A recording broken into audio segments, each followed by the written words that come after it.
In a state of unconsciousness, I spent a passionate night with a stunning female CEO. 5 years later, I discovered that I actually have a daughter. 5 years ago, his family was destroyed, and Chen Yang was pushed into the sea, drifting to a deserted island. In a state of unconsciousness, he spent a passionate night with a stunning female CEO he had never met. 5 years later, he became the lord of the Sea Temple, returning with immense power, only to suddenly discover that he actually has a daughter. Chapter 1. Return to the country. On the international flight from New Zealand to Qingzhou. At the window seat, Chen Yang turned his head and looked at the turbulent clouds outside, his brow involuntarily furrowing. Suddenly, the plane shook violently. Then, the captain's voice came through the intercom. "Dear passengers, hello, I am the captain of this flight. The plane has encountered severe turbulence, but please remain calm, and our crew will ensure a safe landing." After the announcement, the plane shook even more violently. Pop, pop, pop. Oxygen masks dropped down from above the seats. The flight attendants panicked, shouting, "Please put on your oxygen masks. Don't panic, everything will be fine, everything will be fine." Chen Yang sighed lightly. He understood that this was caused by a strong convective vortex, and the plane might be doomed. He placed his hands on the plane's wall, and within him, the Sea King's chi surged and was forcefully exhaled. The inner energy enveloped the entire plane. The next moment, with a boom, the inner energy exploded outward, clearing the surrounding turbulent air. The plane gradually stabilized and quickly passed through the turbulent zone. The passengers in the cabin cheered loudly. "Hey, let us change seats. I was feeling dizzy from the shaking earlier. Can I sit by the window?" A young woman seated next to him spoke to Chen Yang. Chen Yang glanced at her, then coldly said, "Don't bother me." Li Jiarong, hearing this, instantly became furious. She was a famous socialite in Qingzhou, beautiful and always wearing expensive designer clothes. But now, when she wanted to change seats with Chen Yang, this guy had the nerve to reject her. A mere nobody dressed in plain clothes rejecting her? Fuming, Li Jiarong gritted her teeth. She tightly held her phone and decided to have her boyfriend deal with Chen Yang once they got off the plane. Inside the cabin, all the passengers were expressing their joy at having survived the ordeal. Chen Yang, the hero, quietly gazed out the window at the thick clouds. They should be nearing Qingzhou now. Returning to land, back to the Great Shear, Chen Yang's emotions were turbulent. 5 years ago, his family was suddenly burned down. His father went missing, his relatives died tragically, and all 22 members of the Chen family perished in the flames. At that time, Chen Yang was in his second year of college. He rushed back to Qingzhou City upon receiving the news and took over the family business in grief. Not long after, Chen Yang was pushed off a helicopter by Meng Jiang, one of the company elders, and fell into the sea. Along with him, 5 loyal executives were also pushed off the helicopter. Although Chen Yang fell into the sea, he didn't die. Instead, he was swept onto the fallen dragon island. There, he obtained the blood of the ancient dragon. However, the blood of the ancient dragon was incredibly violent, and after consuming it, Chen Yang faced the risk of exploding to death. At that time, Fallen Dragon Island was holding a global survival contest for young women. In a moment of madness, Chen Yang assaulted several contestants and, after releasing his pent-up energy, managed to survive. Later, Chen Yang joined the Sea God Temple, became the apprentice of the former Temple Master, and with the nurturing of the dragon blood, he eventually became the new Temple Master. The Sea God Temple had a rule. Once you joined, you could never step onto the mainland again. However, with the former Temple Master now dead, Chen Yang, as the new Temple Master, couldn't care less about such rules. Now, he was returning to Qingzhou City. First, to take revenge on Meng Jiang and reclaim the assets that rightfully belonged to the Chen family, and to investigate the cause of the fire that destroyed his family. Second, to annul the marriage contract that his father had arranged for him, so as not to delay Qin Lulu's marriage. The third matter was to find the women he encountered on Lock Dragon Island and compensate them. As the plane circled and prepared to land at Qingzhou Airport. At that moment, the governor's office of Jiangnan was on high alert. WVE detected a powerful energy fluctuation from the plane. This person is likely a congenital expert. Such a strong enemy cannot be allowed to enter the Great Shear and cause havoc. Immediately request the 3 national masters stationed in Jiangnan to block him. Our Great Shear prohibits any foreign strong experts from entering. Soon, the plane landed. Thousands of armed guards had surrounded the entire runway. The passengers disembarked, none noticing anything unusual. "You piece of trash, stop right there." Li Jiarong shouted arrogantly, stretching her arms to block Chen Yang. Chen Yang glanced at Li Jiarong and ignored her. "Darling, come quickly." This loser just cursed me. I asked him to change seats, and he actually dared to curse me. Li Jiarong waved at her boyfriend not far away. Wang Fei, Li Jiarong's boyfriend, was not only the young master of the Wang family but also a true martial artist. Wang Fei rushed over and grabbed Chen Yang by the neck. "Kid, you've got some nerve. Do you know who she is? She's my woman." Slap. Chen Yang slapped Wang Fei's face with a single blow, not even bothering to respond, and began walking away. Wang Fei, stunned by the slap, covered his face in fury. "You dared to slap me? Do you know who I am? I'll have someone ruin you." Chen Yang ignored him. He walked a few steps but suddenly frowned, stopping in his tracks. He turned to the left and looked over. He saw 3 middle-aged men in military uniforms walking toward him, their hands behind their backs, exuding an imposing aura. They were wearing swords and shields, glittering with golden light. They were 3 congenital martial artists. At this moment, Wang Fei saw that Chen Yang had indeed stopped walking and thought his threat had worked. He smugly spoke, "Kid, you better apologize right now, or I." Scram! The leader of the military men, Duan Yi, spoke impatiently. Wang Fei shivered in fear. When he saw the uniforms on Duan Yi and the others, he immediately dropped to his knees. It's the 3 national masters of the Jiangnan Sword and Shield Bureau. Please, national masters, spare us. We'll leave right now." Wang Fei grabbed Li Jiarong and fled without looking back. Duan Yi and the others' immense aura enveloped Chen Yang like a mountain pressing down, exuding a killing intent. Chen Yang, curious, spoke lightly, "Are you looking for me?" Duan Yi, with his hands behind his back, responded, "Our great Shia has a rule. Martial artists above the congenital realm are prohibited from entering the country." "Heh, this is my hometown, and you still want to stop me?" Chen Yang frowned.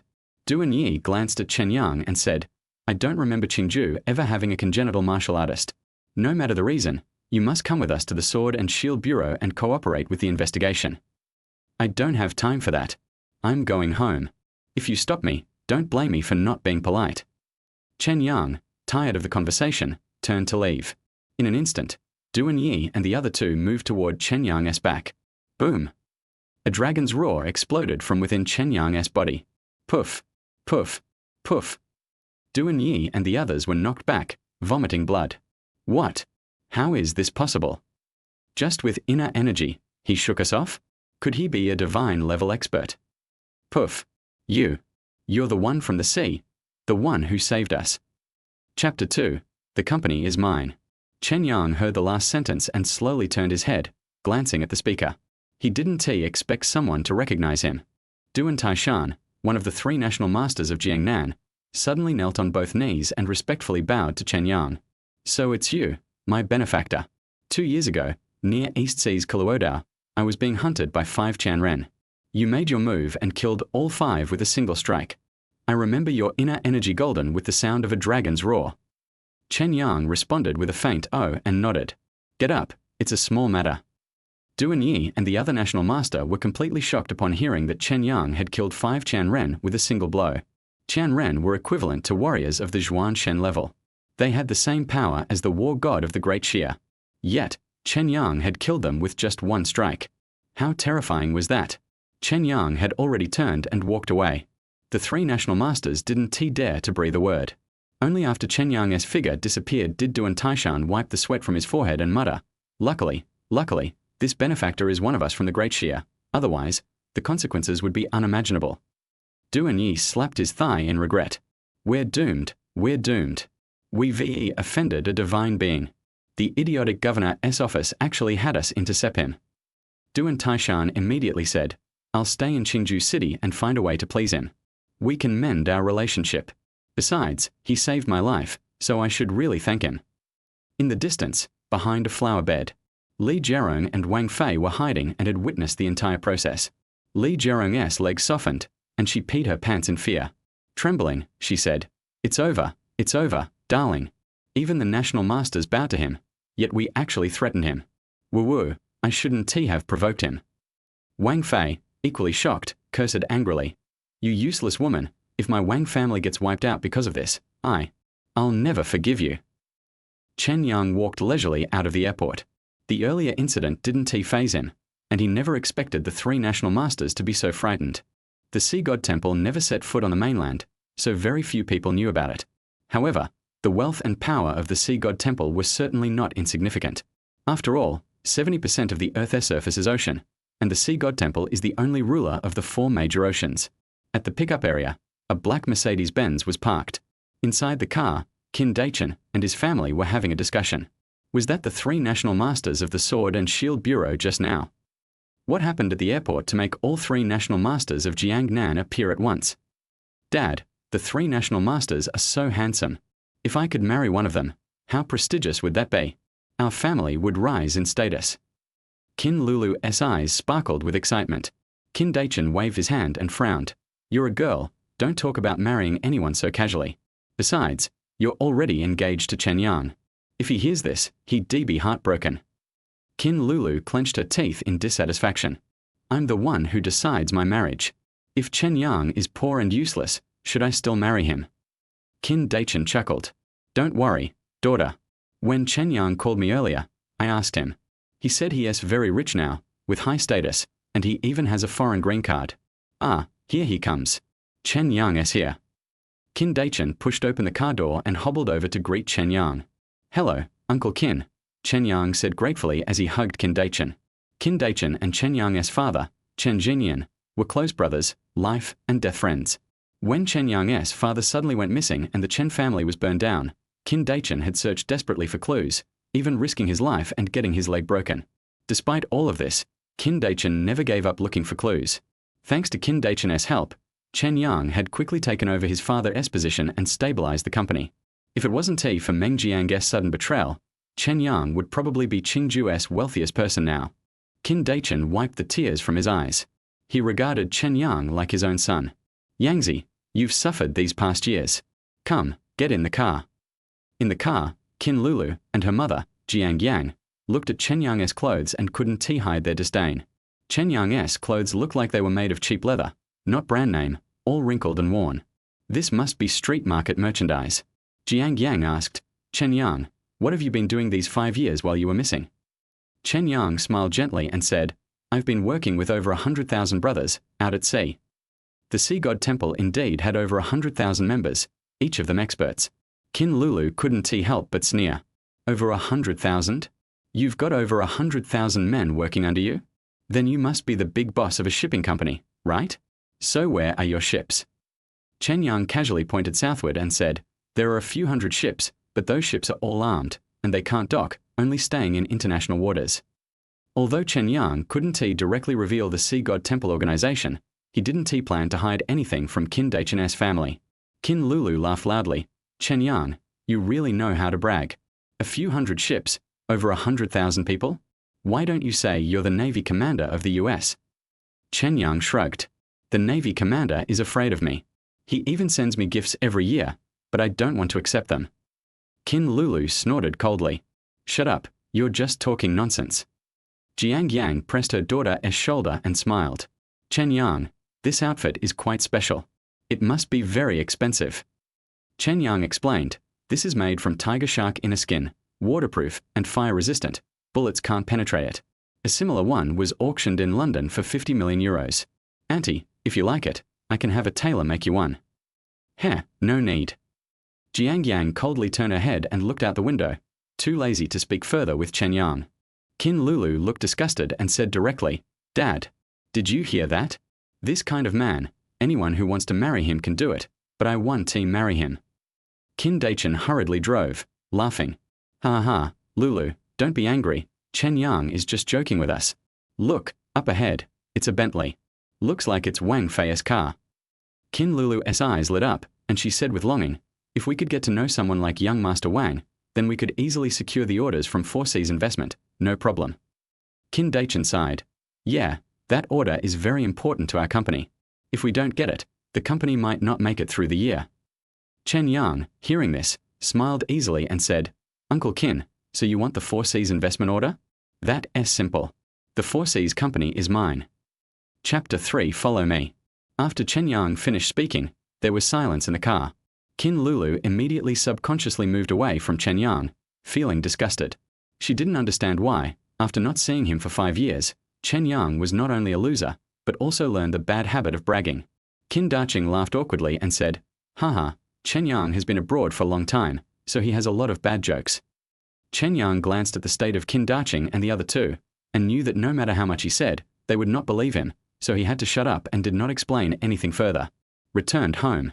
Qin Dacheng enthusiastically cleaned the room for Chen Yang. At this time, Jiang Yang and Qin Lulu had cold faces and pulled Qin Dacheng to the study room on the side. Jiang Yang said, Qin Dacheng, you can't push your daughter into the fire pit. I absolutely disagree with this marriage. Qin Dacheng said quickly, Chen Yang is a good kid, but he just returned home, so his speech may be a little off-key, but he will be fine soon.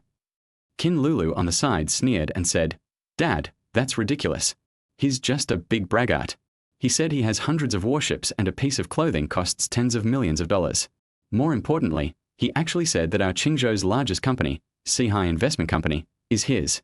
Do you think a normal person can say that? Qin Dacheng sighed repeatedly. Hey, Chen Yang was a bit boastful in the car, but he was indeed very good in the past. Jiang Yang shook her head and said disdainfully, excellent as hell. His parents are missing, his family is gone, he has no one to rely on, and he is penniless. In addition, he didn't graduate from college, and he has only been a sailor at sea for the past 5 years. To be honest, with this kind of resume, he is not even qualified to be a security guard in our community. Qin Dacheng snorted coldly. Chen Jinyan helped me before. If it weren't for Chen Jinyan, our family would have gone bankrupt long ago, and your Jiang family wouldn't be where they are today. In short, we can't be ungrateful. Qin Dacheng left angrily. Chen Yang was sitting in the room, and he could hear clearly the quarrel in the study. A friend like Uncle Qin is worthy of my father's sincere treatment in the past. Chen Yang nodded slightly. Qin Dacheng walked in quickly, smiled at Chen Yang and said, Chen Yang, from now on this room is yours, this house is your home, just live here peacefully. Chen Yang, thank you, Uncle Qin. I came back to Qingzhou this time for one thing, to cure your leg, and another thing, to talk to you about the engagement. Qin Lulu and I are not suitable, so let's forget about the engagement. What? Chen Yang, did you hear something? I tell you, it's okay. After you and Lulu have been together for a while, you will have feelings for each other. Qin Dacheng said quickly. Chen Yang shook his head. Uncle Qin, I really think this engagement is unnecessary. I came back to cancel the engagement. This is good for both Qin Lulu and me. Qin Dacheng looked at Chen Yang's determined eyes and was stunned for a few seconds.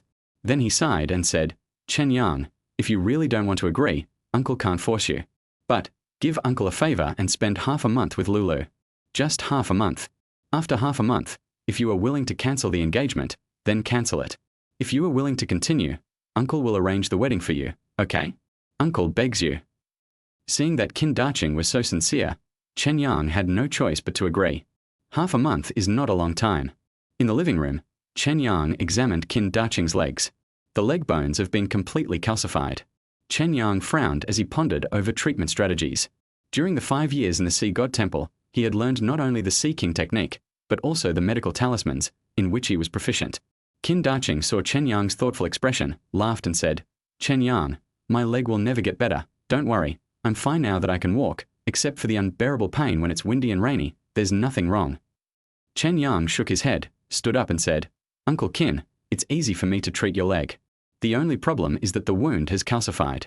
When treating it, I need to break the bone again and then use plaster to fix the bone, which will be a bit painful. Ah. Qin Dacheng shuddered when he heard this.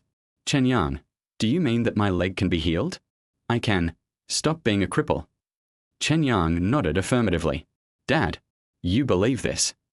Qin Lulu walked down the stairs and curled her lips in disgust. Even the most famous doctor in Qingzhou, Niu, said it's impossible. Do you think an uneducated porter like Chen Yang can cure your leg? After hearing this, Qin Dacheng felt a sense of loss. Chen Yang frowned and patiently explained, I can really cure this leg. Uncle Qin, don't worry. I will search for herbs and make black plaster immediately. Oh, you liar. Dad, I won't be home for dinner tonight. I'm annoyed when I see this guy. Qin Lulu left home wearing a sexy dress. Chen Yang was too lazy to refute. Anyway, after half a month, he and Qin Lulu were complete strangers. At around 7 o'clock in the evening, Chen Yang sat cross-legged in his bedroom, practicing breathing exercises. A slender figure suddenly jumped in from the window and stood in front of Chen Yang.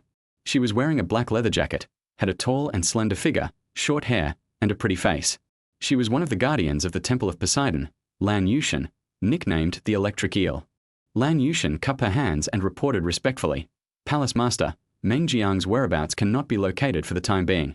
He is now the richest man in Jiang province and a world-renowned investor. However, I happen to find out that his son Meng, who is now at the Dream Rose Bar, he also captured a woman named Liu Xin." "What?" Chen Yang stood up suddenly, filled with murderous intent. "Liu Xin was my secretary back then, an ordinary college graduate. What did Meng Hu want to do by arresting her? Let's go." Chen Yang and Lan Yushin disappeared in an instant and appeared in a Dongfeng Mengshi car outside the community. Lan Yushin stepped on the accelerator and drove straight to the Dream Rose Bar with Chen Yang. When they arrived at the place, Chen Yang got out of the car alone and strode into the bar. At the bar entrance, Chen Yang, you, a piece of trash, actually dare to follow me." An angry and crisp voice sounded beside the pillar. Chen Yang turned his head and saw a group of men and women walking towards him. Standing in the middle was the charming and sexy Qin Lulu. Qin Lulu was furious at this moment. She pointed at Chen Yang and gritted her teeth and said, "Chen Yang, I advise you to give up that idea. I hate bootlickers the most, and I hate stalkers even more. Shut your dog mouth." Chen Yang's face was as cold as frost. "I came here to kill people. What does it have to do with you?" After saying that, Chen Yang stepped into the bar. Qin Lulu was so angry that she chased after Chen Yang. "How dare you, a loser like you, scold me? Where are you?" Qin Lulu was puzzled. How come Chen Yang disappeared in the blink of an eye? Chapter 4. Direct Killing. The men and women behind gathered around Qin Lulu. A beautiful woman with big breasts wearing shorts, holding Qin Lulu's hand, said in surprise, "Oh, that man just now, is he your fiancé Chen Yang, whom you always dislike? He doesn't seem to be as loser as you described." Qin Lulu pouted and complained to her bestie with disgust. "Is he not a loser? Look at the clothes he's wearing. They're so ugly. He said these clothes are worth 50 million euros. He also said that the commander of the US Navy gives him gifts every year and that Sea-High Investment Company is his. Would you want a man like this if I gave him to you?" All the friends around Qin Lulu burst into laughter. "Lulu, your fiancé is not a loser. He is a mentally ill man. Exquisite, really excellent. Your father actually wants to marry you to such an excellent man." I'm almost dying of laughter. A group of people complained about Chen Yang. Now, Chen Yang was already standing on the top floor of the Dream Rose Bar, outside the top-level luxury box. Inside the box, Meng Hu sat on the sofa with his legs crossed. Two master-level bodyguards stood in the corner, not moving an inch. And Chu Hao, the owner of the Dream Rose Bar, is the boss of the Haochin Society, one of the 3 major criminal gangs in Qingju City, the heir of the Chu family, and one of the 10 most influential figures in Qingju. At this moment, he can only greet them with a smile. Chu Hao stood aside and said to Meng Hu in a flattering manner, "Master Meng, are you still going to order the 3 top-notch drinks from our bar today?" Meng Hu waved his hand, pointed at the sack on the ground, and said, "No need. Today, I'll let her accompany me. Untie it." Chu Hao hurriedly untied the sack, revealing Liu Xin, who was disheveled and looked panicked. Liu Xin knelt down and begged for mercy. Brother Hu, please let me go. I really didn't say anything and I know nothing." Meng Hu grabbed Liu Xin's hair and ripped her shirt open in an instant. He laughed and said, "You little bitch, you are really good at hiding. I have been looking for you, Chen Yang's secretary, for 5 years." Liu Xin knelt down and kowtowed. "I'm just Chen Yang's secretary. I don't know anything." Meng Hu picked up the cigarette but in his hand and burned it towards Liu Xin's chest. He sneered and said, "If you want to blame someone, blame yourself for insisting on being Chen Yang's secretary. You have no respect for my father at all. Ha ha ha." Liu Xin screamed, and there was a burning smell in her chest. Bang! The door of the box was kicked open. Chen Yang walked in. He glanced at Meng Hu and Liu Xin, who was kneeling on the ground, and a murderous intent flashed in his eyes. "Who? You. You are Chen Yang. You are not dead yet." Meng Hu stood up and looked at Chen Yang in disbelief. Chen Yang came over and helped Liu Xin up. Liu Xin is just a girl from an ordinary family, but just because she used to work in his company and was his secretary, she is now humiliated by Meng Hu. Liu Xin looked at Chen Yang, and suddenly, she burst into tears. "Boss Chen, where have you been these years? Do you know that all the old employees of our company are dying?" Whoa! When Chen Yang heard this, he reached out and touched Liu Xin's hair, and said in a cold voice, "Now, I will avenge you." Meng Hu was stunned at first, but soon he burst into laughter. "Chen Yang, you are such a piece of trash. Since you are not dead, You should just hide in the rat hole and continue to live a miserable life. But now you show up openly. Ha ha ha. If you don't die, who will? Chen Yang was too lazy to talk nonsense. He suddenly reached out and grabbed Meng Hu's neck. Bold. Let go of the young chairman. In the corner, 2 master-level bodyguards roared and instantly appeared in front of Chen Yang. The power of the Grandmaster is as terrifying as a mountain. Chu Hao, a martial artist at the lower level of the Juchan realm, was so frightened that he instantly collapsed to the ground. He is just a piece of shit in front of the martial arts master. Chu Hao knew that Chen Yang was doomed. No one could survive even a second under the siege of 2 martial arts masters. However, the next moment, only 2 puffs were heard. It sounded like the sound of a ripe watermelon breaking apart. The heads of the 2 martial arts master bodyguards exploded and they fell to the ground. Chu Hao was so frightened that he instantly lost control of his bowels and bladder. He stared with wide eyes, looking at the scene in disbelief. This Chen Yang actually used only 1 finger to explode the heads of 2 masters at the same time. That's a martial arts master. A master can make a family prosperous. Could it be that Chen Yang? Could it be that he is a god-level warrior? Chen Yang looked at Meng Hu in front of him with cold eyes without any emotion. Meng Hu urinated instantly. Chen Yang, don't kill me.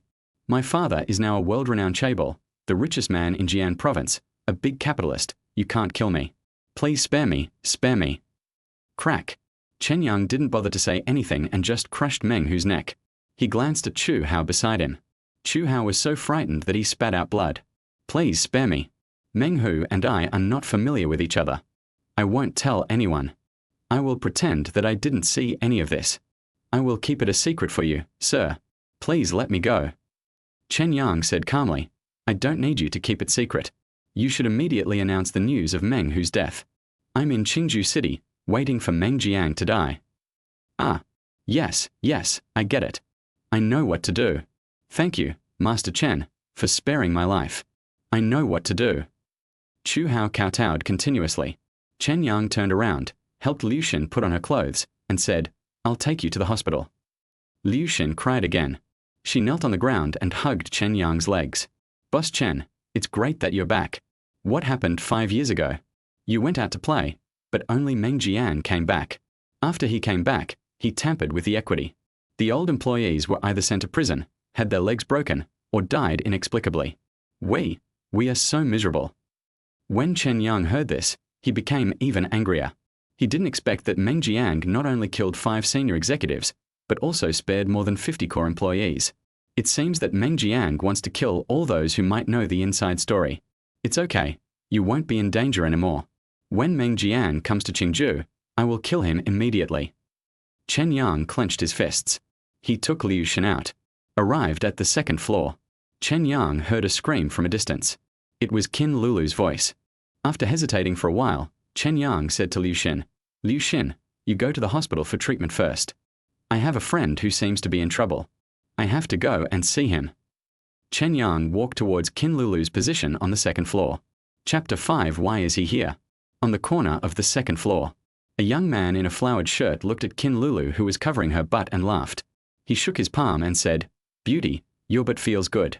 Come, let me pat it again. Go home and slap your mom, you stupid idiot. Qin Lulu gritted her teeth and turned to leave. Peng Liang frowned and grabbed Qin Lulu's hair. How dare you scold me, you bitch. You wear something so provocative. Isn't it just for me to touch you? Qin Lulu screamed in horror. Soon, all of Qin Lulu's girlfriends and friends came over. Everyone, beat this bastard. He touched my butt for no reason. Let's get him.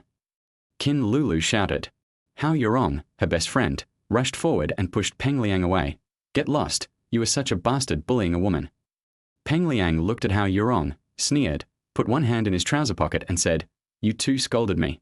If I don't serve me well today and let me calm down, you can't leave. Who do you think you are? There are so many of us. How can we be afraid of you? Qin Lulu shouted. A man behind him suddenly turned pale and said, It seems to be Mr. Peng. What? He's the second in command of this bar, the cousin of Master Hao. It's over. How could we have offended him? Last time, the most powerful young master among us, Ma Shao, had his leg broken by him. Hula. All of Qin Lulu's friends took 3 steps back and trembled. Hao Yurong and Qin Lulu turned even paler when they heard what their friend said. Kin Lulu knelt down with a plop. It turned out to be Master Peng. I'm sorry, I'm so sorry. We were just scolding ourselves. Peng Liang chuckled, his eyes sweeping over the pretty bodies of Kin Lulu and Hao Yurong. If saying sorry is useful, what do we need the police for? You scolded me, so you have to pay me compensation. Come on, let's go to the box and have a few drinks. Peng Liang grabbed Kin Lulu and Hao Yurong by their hair and dragged them into the box. Stop. Chen Yang walked over. He frowned slightly. He didn't want to care about Kin Lulu's affairs, but she was Qin Daqing's daughter after all. In addition, after entering Peng Liang's box, Kin Lulu would definitely be violated tonight. Chen Yang didn't want Qin Daqing to be sad. Peng Liang looked at Chen Yang and sneered. Get lost. If you dare to meddle in other people's business, I will castrate you immediately. Chen Yang looked at Peng Liang and suddenly felt disgusted. How could such a scum survive to this day? He stepped forward and slapped Peng Liang in the face. Peng Liang fell to the ground, his face swollen like a pig's head and half of his teeth missing. He looked at Chen Yang angrily and shouted, Someone, kill him for me. Chen Yang took a step forward, stretched out his foot, and stepped hard on Peng Liang's vitals. With a crack, it was instantly destroyed. Ah, ah, ah. Peng Liang's screams like a pig being slaughtered echoed throughout the second floor. Kin Lulu and Hao Yurong were stunned. They didn't expect that Chen Yang not only dared to slap Peng Liang, but also stepped on him and turned him into a eunuch. Chen Yang is looking for death. Clatter. Dozens of bar thugs and waiters ran towards the second floor. The scene was in chaos. Kin Lulu hurriedly pulled Hao Yurong up from the ground and ran outside. Hao Yurong's arms trembled with fear, and she said, Kin Lulu, your fiancé is still there. What fiancé? He is looking for death. This loser is so cruel. I'm afraid he will bring trouble to our family. Kin Lulu didn't look back. She pulled Hao Yurong and ran away in panic with those bad friends. Peng Liang pointed at Chen Yang. Everyone. Come on. Kill him. Whoever kills him will be rewarded with 10 million. The thugs around were about to step forward. Stop it, all of you. Chu Hao heard the situation and rushed over. When he saw that his bar staff dared to attack Chen Yang, he was so scared that his legs went weak and his heart almost jumped out. Plop. Chu Hao knelt in front of Chen Yang. Master Chen, spare my life. It's my fault for not taking good care of my people. Please have mercy. Chu Hao slapped himself several times. Chen Yang said calmly, This guy on the ground touched my fiancé's but and wanted to pull her into the box. You can do whatever you want. What? At this moment, Chu Hao really wanted to strangle his cousin to death. Without saying a word, he picked up the baseball bat and walked up to Peng Liang. Bang, bang, bang, bang. 4 crisp sounds. Peng Liang's arms and legs were completely shattered. Chu Hao looked at Chen Yang in panic. Master Chen, I will definitely compensate you. I will definitely compensate your fiancé. Chen Yang just nodded and turned to leave. Inside Qin Daqing's villa, Kin Lulu was extremely panicked and her face turned pale. She told Qin Daqing, Dad, if anyone asks, you must say that you don't know Chen Yang, let alone that I was engaged to him. Got it?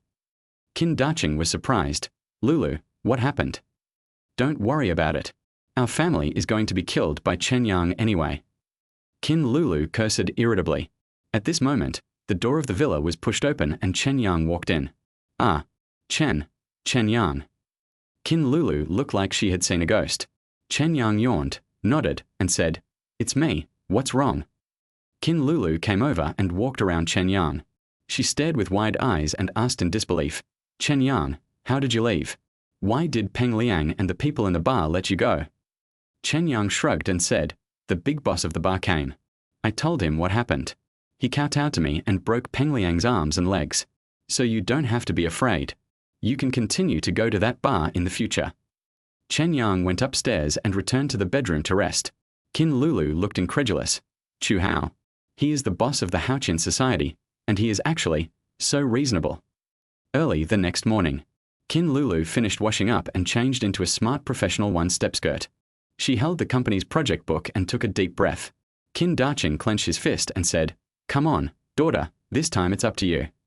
Kin Lulu nodded and said, Dad, I will work hard to get the order from Sihai Investment Company. Kin Lulu left the villa and drove to pick up her best friend Hao Yurong. The two of them went straight to the headquarters building of Sihai Investment Group. There was a long queue outside the project office. Almost all cosmetics companies in Qingju City came to bid. Kin Lulu was embarrassed when she saw this scene. She muttered guiltily, "Damn it, so many people came. There's no way our company will win the bid." Hao Yurong puffed out her chest, nodded and said, "It's impossible to win the bid. I think we should just give up and go eat hot pot." "Eh? That man, isn't that your fiancé Chen Yang? Why is he here at the company? Was he okay yesterday?" Chapter 6. Bad Reputation. When Kin Lulu heard what her best friend Hao Yurong said, she turned around to look. Sure enough, in the distance, Chen Yang was at the elevator, checking the signboards and asking people for directions. It was obvious that it was his first time here. Seeing this scene, Kin Lulu's face was even more sarcastic. She laughed and said, "This dead licker is relying on me. He said before that Sihai Company is his, but now he can't even find the elevator. It's fucking funny. I just can't understand why my dad wanted me to marry such a piece of trash and let him live in my house. My dad is really old and confused. When I get back today, I'll kick him out." After listening to this, Hao Yurong nodded and said, "So he followed you. He must be worried about you. However, I have to say that although Chen Yang is a loser, he treats you very well. Among so many students in our class yesterday, he was the bravest and stayed to help us. So, I'll go over and say hello to him." "What a joke." Kin Lulu said impatiently, "Go tell Chen Yang to give up on this idea. I would rather never get married and be a nun for the rest of my life than let him touch me. These lickspittles are the most disgusting." Hao Yurong laughed. She stood up and walked towards Chen Yang. This was indeed Chen Yang's first time at Sihai Investment Company. Previously, Chen Yang decided to abolish the rules of the Sea God Temple and personally bring people ashore. Therefore, he asked a subordinate to bring some money to Qingju City to set up such an investment company. The purpose is to gather information and have a place to stay so that things can be done more conveniently. After Chen Yang found out the chairman's office, he got into the elevator and headed to the 15th floor. Hao Yurong followed and was a little surprised to find that the elevator Chen Yang took stopped directly on the 15th floor. After all, the 15th floor is the office of Sihai Company's senior executives. Hao Yurong got into the elevator next to him and went to the 15th floor. After getting off the elevator, she looked around, and then Hao Yurong's body suddenly froze. Not far away, Shu Chenjuo, the chairman of Sihai Company, who is known as the richest man in Qingju City, was bowing and nodding to Chen Yang. In that state, he looked just like a humble subordinate. But that's a lot of money. Although he has only been in Qingju for a short time, he has been recognized as the richest man in Qingju. How could such a big shot be so polite to Chen Yang? Shu Chenjuo said excitedly, "Palace Master, you are finally here. Please come in." Chen Yang nodded slightly. Then he frowned, turned his head and looked towards the elevator. Standing at the elevator door was Kin Lulu's busty best friend, Hao Yurong. Chen Yang waved to Hao Yurong. Hao Yurong's jaw dropped in shock. She swallowed hard, walked over quickly, and said, "Chen Yang, thank you for what happened yesterday. Thank you for standing up for us yesterday." Chen Yang smiled faintly and said, "It's just a small matter, don't worry about it. But what are you doing at Sihai Company?" Hao Yurong said quickly, "I came here with Kin Lulu. Their Liangli Cosmetics Company is here to solicit investment." When Chen Yang heard this, he remembered that, indeed, Qin Daqing and Kin Lulu had been talking about cosmetics investment. Chen Yang turned around and said to Shu Chenjuo, "Old Shu, give Liangli Cosmetics Company an investment contract." Shu Chenjuo nodded quickly.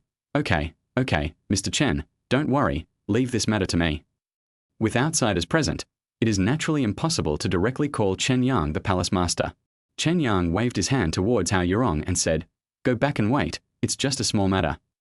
Hao Yurong returned to the elevator, his mind going blank. She never imagined that the so-called bootlicker fiancé Kin Lulu mentioned was actually such a big shot that even the richest Manchu was just his little brother. How shocking is Chen Yang's identity? Hao Yurong returned to Kin Lulu with a look of astonishment. Kin Lulu picked up the lipstick and applied it a few times. She said, "Yurong, what does Chen Yang, the licker, say? Will he never let go? Humph, I knew it. With his status, he finally got a marriage contract with me. How could he give up so easily? A woman with our looks is something that a loser like him can't even dream of. It would be strange if he gave up." Hao Yurong was stunned for a moment, then came to his senses. She felt a surge of jealousy. Although she and Kin Lulu are best friends, Hao Yurong always feels that Kin Lulu is inferior to her in every way. She is not as pretty as she is, her figure is not as good as hers, and her family's company is also average. But now, Kin Lulu suddenly has such a powerful and mysterious fiancé. This is impossible to accept. I'm afraid my best friend isn't living a good life, and I'm even more afraid of her driving a Land Rover. Hao Yurong hoped that Qin Lulu would always be successful, but now she suddenly wants to rise to the top overnight. Why? Qin Lulu really doesn't deserve such a good man like Chen Yang. Moreover, Qin Lulu also said that she didn't like Chen Yang at all. She hated Chen Yang very much. Thinking of this, Hao Yurong smiled and said, "Yes, a loser like Chen Yang is definitely not worthy of our Miss Qin Lulu. Kick him out today and don't let him live at home. By the way, Lulu, I have a friend in Sihai Company who may be able to help you get investment. Give me the information and I'll ask the people in the investment department." Hao Yurong took the information and walked towards the investment department office. She had made up her mind that she would never let Qin Lulu get such a good man like Chen Yang. Chen Yang must be hers. After all, her breasts are so big. In an office with a lot of money, Shu Chenjuo stood aside respectfully and reported, "Palace Master, I have already prepared the ointment you needed according to your recipe." Chen Yang nodded slightly. Shu Chenjuo hesitated for a moment, but still said, "Also, I've found the woman you asked me to look for." Shu Chenjuo said this and handed a badge to Chen Yang. Chen Yang sat up straight abruptly. Back then, he swallowed the blood of the ancestral dragon at the bottom of the meteorite dragon island. His blood burned and he fell into a coma. It so happens that on the island, there is a global Miss Lucky competition. In a daze, Chen Yang seemed to grab some women and vent the explosive energy in his body. However, I have completely forgotten what happened at that time. However, when he woke up, he found that he was holding a badge in his hand. The badge was very simple, and it read Daxia China, Qingju City, Lin Keqing. Chen Yang immediately asked, "Lin Keqing, where is she now?" Shu Chenjuo took out a document and handed it to Chen Yang, saying, "Palace Master, according to the information you provided, she is the only one who meets the requirements in the entire Qingju City. She is now a salesperson at Crystal Department Store and lives with her parents and sister. She is married. It is said that her husband works abroad. They have a daughter named Lin Xiaoxiao. Besides, this woman, she is also a famous dancer in Qingju City. She is known as the most beautiful young woman in Qingju and the best dancer in Qingju. In short, her reputation is not very good." Chapter 7 I Can Compensate You. Chen Yang waved his hand, frowned and looked at Shu Chenjuo, and said, "Her current life and interests have nothing to do with me. I just want to express my apology for 5 years ago and give her some compensation." Shu Chenjuo quickly said, "Palace Master, do you need me to send someone to bring her over?" Chen Yang shook his head. "I'll go find her." Shu Chenjuo quickly prepared a driver and a car for Chen Yang and sent him to the Crystal Building. Crystal Tower is a comprehensive shopping mall. Chen Yang got out of the Maybach and was about to enter. Suddenly, a little girl rushed out from the main gate of the shopping mall. She ran very fast, her clothes were old and torn, and her face was pale. The girl was about 4 or 5 years old and had no idea about traffic rules. She ran quickly towards the fountain in front of the shopping mall. A Toyota Alpha car happened to be driving towards us quickly. The car had no time to slow down and was about to hit. Chen Yang frowned slightly, and in a flash, his figure disappeared from the spot, appeared beside the girl, and hugged her in his arms. With a creak, the driver of the Alpha stopped. He opened the window and cursed, "Where did this wild kid come from? Are you looking for death? Are you parents idiots?" Chen Yang turned his head, stared at the driver, and said coldly, "This is the entrance of the shopping mall. You are driving too fast. If you dare to say another word, I will smash your car." The driver wanted to refute, but when he saw Chen Yang's death-like eyes, he was so scared that cold sweat broke out on his forehead. He didn't dare to say another word, stepped on the accelerator, and left quickly. Chen Yang hugged the girl and rubbed her forehead. "Little friend, be more careful next time." Lin Xiaoxiao blinked her big eyes and her dirty face could not hide her cuteness and beauty. Lin Xiaoxiao nodded and said aggrievedly, "Uncle, Xiaoxiao knows." Xiaoxiao felt so uncomfortable just now that she just wanted to soak in the fountain. "Uncle, please don't scold Xiaoxiao, okay? Also, don't tell Mom, okay? Xiaoxiao doesn't want Mom to worry." Chen Yang looked into Lin Xiaoxiao's eyes, and suddenly, he felt an inexplicable pain in his heart. It is a heartache that comes from the bone marrow and soul. Why does such a young child have such sadness and frost in her eyes? Chen Yang hugged Lin Xiaoxiao tightly, nodded and said, "Don't worry, Uncle won't tell your mother.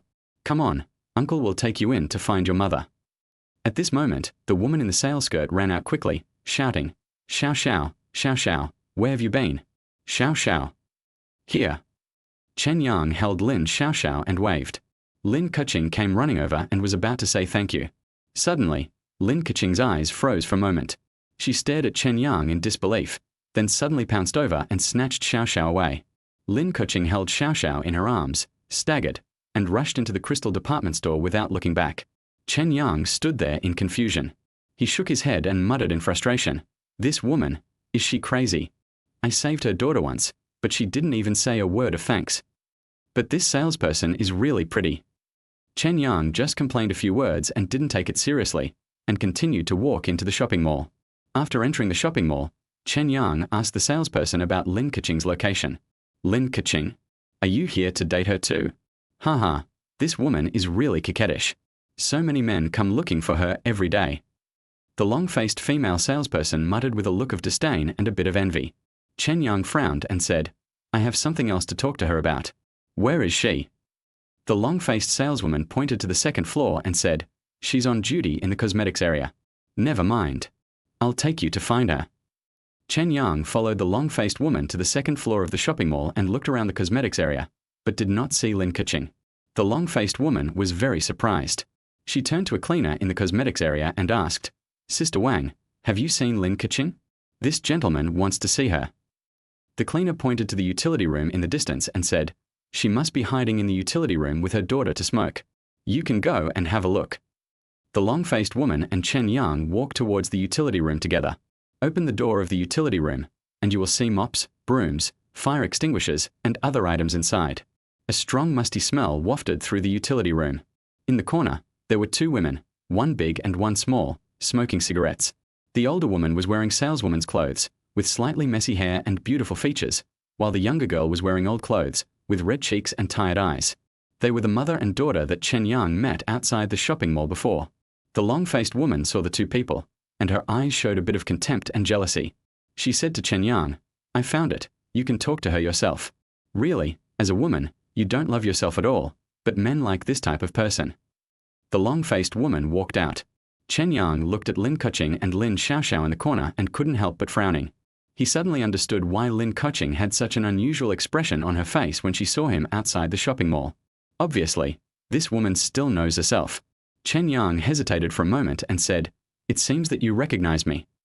Lin Keqing put down the cigarette but in her hand, pointed outside the door and said, "Get lost. I don't know you." Chen Yang sighed slightly and said sincerely, "I'm sorry, I hurt you on that island 5 years ago. I came to you this time, hoping to compensate you. Now it seems that you and your daughter are not living well. I can help you." "No need, go out." Lin Keqing didn't look at Chen Yang. Chen Yang shook his head slightly. He took a step closer to Lin Keqing and said, "Ms. Lin, I told you, it was indeed my fault that time. I am willing to compensate you unconditionally. In addition, no matter how unhappy you are, you can't lead the child astray. How can you let your daughter smoke? Where is her father? When will her father return home? Are you going to ignore you?" Chen Yang walked towards Lin Xiao and was about to put out the cigarette in Xiao's hand. Seeing that Chen Yang was about to take Lin Xiao away, Lin Keqing suddenly got up and hugged her daughter tightly. "Get out. Get out. I don't need your compensation.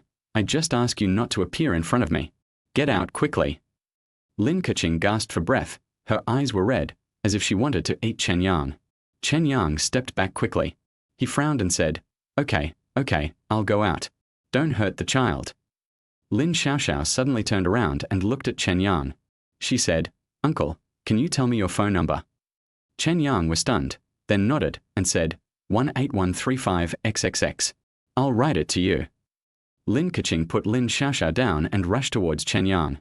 She pushed Chen Yang out fiercely and said, "Get out. We don't need your phone number, and we don't need you to show up." With a bang, Lin Keqing slammed the door of the utility room shut. Chen Yang was speechless. He could only shake his head and turn away. It seems that Lin Keqing has some mental problems. We can only talk about compensation later. Alas, what a pity for her daughter. Chen Yang sighed and left Crystal Department Store. In the storage room of the shopping mall, Lin Keqing held her daughter in her arms, her body shaking constantly, her eyes filled with anger, fear, as well as reluctance and hatred. Lin Xiao touched Lin Keqing's hair and whispered, "Mom, don't be afraid, Xiao is here." "Who was that uncle just now? Is he my father?" Lin Keqing immediately shook her head and said tremblingly, "No, he is not. He is a demon, a monster. Xiao, you must not get close to him." But when he hugged me, I felt so warm. He spoke weakly, his eyelids closing as if he would fall asleep at any moment. Chapter 8 Celebration Banquet. Chen Yang left Crystal Department Store reluctantly. He got in the car and headed for Qin Daching's home. Qin Daching was the only one in the house. Qin Daching was sitting on the sofa in the living room, peeling potatoes while watching TV. Seeing Chen Yang coming back, Qin Daching immediately smiled and said, "Chen Yang, you're back just in time. Today, Uncle will make his specialty, stewed goose with potatoes. You will definitely like it." Seeing Qin Daching wearing an apron and cooking, Chen Yang couldn't help laughing. "Uncle Qin, you can do housework too." Qin Daching smiled bitterly, shook his head helplessly and said, "There's nothing I can do about it. After I became lame, meeting clients would affect the company's image, so I handed the company over to Jiang Yang and Lulu to run. I can't just sit there and do nothing all day, so I took care of the housework. But, Chen Yang, you know what? I really have a talent for housework, and Lulu especially likes the food I cook. Ha ha ha." Chen Yang felt a little warm in his heart, and he walked over and said, "Uncle Qin, thank you for your help 5 years ago. My dad's friendship with you was not in vain. In addition, I will treat you today. In about half a month, the bones will heal again, and then you will no longer be a cripple." Qin Daching stared at Chen Yang blankly with an excited expression. Chen Yang put the black plaster on the table. He smiled and said, "Uncle Qin, you lie on the sofa. I'll start now." "Chen Yang, is it really? Can it really recover? Can my broken leg really return to normal?" Qin Daching wiped his eyes. After all, he was a career-oriented man. However, after he became lame, he could only stay at home and cook every day. He had already felt depressed and aggrieved. He doesn't want to be a house husband either. He wants to return to the business world and make a name for himself. He also wants his wife and daughter to respect him. Chen Yang stretched out his hand, touched the broken bone, and said, "Uncle Qin, I'm going to break your bones again. It will be a little painful. Come on, I can bear it. As long as I can return to normal, I can endure any amount of pain. Ouch." 20 minutes later, Qin Daching shouted until his voice became hoarse. The treatment process finally ended. Chen Yang packed the remaining black plaster and said, "It's done. Wait a week and change the plaster again. Uncle Qin, your leg will be completely restored to normal." Qin Daching nodded excitedly. He looked at Chen Yang's black plaster and said, "Chen Yang, if this black plaster is really so effective, wouldn't it be possible to make a lot of money if it is developed into a product?" Chen Yang nodded and said, "Maybe, but I don't mind the little money. Uncle Qin, if you want it, I'll give you the method and recipe. It's very simple to make. The only ingredient is seabed mud, which is hard to get, but I have a lot of it on my ship." Chen Yang didn't care and gave the formula of the deep-sea mud ointment to Qin Daching. Although the meal was ready at noon, neither Qin Lulu nor Jiang Yang came to eat. Until the evening. Qin Daching's phone rang. Qin Daching answered the phone, and then said in surprise, "What? Did you really get investment from Sihai Company? How much? 20 million? Damn, is this true? Okay, I'll go over now." Qin Daching put down his phone, looked at Chen Yang excitedly, and said, "Chen Yang, do you know that our cosmetics company has really received investment from Sihai Company?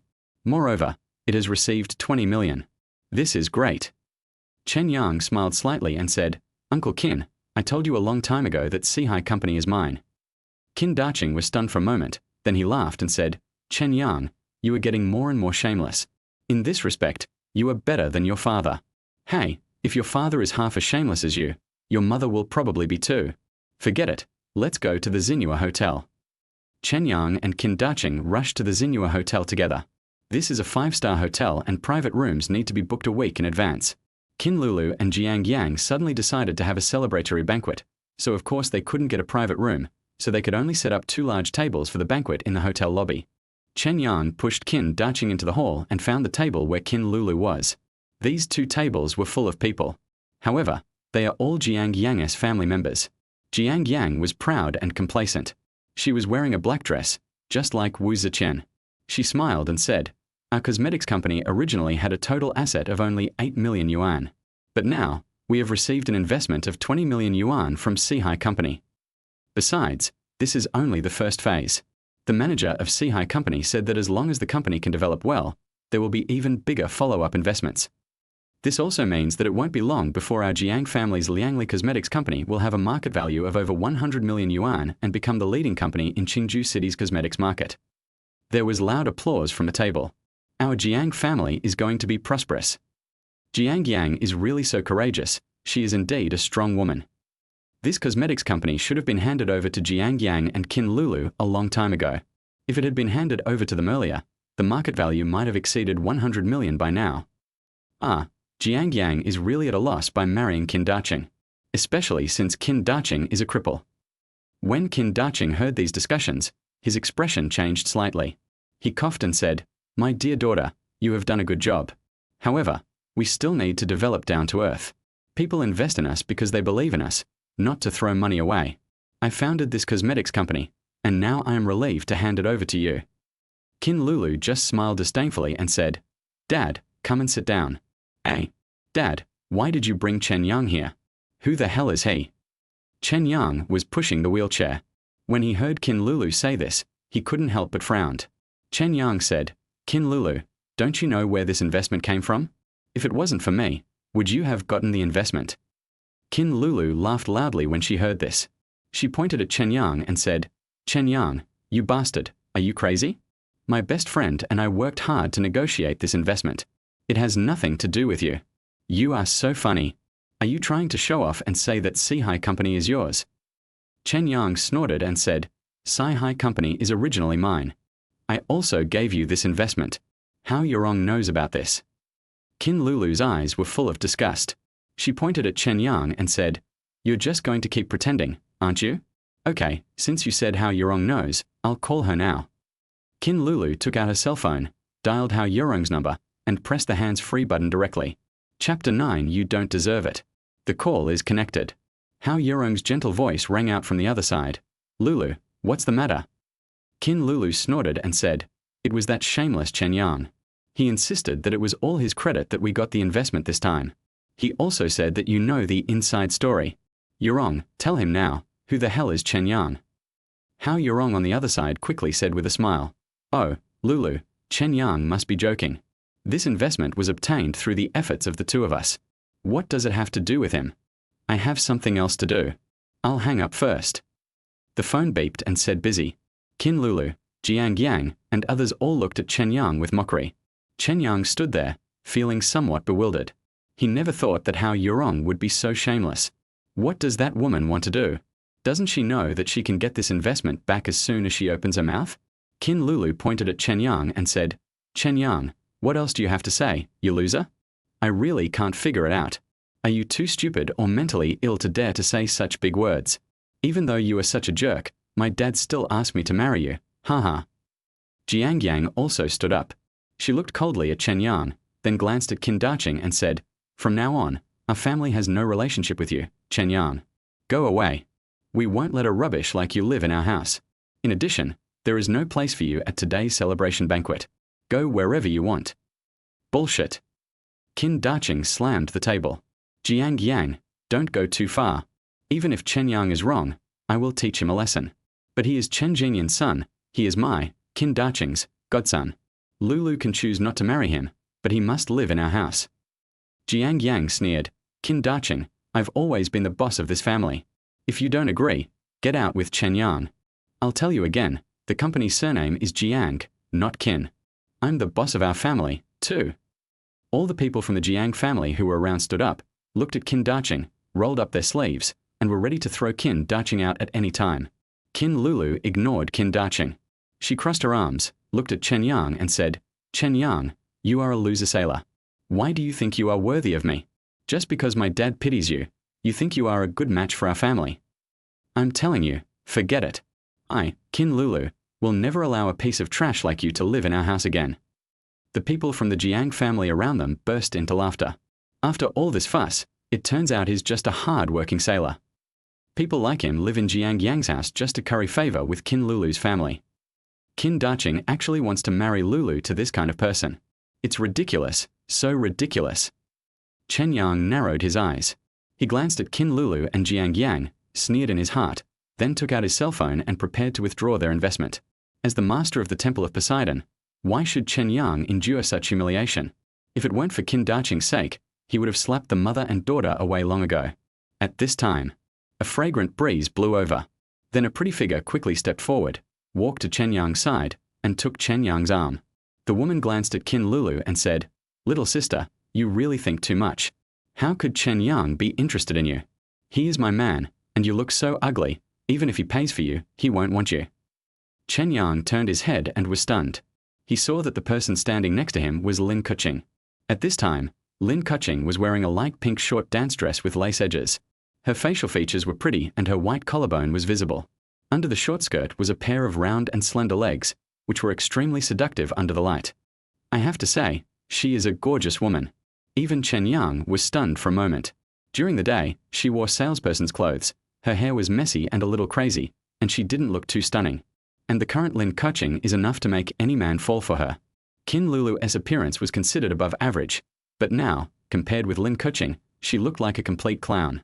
Qin Lulu originally wanted to get angry, but when she saw the beautiful and charming Lin Kuching in front of her, she felt so ashamed for a moment that she even forgot to refute. Lin Kuching pinched Chen Yang's waist and said in a coquettish voice, "Honey, why are you still standing here? You promised to go shopping with me, let's go."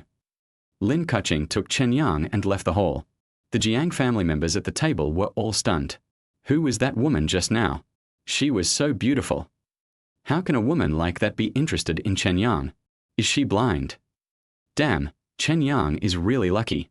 He is a worthless sailor, but he actually found such a beautiful woman. Qin Lulu's face turned red with anger. She sat at the table, so angry that she didn't want to eat. Qin Daching's face turned pale, and then he sighed and shook his head. He knew that his family and Chen Yang had completely broken up. Outside Xinhua Hotel, Lin Kuching pushed Chen Yang away. She returned to her indifference and left quickly, not wanting to say another word to Chen Yang. Chen Yang chased after her and said, "Thank you for what happened just now. Miss Lin, I'm sorry about what happened 5 years ago. I really want to make it up to you. Don't mention that again." Lin Kuching turned around and looked at Chen Yang coldly. "I don't know whether you are a human or a monster, but I hope you can stay away from me and my daughter. Besides, you are just a crew member. You can't give me what I want." After Lin Kuching finished speaking, she turned around and trotted away. As she ran, her tears suddenly welled up. She recalled the terrible scene on Meteoric Dragon Island.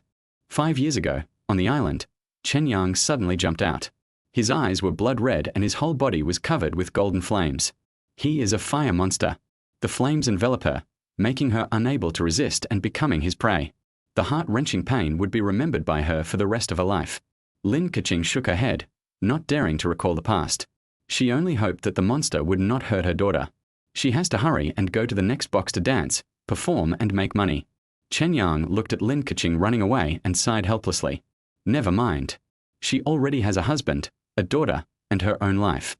I guess she's afraid that I'll show up and disrupt her current life. Besides, what happened on Meteoric Dragon Island is shameful for a woman after all. She's probably afraid that her husband will find out. Chen Yang shook his head.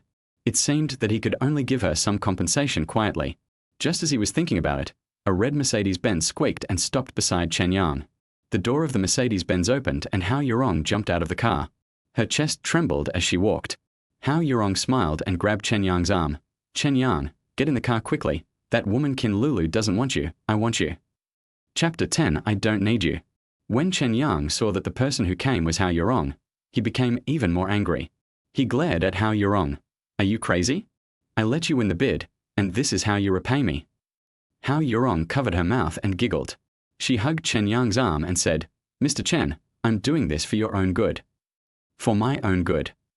Chen Yang pushed Hao Yurong away, looking puzzled. Hao Yurong nodded, straightened her chest and said with a smile, "Of course. Think about it. Although I lied, this can completely cancel your engagement with Qin Lulu. Do you want to marry a snobbish woman like Qin Lulu?" "I don't want to at all." Chen Yang immediately shook his head. Hao Yurong smiled proudly and said, "That's right.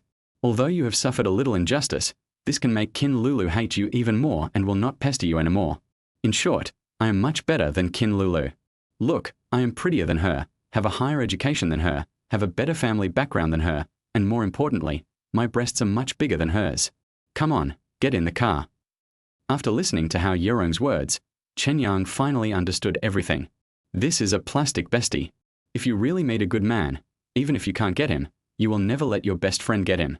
However, I have to say that after Hao Yurong's fuss, I have finally completed the process of breaking off the engagement. Chen Yang got into Hao Yurong's car and said, "Take me to Shiwang Street, number 23. While driving, Hao Yurong asked curiously, "What are you going there for? As I remember, it's already deserted." "Ah, you're not going to do anything naughty with me there, are you?" "Hey, Chen Yang, this is my first time. Can we go to another place?" "Shut up." Chen Yang slapped his forehead helplessly. He looked out the window and said, "That's my home. I'm going to pay tribute to my people who died in the fire." Hao Yurong shuddered all over and dared not make any more excessive jokes. Not long. The car stopped in front of a pile of ruins. This is the former site of the Chen family's old house. 5 years ago, this place was full of guests and very lively. Chen Jinyan was once the richest businessman in Qingju City, and the Chen family was the largest family in Qingju City. People came to ask for help one after another. Now, all that remains are burnt stone pillars, collapsed beams, and weeds all over the ground. Dad, Grandpa, Grandma, Uncle, Third Uncle, I, Chen Yang, am back. Chen Yang knelt on the ground respectfully and kowtowed 3 times. "Within a month, I will definitely come back to pay tribute with Meng Jiang's head. I will not let any of the murderers go." Chen Yang stood up, feeling cold. Hao Yurong, who was standing behind Chen Yang, was so frightened when she heard this. Hao Yurong looked at Chen Yang in horror. Only then did she know that Chen Yang's enemy was the famous Meng Jiang, the richest man in Jian Province, and the most powerful man in Jiang Province. Hao Yurong was so scared that she took a step back. She had made up her mind that she would use her proud figure to take down Chen Yang today no matter what. But now, if I get too close to Chen Yang and become Chen Yang's woman, will I be implicated? Chen Yang turned around, glanced at Hao Yurong, and smiled gently. He said calmly, "What's wrong? Are you scared? If you are scared, leave quickly. Because they are already here." "Ah." Hao Yurong turned around and looked. In the distance, the rumbling sound of a diesel engine was heard. Rows of armored vehicles rushed over rapidly, raising dust. Hao Yurong swallowed her saliva and said quickly, "Chen Yang, I'm leaving first. Goodbye." Without time to think, Hao Yurong quickly jumped into the car and drove away. Soon, 20 armored vehicles surrounded the entire dilapidated house. A machine gun was quickly mounted on the armored vehicle, revealing its black muzzle. More than 100 fully armed elite soldiers surrounded Chen Yang. At the same time, the door of the bulletproof car in the middle was pushed open. Meng Yang got out of the car with her hands behind her back, looking extremely proud. Next to Meng Yang stood a white bodyguard whom she had hired at a high price. The bodyguard's name was Honey, and he was a real mercenary. He had fought on the battlefield, killed people, and practiced ancient yoga. He was a super master who could be compared to the top masters. With Honey standing by her side, Meng Yang had the courage to get out of the car.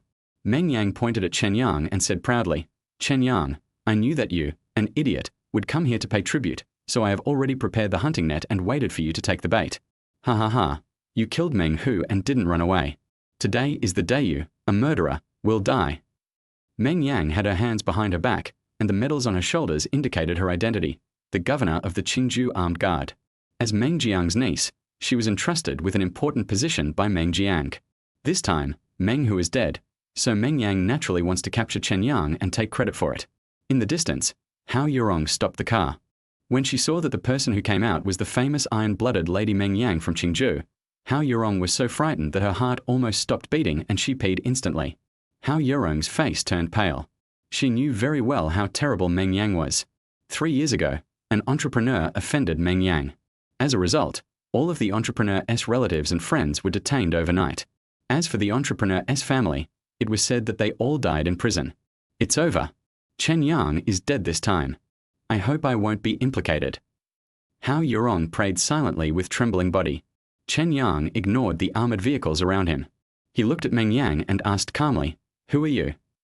Meng Yang sneered, "I am Meng Jiang's niece and Meng Hu's cousin. You killed Meng Hu, and you dared to stay in Qingju City openly. Who gave you the courage?"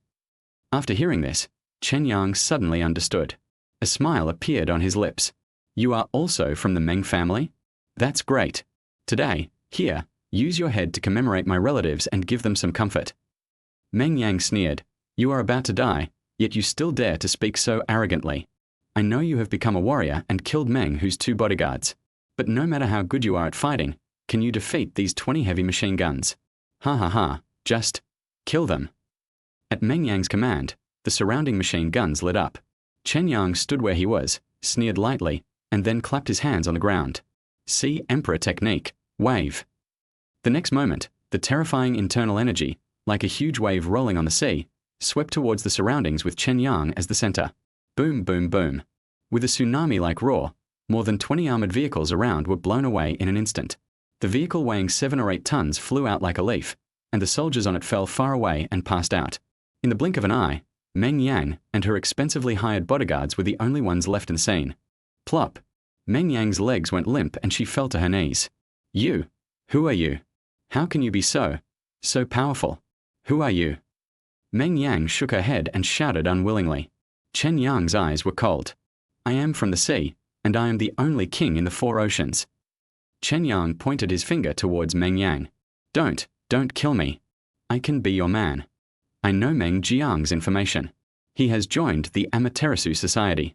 Without me as an insider, you are definitely not Meng Jiang's opponent. Puff. Chen Yang didn't hesitate at all. He pointed his finger and a stream of internal energy flowed through Meng Yang and the bodyguards' heads like water. The 2 men's heads exploded and they fell to the ground. Chen Yang put his hands behind his back and said calmly, I want revenge. Why do I need your help? Even if Meng Jiang becomes a god or an immortal, he must die. Chapter 11. I can't hold on anymore. The battle had just ended. A Dongfeng Meng Shi drove over quickly. Du Taishan, one of the 3 great national masters in Jiangnan, jumped out of the car. Du Taishan's forehead broke out in sweat when he saw the situation. He hurried forward and knelt on one knee on the ground. Mr. Chen, are you hurt? I just received news that Meng Yang, that bastard woman, violated the rules and used the transfer order to mobilize people to the Chen family's old house, so I hurried over. Chen Yang glanced at Du Taishan and said calmly, It's a small matter. You can deal with those unconscious soldiers. Yes, thank you Mr. Chen for showing mercy. Du Taishan breathed a sigh of relief and stood up. He turned his head and looked at the armored vehicle rolling around, and was even more shocked for a moment. At this moment, more than 100 motorcycles rumbled over from the distance. The motorcycle team formed a long dragon, with great momentum, and stopped in front of Chen Yang in the blink of an eye. Not good. Du Taishan's face turned pale. He immediately stood in front of Chen Yang and said in fear, Mr. Chen, there is danger. These motorcyclists are actually all masters above the innate grandmaster level. When did so many masters appear in our Jiangnan region? Mr. Chen, let's go. Chen Yang raised his hand calmly, shook his head and said, Don't panic, they are all my subordinates. What? They are all your subordinates? Du Taishan was stunned for a moment.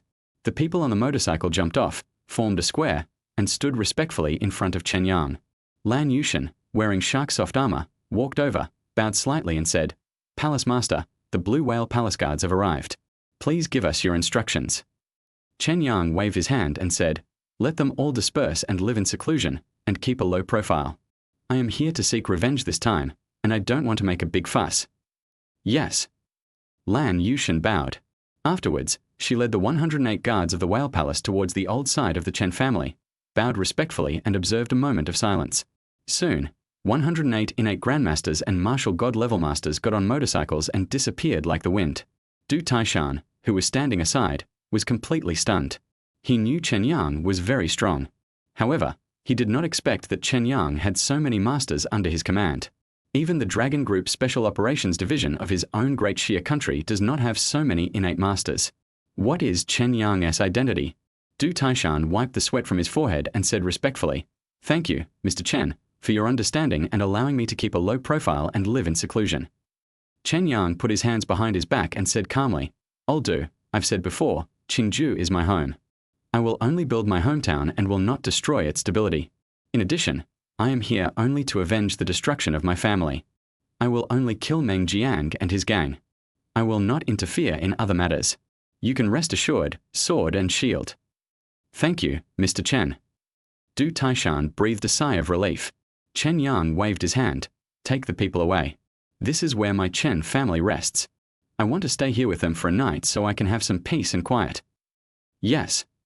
Du Taishan immediately sent someone to take the armored vehicle and everyone away. Chen Yang sat among the ruins, under the cold moonlight. In my mind, I recalled the lively laughter of the Chen family 5 years ago. Call. Chen Yang wiped his eyes and said, Meng Jiang, you must die within a month. It doesn't matter if you are the richest man in Jiang province or a member of some shitty Amaterasu society, it's useless. The busty girl Hao Yurong was hiding in the car in the distance. After seeing the scene in front of her, she was completely stunned. She knew that Chen Yang was very strong and mysterious, but she never imagined that Chen Yang could make Du Taishan, one of the 3 national masters, kneel down, make Du Yang die, and have so many terrifying warrior subordinates. Hao Yurong gave a bitter smile. She had originally thought that she could use her body to take down Chen Yang and climb up the big tree of Chen Yang. Now, Hao Yurong completely understood that she was not worthy of Chen Yang at all. Hey, Kin Lulu, you don't want such an awesome fiancé. You deserve to die. Hao Yurong was just scared to death, so she was naturally embarrassed to look for Chen Yang again, so she quietly started the car and left. Hao Yurong made up his mind that he would seize every opportunity to curry favor with Chen Yang, the mysterious king. Chen Yang stayed in the abandoned house of the Chen family for a night. Now, Qin Daqing's leg has been cured, and he and Qin Lulu have broken off their engagement. Although the process was a bit tortuous, it was finally completed. Next, the most important thing is revenge. By the way, secretly help Lin Keqing and compensate for the harm done to her on the island. In the afternoon, Chen Yang's cell phone rang. I picked up the phone and took a look. It was a call from an unfamiliar number. Chen Yang was a little confused.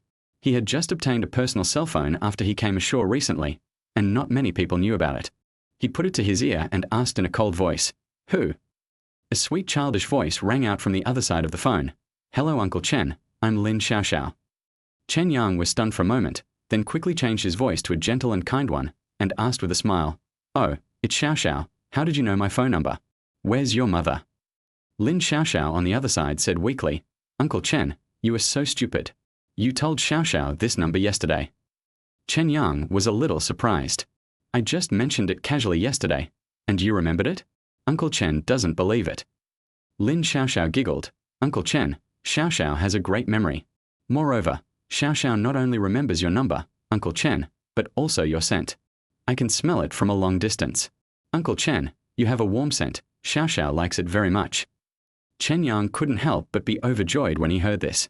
He smiled and said, "I like Xiaoxiao too, and I like the smell of you. By the way, where are you? Uncle will take you to eat something delicious." Lin Xiaoxiao sighed. "Uncle Chen, Xiaoxiao is in the hospital and can't go out to eat delicious food. Xiaoxiao wants to ask Uncle for a favor and go to the Rose nightclub to find Mom. Mom is dancing there, and Xiaoxiao wants to see her for the last time. Xiaoxiao can't hold on any longer." Chapter 12 Box. Boom. When Chen Yang heard the words on the phone, his head suddenly exploded. He quickly asked, "Xiaoxiao, which hospital are you in? Uncle will come to find you, Uncle." Beep, beep. There was a busy tone on the phone and the call was hung up. Chen Yang held the phone, his heart aching. He didn't understand why such a cute, sensible, and smart child would have a mother like Lin Keqing. The child was sick and in the hospital, but she was still busy dancing. Yesterday, Lin Keqing even took her children to smoke in the utility room. This irresponsible bitch. Chen Yang was so angry that his lungs were about to explode. He didn't have time to take a taxi, so he jumped up and ran quickly towards the Rose nightclub like a phantom. Chen Yang's mind was filled with Lin Xiaoxiao's image. He suddenly understood why when he held Xiaoxiao in his arms yesterday, there was a faint smell of formalin disinfectant on her body, and why she looked so weak. It turns out that Xiaoxiao's health is not very good. Chen Yang secretly blamed himself in his heart. He should have given the child a thorough checkup yesterday. After all, he had inherited the legacy of the Temple of Poseidon and his medical skills were unparalleled. However, yesterday, that bitch Lin Keqing blocked me at every turn, fearing that I would come into contact with Lin Xiaoxiao, which led to my failure to discover the problem in time. Chen Yang was extremely fast. His body left a trail of afterimage, crossing the streets and traffic, and arriving at the Rose nightclub.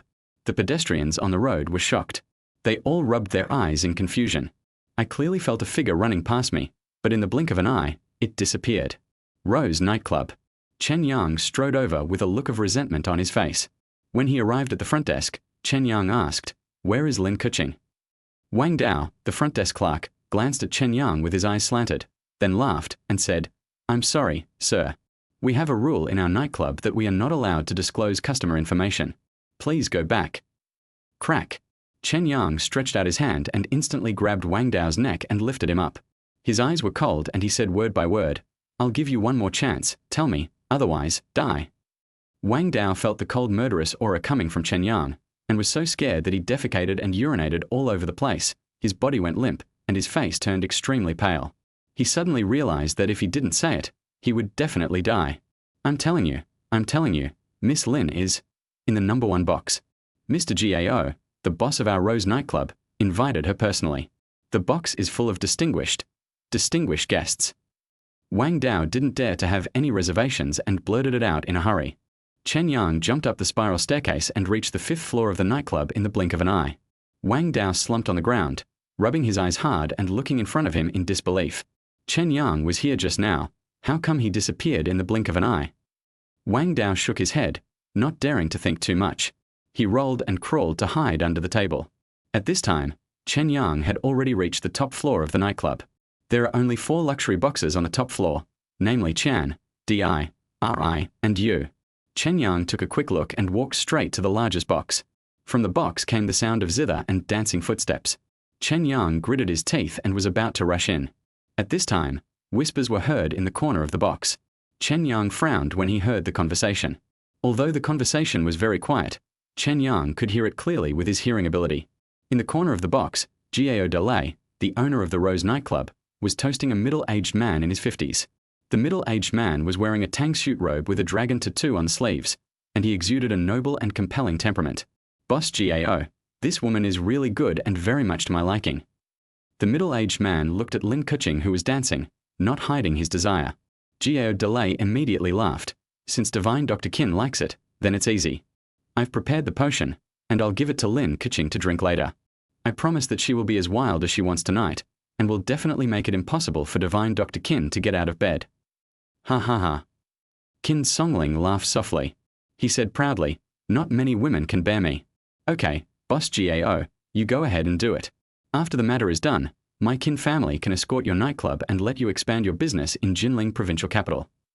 When Gao Delay heard this, he nodded excitedly. Don't worry, Dr. Qin, I'll do it right away.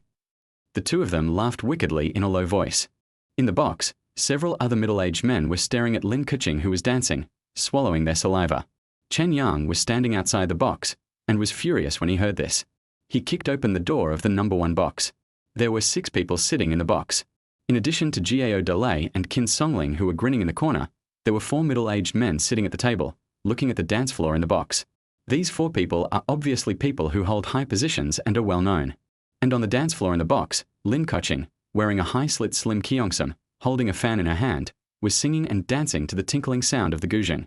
She danced so beautifully and ethereally that it made people intoxicated and fall in love with her at first sight.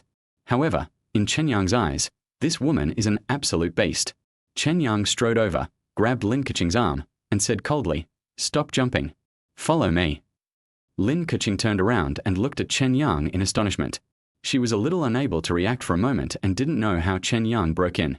Gao Delay, who was in the corner, stood up suddenly and shouted, "Who are you? How dare you break into my box? Someone, come here." Gao Delay is the owner of the Rose nightclub, and this is his territory, so he is naturally very confident. Outside, more than a dozen security guards and thugs rushed in and surrounded Chen Yang. Gao Delay sneered and walked towards Chen Yang. He pointed at Chen Yang's forehead and said, "Grandson, you are looking for death. I don't care what your relationship with Lin Kuching is, but you disrupted my banquet today and disturbed the interest of Qin Shini. You must die." Gao Delay waved his hand and said, "Take him to the backyard, break his legs first, and tie him up." Yes. The surrounding security guards and thugs immediately rushed over with extreme ferocity. "Wait, let him go, Boss Gao. Chen Yang was wrong. I will apologize to you on behalf of Chen Yang. Please let him go this time." Lin Kuching quickly protected Chen Yang and opened her arms. Although facing more than a dozen ferocious thugs, Lin Kuching still stood in front of Chen Yang at the first moment, fearing that Chen Yang's legs would really be broken. Chen Yang looked at the petite and beautiful body in front of him and was slightly stunned. He didn't expect that this bitch who didn't even take care of her own daughter would now bravely protect him behind her like an old hen. What on earth is this woman thinking? Chapter 13, My Daughter. Gao Delay glared at Lin Kuching and smiled coldly. "Ms. Lin, get out of the way immediately." Lin Kuching quickly put on a smiling face. Although she was very scared, she couldn't just watch Chen Yang's legs being broken and becoming disabled. Although, Lin Kuching still harbors endless hatred and resentment towards Chen Yang. But the man in front of her, this monster, was the one who took away her virginity, the only man in her life, and he was also her biological father. Lin Keqing suppressed a fear, forced a smile, and whispered, "Boss Gao, please be magnanimous and let Chen Yang go this time. He is a sailor, an ignorant bumpkin who doesn't know the rules of our big city. I will ask him to apologize to you now." When Gao Delay heard what Lin Keqing said, he sneered even more. After all this fuss, it turned out that Chen Yang was just an ignorant sailor. Gao Delay said with his hands behind his back, "Ms. Lin, don't forget why you came here today. We are inviting Divine Dr. Qin to the banquet, but this bastard in front of us has disturbed Divine Dr. Qin's mood. He must be punished. Otherwise, where will I, Gao Delay, save my reputation? If you don't get out of the way, then your request to Divine Dr. Qin will be in vain." When Lin Keqing heard this, her body trembled slightly and she stood there in a daze. Chen Yang was too lazy to talk nonsense. He hugged Lin Keqing's waist and then slapped Gao Delay on the face. With a creak, Gao Delay fell to the ground. Seeing this, the other thugs and security guards rushed towards Chen Yang with steel bars and machetes. Chen Yang kicked them one by one, bang bang bang, and kicked everyone out. Gao Delay fell to the ground, looking at the scene in horror. Chen Yang stepped forward and stepped on Gao Delay's leg. With a snap, Gao Delay's legs were shattered and he could no longer stand up. Chen Yang said coldly, "I'm in a hurry today. I'll deal with you next time. Follow me." Chen Yang pulled Lin Keqing and walked out of the box. Lin Keqing was stunned at first, and was then pulled by Chen Yang to the elevator entrance. At this time, Lin Keqing finally came to her senses. She shook her hand violently and broke free from Chen Yang's arm. Lin Keqing's eyes were red as she glared at Chen Yang and screamed, "Ah, Chen Yang, what on earth are you going to do? What on earth do you want? You have completely ruined my life. Why are you trying to harm me again now? What on earth do you want?" Chen Yang's expression was icy. He grabbed Lin Keqing's wrist tightly and said, "I've said before that I can make up for what happened in the past. But now, you have to go to the hospital with me. Do you know that Xiao Xiao is dying now? Do you know that she just wanted to see you before she died? As a mother, you didn't care about your daughter being sick and in the hospital, and you came here to dance. Is there any mother like you in this world?" Lin Keqing was slightly startled. At this moment, the cell phone in Lin Keqing's bag rang. She took out her cell phone and heard the doctor's anxious voice. "Ms. Lin, Xiao Xiao's condition has suddenly worsened and she needs an emergency blood transfusion. Please come to the hospital now and sign to prepare." Okay, I'll go now." Lin Keqing finally panicked. She kicked off her high heels and ran towards the elevator barefoot. Chen Yang followed Lin Keqing and entered the elevator. Chen Yang asked quickly, "Which hospital is Xiao Xiao in? Did you drive?" Lin Keqing shook her head and said, "No need to drive. Xiao Xiao lives in the hematology ward of the central hospital across the street. We have to run over there. We have to run over there." Chen Yang breathed a sigh of relief when he heard this. The elevator reaches the first floor. Chen Yang picked up Lin Keqing by the waist and ran quickly towards the other side of the nightclub. Lin Keqing screamed at first, but soon she shut up, because she found that Chen Yang was indeed running very fast. The man in front of her was as strong as an ox and ran like a tiger. In the blink of an eye, the two people had entered the central hospital and arrived outside the hematology department's emergency room. A female doctor in her 30s walked over quickly and said, "Ms. Lin, please sign first. In addition, your daughter's red blood cell count is rapidly decreasing, and she needs an urgent blood transfusion. She is type O blood, and the blood bank has too little stock, so it will take time to transport it. You should immediately find someone with type O blood to donate blood urgently." Lin Keqing was stunned. Okay, I'll call someone now." When Chen Yang heard this, he frowned and said, "Let me do it. I have type O blood. Also, can I see Xiao Xiao first?" The female doctor shook her head. "Xiao Xiao is in critical condition and cannot be visited. Since you are type O blood, come with me." "He can't do it."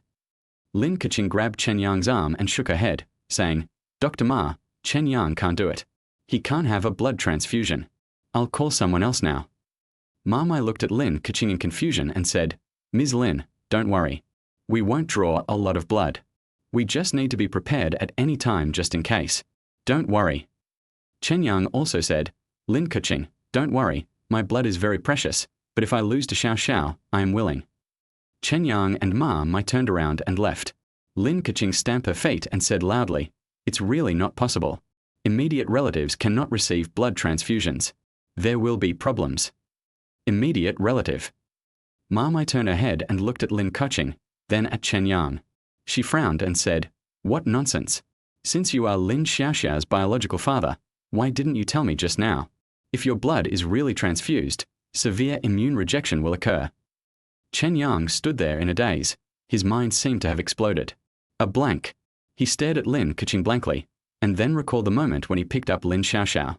When he saw Xiaoxiao for the first time, when he held Xiaoxiao for the first time, the joy and love that came from his heart, it turned out to be blood. Chen Yang stretched out his hand and tremblingly grasped Lin Keqing's shoulder. I am your little biological father." Lin Keqing slapped Chen Yang's hand away in disgust. She picked up the phone and said, "Although Lin Xiaoxiao is your daughter, she will have nothing to do with you in the future. I have to make a phone call and find someone to donate blood." Chen Yang swallowed his saliva. Thinking of Lin Xiaoxiao's helpless and weak voice, Chen Yang felt heartbroken. At this time, the sound of dense footsteps was heard. Then, more than 30 people came walking quickly.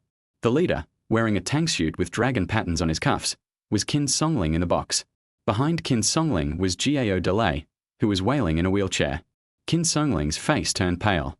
The people standing on both sides of him were all warriors. Gao Delay pointed at Chen Yang and Lin Keqing and angrily scolded. "Lin Keqing, I gave you a chance, but you didn't cherish it. Originally, I had already persuaded Dr. Qin to treat your daughter, but now, not to mention your daughter, even this pretty boy of yours must die." When Lin Keqing saw these people, she hurried forward and knelt down with a plop. Lin Keqing pleaded, "Boss Gao, I'm sorry, I'm really sorry. I just left because I received a call that my daughter was seriously ill. Dr. Qin, please help me save my daughter. She is in critical condition now. If you help, she will definitely be able to recover."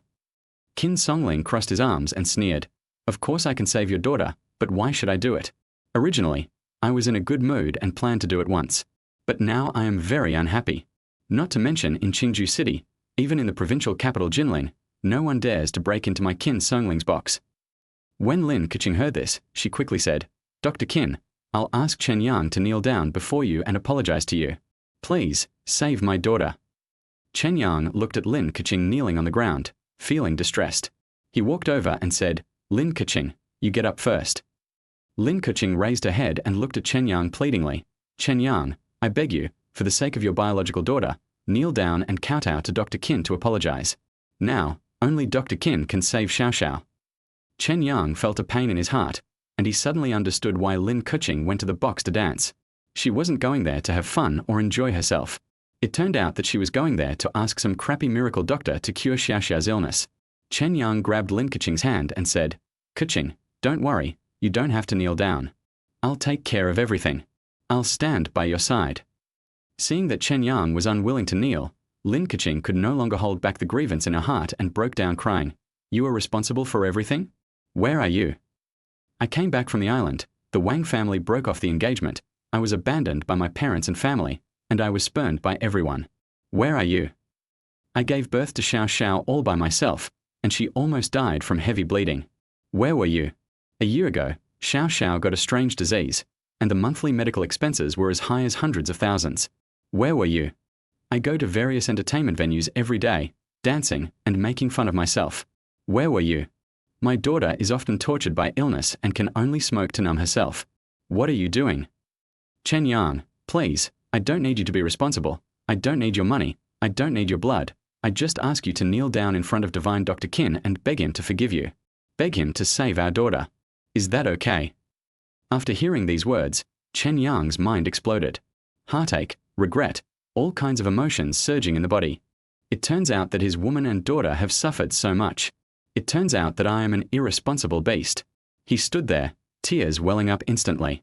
At this time, Qin Songling in front of him sneered with disdain and said, "Ha ha, my little beauty, what do you need such an irresponsible and useless man for? Why don't you just follow me? I will take you to eat delicious food and drink spicy drinks." Gao Delay also smiled and said, "Yes, Lin Keqing, divine Dr. Qin really likes you.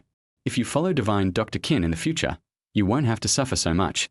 From now on, you only need to dance on the bed for divine Dr. Qin alone." Ha ha ha. The warriors and bodyguards around all laughed. Qin Songling stepped forward and grasped Lin Keqing's chin. He chuckled and said, "Poor little beauty, serve me obediently and be my woman." I can reluctantly let your daughter survive." Chen Yang raised his head suddenly and his eyes turned blood red. He stepped forward and grabbed Qin Songling's neck. "You are looking for death." Chapter 14 Donation Surgery. Chen Yang's eyes turned blood red. He never thought that Lin Keqing and Lin Xiaoxiao had suffered so much. And these men in front of them actually used their daughter's illness to threaten Lin Keqing, forcing her to dance, and even conspired in the box to drug Lin Keqing. If he didn't show up, Lin Keqing would have no way of escaping from these people. Qin Songling's face flushed red, and he glared at Chen Yang. He didn't expect that the man in front of him would dare to pinch his neck and lift him up. Doesn't he know who he is? In Qingju City, no one dares to treat me like this. Qin Songling had never been so embarrassed before. He gritted his teeth and said angrily, "Boy, kneel down and apologize to me immediately. Otherwise, not only you, but also your daughter will die. Do you fucking know who I am? Let me down now." Chen Yang stared at Qin Songling, his eyes filled with murderous intent. This bastard in front of him actually dared to threaten him with his daughter's life. Gio Delay, who was sitting in a wheelchair, shouted, "You're crazy. You're really crazy. Chen Yang, you useless thing. Do you know the identity of Dr. Qin?" The ancestors of divine Dr. Qin were imperial physicians. A few years ago, the Qin family rescued the leader of the Dragon Tiger sect in Jinling province and received the true teachings of the Dragon Tiger sect. Now, the entire Qin family controls the Blood Knife Hall. The father of divine Dr. Qin is a famous warrior in Qingju City, nicknamed the Blood Knife Ancestor. If you insult divine Dr. Qin like this, just wait for your family to be exterminated. The warriors behind Qin Songling also took out weapons from their arms at this time. Various daggers, triangular spears, short knives, etc. were all pointed at Chen Yang. Chen Yang was too lazy to talk nonsense. Thinking of the malice these people had towards Lin Keqing and her daughter, Chen Yang's expression became gloomy. He suddenly exerted force with his fingers, and with a click, Qin Songling's neck was instantly broken by Chen Yang. When the warriors around saw this scene, their faces all changed drastically. They never thought that Chen Yang would actually dare to kill Qin Songling. Things are about to change in Qingju City. The Qin family is the owner of the Blood Knife Hall. The Blood Knife Hall is extremely brutal and powerful, and is the leader of the three major evil forces in Qingju. More than a dozen warriors rushed towards Chen Yang. Chen Yang didn't say anything. His fists and feet fell quickly. There were a few bang bang bang pa pa pa sounds. More than a dozen warriors flew out in an instant and fell to the ground, unable to move. In the blink of an eye, Gio Delay, sitting in a wheelchair, was the only person left in the corridor. Gio Delay opened his mouth, staring at the scene in amazement. He never expected Chen Yang to be so brave. Gio Delay was so frightened that he shit and pissed all over. He slid off the wheelchair with a plop, knelt on the ground, and kowtowed to Chen Yang and Lin Keqing. Just then, hurried footsteps were heard outside. It was Du Taishan, walking quickly with a group of uniformed armed soldiers. Gio Delay turned around and saw Du Taishan, the national teacher, and the people from Sword and Shield. He cried out wow and crawled towards Du Taishan. Gio Delay said, Master Imperial Master, help me, this kid killed someone in public, and the person he killed was Qin Songling. Master Imperial Master, please arrest him quickly." Du Taishan gritted his teeth, his face turned pale. He raised his hand and slapped Gio Delay in the face. Not to mention that Chen Yang is his savior. Just Chen Yang's strength and those terrifying subordinates are not people he can afford to offend. These bastards, if they really anger Chen Yang, the entire Jiangnan district will be turned upside down. Chen Yang was too lazy to care about these things. He pulled Lin Keqing, who was kneeling on the ground, up and said quickly, "Come with me to see how our daughter is doing." Lin Keqing knelt on the ground, looking confused. She had not expected that so many people would die in the hospital corridor in the blink of an eye. However, thinking of her daughter, Lin Keqing did not care about the subsequent troubles, and ran towards the emergency operating room in the distance with Chen Yang. The door to the operating room was closed. The nurse at the door saw two people coming and immediately stopped them. Chen Yang said, "Open the door, I want to see my daughter."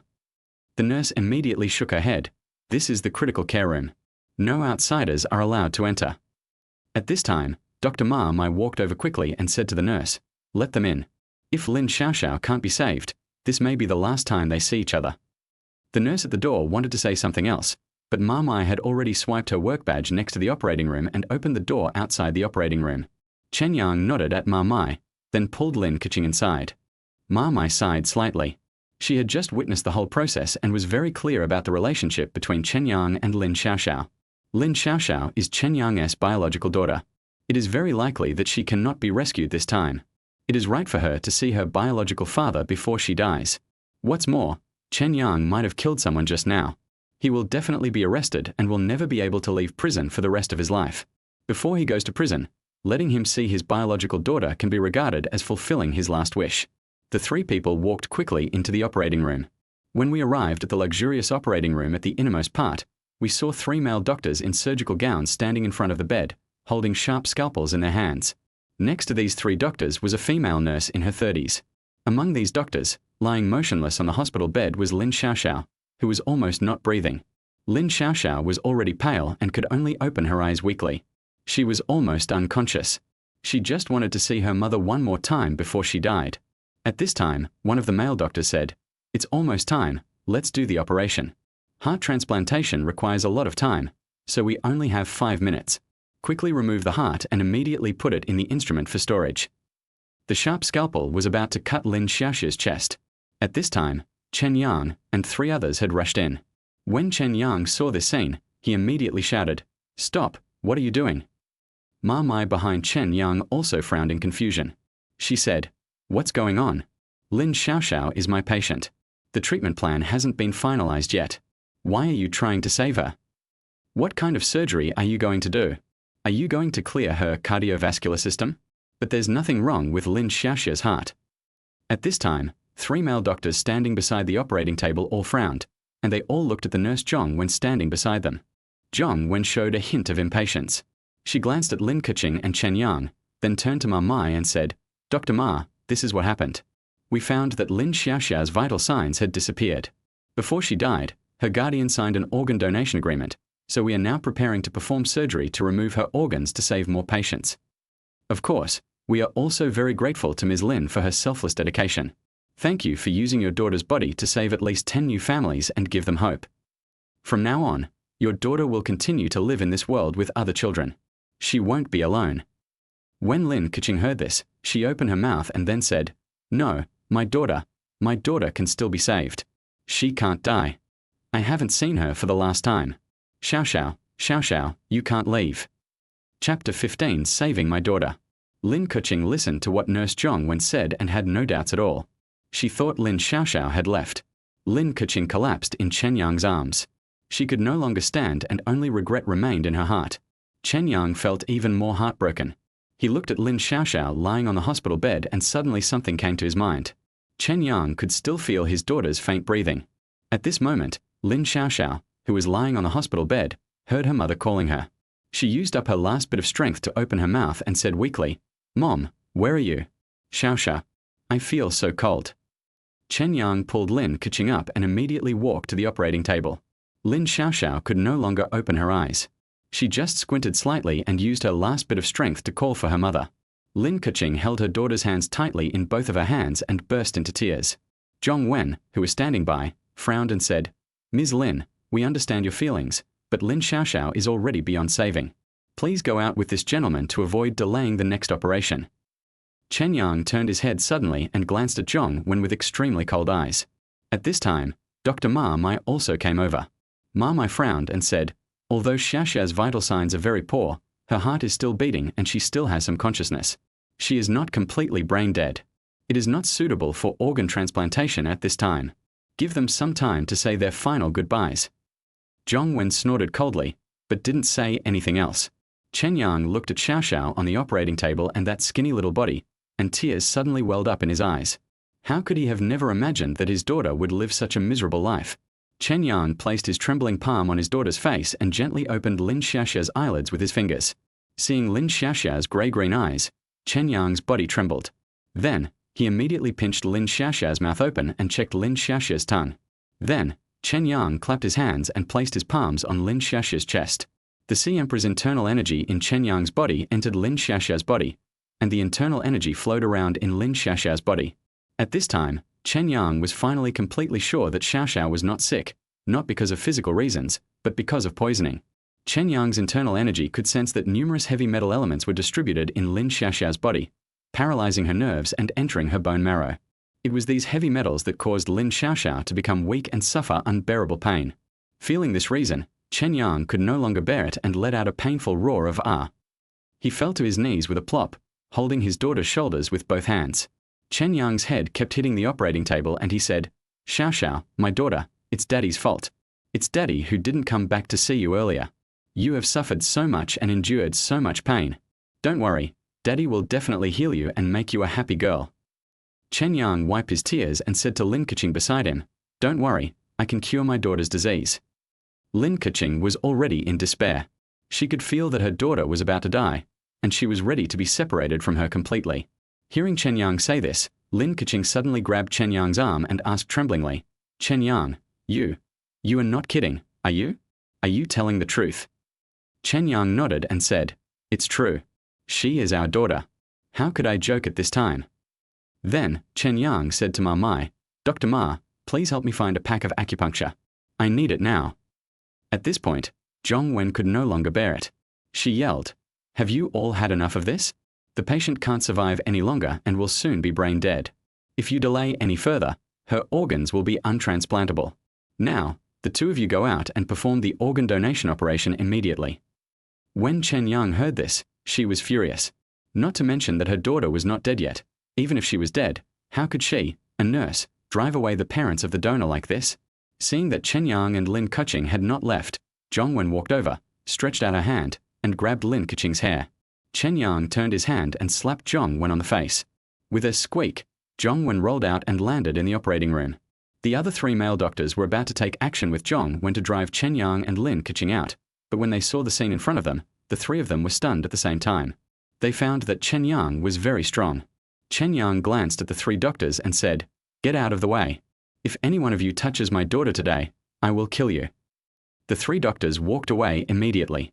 At this time, Ma Mai returned to the operating room with a pack of needles in her hand. Ma Mai sighed and said to Chen Yang, "Mr. Chen, I understand your feelings very well.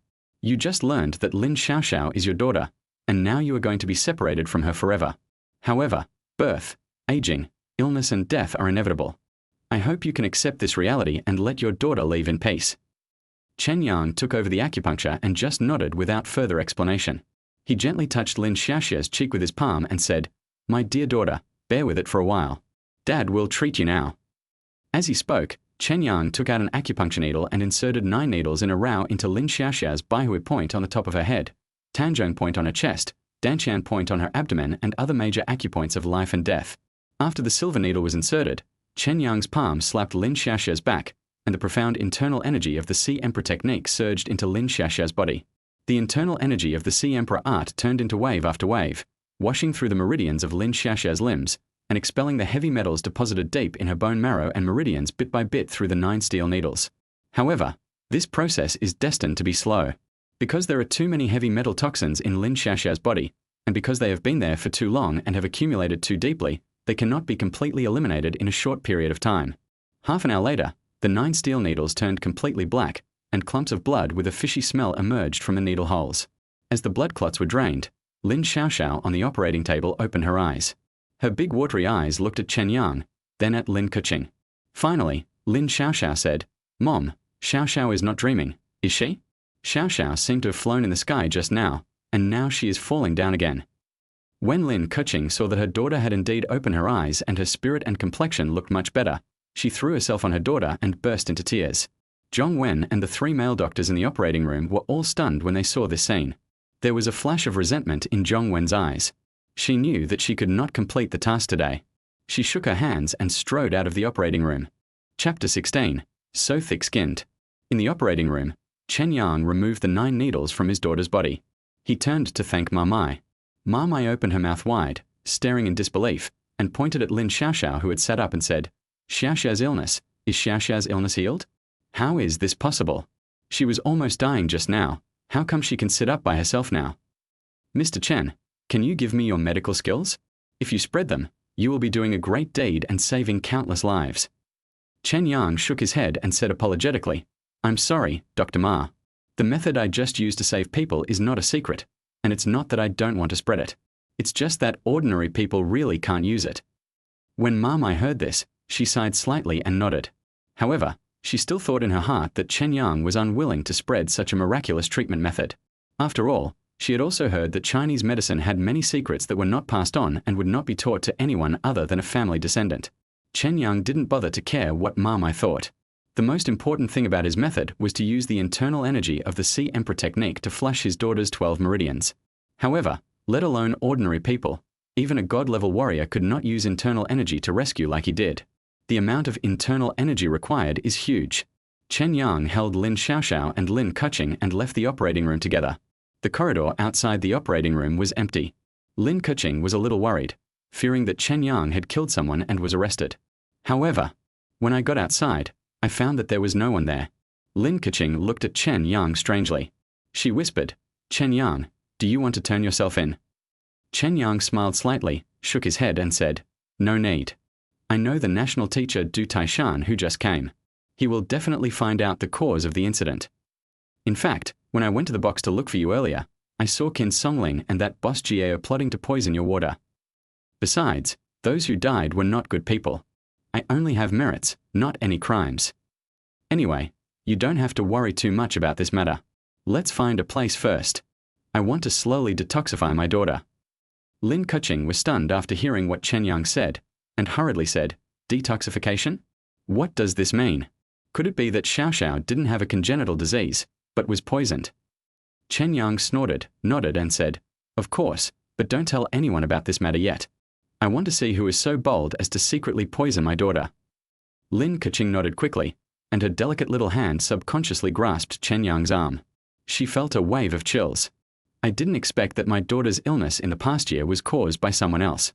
What was their purpose? Were they my enemies? Were they using my daughter to avenge me? Chen Yang said, "Where do you live? Let's go there. Remember, don't tell anyone about the poisoning. I will investigate it secretly. Just live your life as usual." Lin Keqing nodded quickly and said, "I know. I live with my parents and sister now. Let's go home now." At this time, Lin Xiaoxiao regained some spirit. She hugged Chen Yang's neck, her eyes rolling around. Lin Xiaoxiao asked, "Mom, I was confused by your conversation with Uncle Chen just now. Could it be that Uncle Chen is really my father?" Lin Keqing nodded and said, "Yes, he is your father." When Xiaoxiao heard this, she burst into tears. She hugged Chen Yang's neck and kept muttering, "I have a dad now. Xiaoxiao also has a dad. Xiaoxiao is no longer a wild child without a dad. From now on, I will tell everyone that I, Lin Xiaoxiao, also have a dad." Chen Yang felt even more sad when he heard his daughter's muttering. He hugged Lin Xiaoxiao's back and secretly decided in his heart that he would never leave Lin Xiaoxiao again, and no one could stop him no matter who it was. Lin Keqing still had some resistance to Chen Yang in her heart. But Chen Yang had just saved herself and her daughter's life, and now her daughter was so affectionate to him. Lin Keqing sighed slightly. No matter what, Chen Yang is the child's biological father, and now he obviously cannot prevent Chen Yang and Lin Xiaoxiao from recognizing each other. After leaving the hospital, Lin Keqing's mood finally calmed down. Chen Yang held Lin Xiaoxiao in his arms and hummed a little tune all the way. Lin Xiaoxiao pointed to a KFC not far away and said, Dad, can you take me to eat something delicious? I want to eat fried chicken legs." Chen Yang laughed and said, "Yes, of course. Let's go eat fried chicken legs.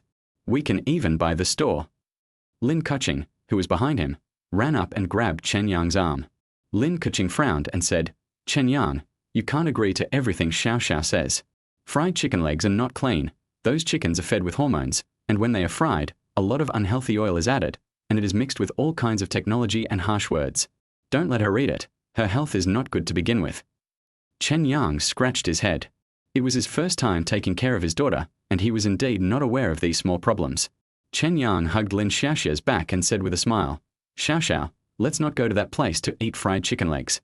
Let's go home and let Dad make it for you. I'll make you a lot of delicious food, okay?" Lin Xiaoxiao nodded vigorously, clapped her hands and said, "Oh, Dad can cook delicious food. Dad is better than Mom. Mom can only cook noodles." When Chen Yang heard this, he burst into laughter. Lin Keqing blushed, and she said in a depressed tone, "Xiaoxiao, you are wronging me. I only make noodles because I am busy with work. Forget it. Why should I bother with a little brat like you?" The three of them chatted and laughed and hailed a taxi on the side of the road. People passing by couldn't help but look at the three people, muttering to themselves, "What a happy family." When Lin Keqing heard these discussions, Her face turned red again and she couldn't help but lower her head. On the way, Lin Keqing was still a little worried. She asked Chen Yang in a low voice, "Chen Yang, are you going to live with us from now on?" Chen Yang nodded and said, "Of course, I won't leave Xiao until the murderer is found." Lin Keqing stroked her hair awkwardly and whispered, "But, Chen Yang, our house is relatively small, with only 3 rooms. My parents and sister each live in a room. Are you going to sleep on the sofa in the future?" Chen Yang immediately shook his head and said, "Of course not. My daughter and I sleep on the bed. You can sleep on the sofa. I told you that I will never leave my daughter's side, including when she is sleeping." Then Chen Yang whistled. He hugged Lin Xiao and felt that he could not look at her enough, nor hug her enough. This feeling of being connected by blood made Chen Yang's heart melt. Lin Keqing, who was standing by, was completely speechless when she heard Chen Yang's answer. She didn't expect Chen Yang to be so shameless. Not only did he let her live in her house, he also forced her to sleep on the sofa. However, seeing Chen Yang's daughter-slave look, Lin Keqing's resentment towards Chen Yang for the past 5 years gradually dissipated. Chapter 17. So thick-skinned. The taxi stopped at the gate of Fengming Community. Fengming Community is a mid to high-end community with lots of greenery, and the houses are all low-rise buildings with no more than 11 floors. After entering the community, Lin Xiao broke free from Chen Yang's arms. She jumped and ran into the community. When she met children, she proudly showed off. "Look, look, he is my father. I have a father too. Look, I have a father too." Lin Xiao ran all the way, announcing to her friends in the community that she had a father. Chen Yang and Lin Keqing were walking side by side at the back. Seeing this scene, both of them felt a little sad. Lin Keqing glanced at Chen Yang and said, "Chen Yang, I am very grateful that you saved me and my daughter, but after my daughter recovers, she still has to live with me. You can't take her away from me." Chen Yang nodded and said, "Of course, I'm not that selfish, but she is my daughter after all, and I will live with her. So, since both of us want to live with Xiao, why don't we just be together?" Lin Keqing was stunned and her face turned red. She didn't expect Chen Yang to say such a thing so bluntly. Lin Keqing immediately shook her head and said, "No, no, Chen Yang, what are you dreaming about in broad daylight? I don't like you. How can we live together? Besides, you are still a monster. What if you burst into flames one day and hurt me and my daughter? So, when my daughter recovers, you should move out." Seeing Lin Keqing's worried look, Chen Yang curled his lips helplessly. He knew that it was impossible for Lin Keqing to accept him now. After all, it is a major matter of marriage, so Lin Keqing will definitely be very cautious. Chen Yang shrugged and said, I know. Never mind. Let's wait until my daughter is well again. Besides, I won't turn into a monster again. What happened 5 years ago was just an accident. Now I have recovered from my strange disease. I am very strong now and have a lot of money. In short, you and your daughter don't have to worry about life anymore. I was originally thinking of taking you to buy a house this afternoon, but I didn't expect this neighborhood to be quite upscale, and my daughter is very familiar and comfortable living here, so let's not change houses for the time being. Lin Keqing curled her lips. She didn't believe what Chen Yang said. After all, she knew that Chen Yang was just a man making a living on the sea.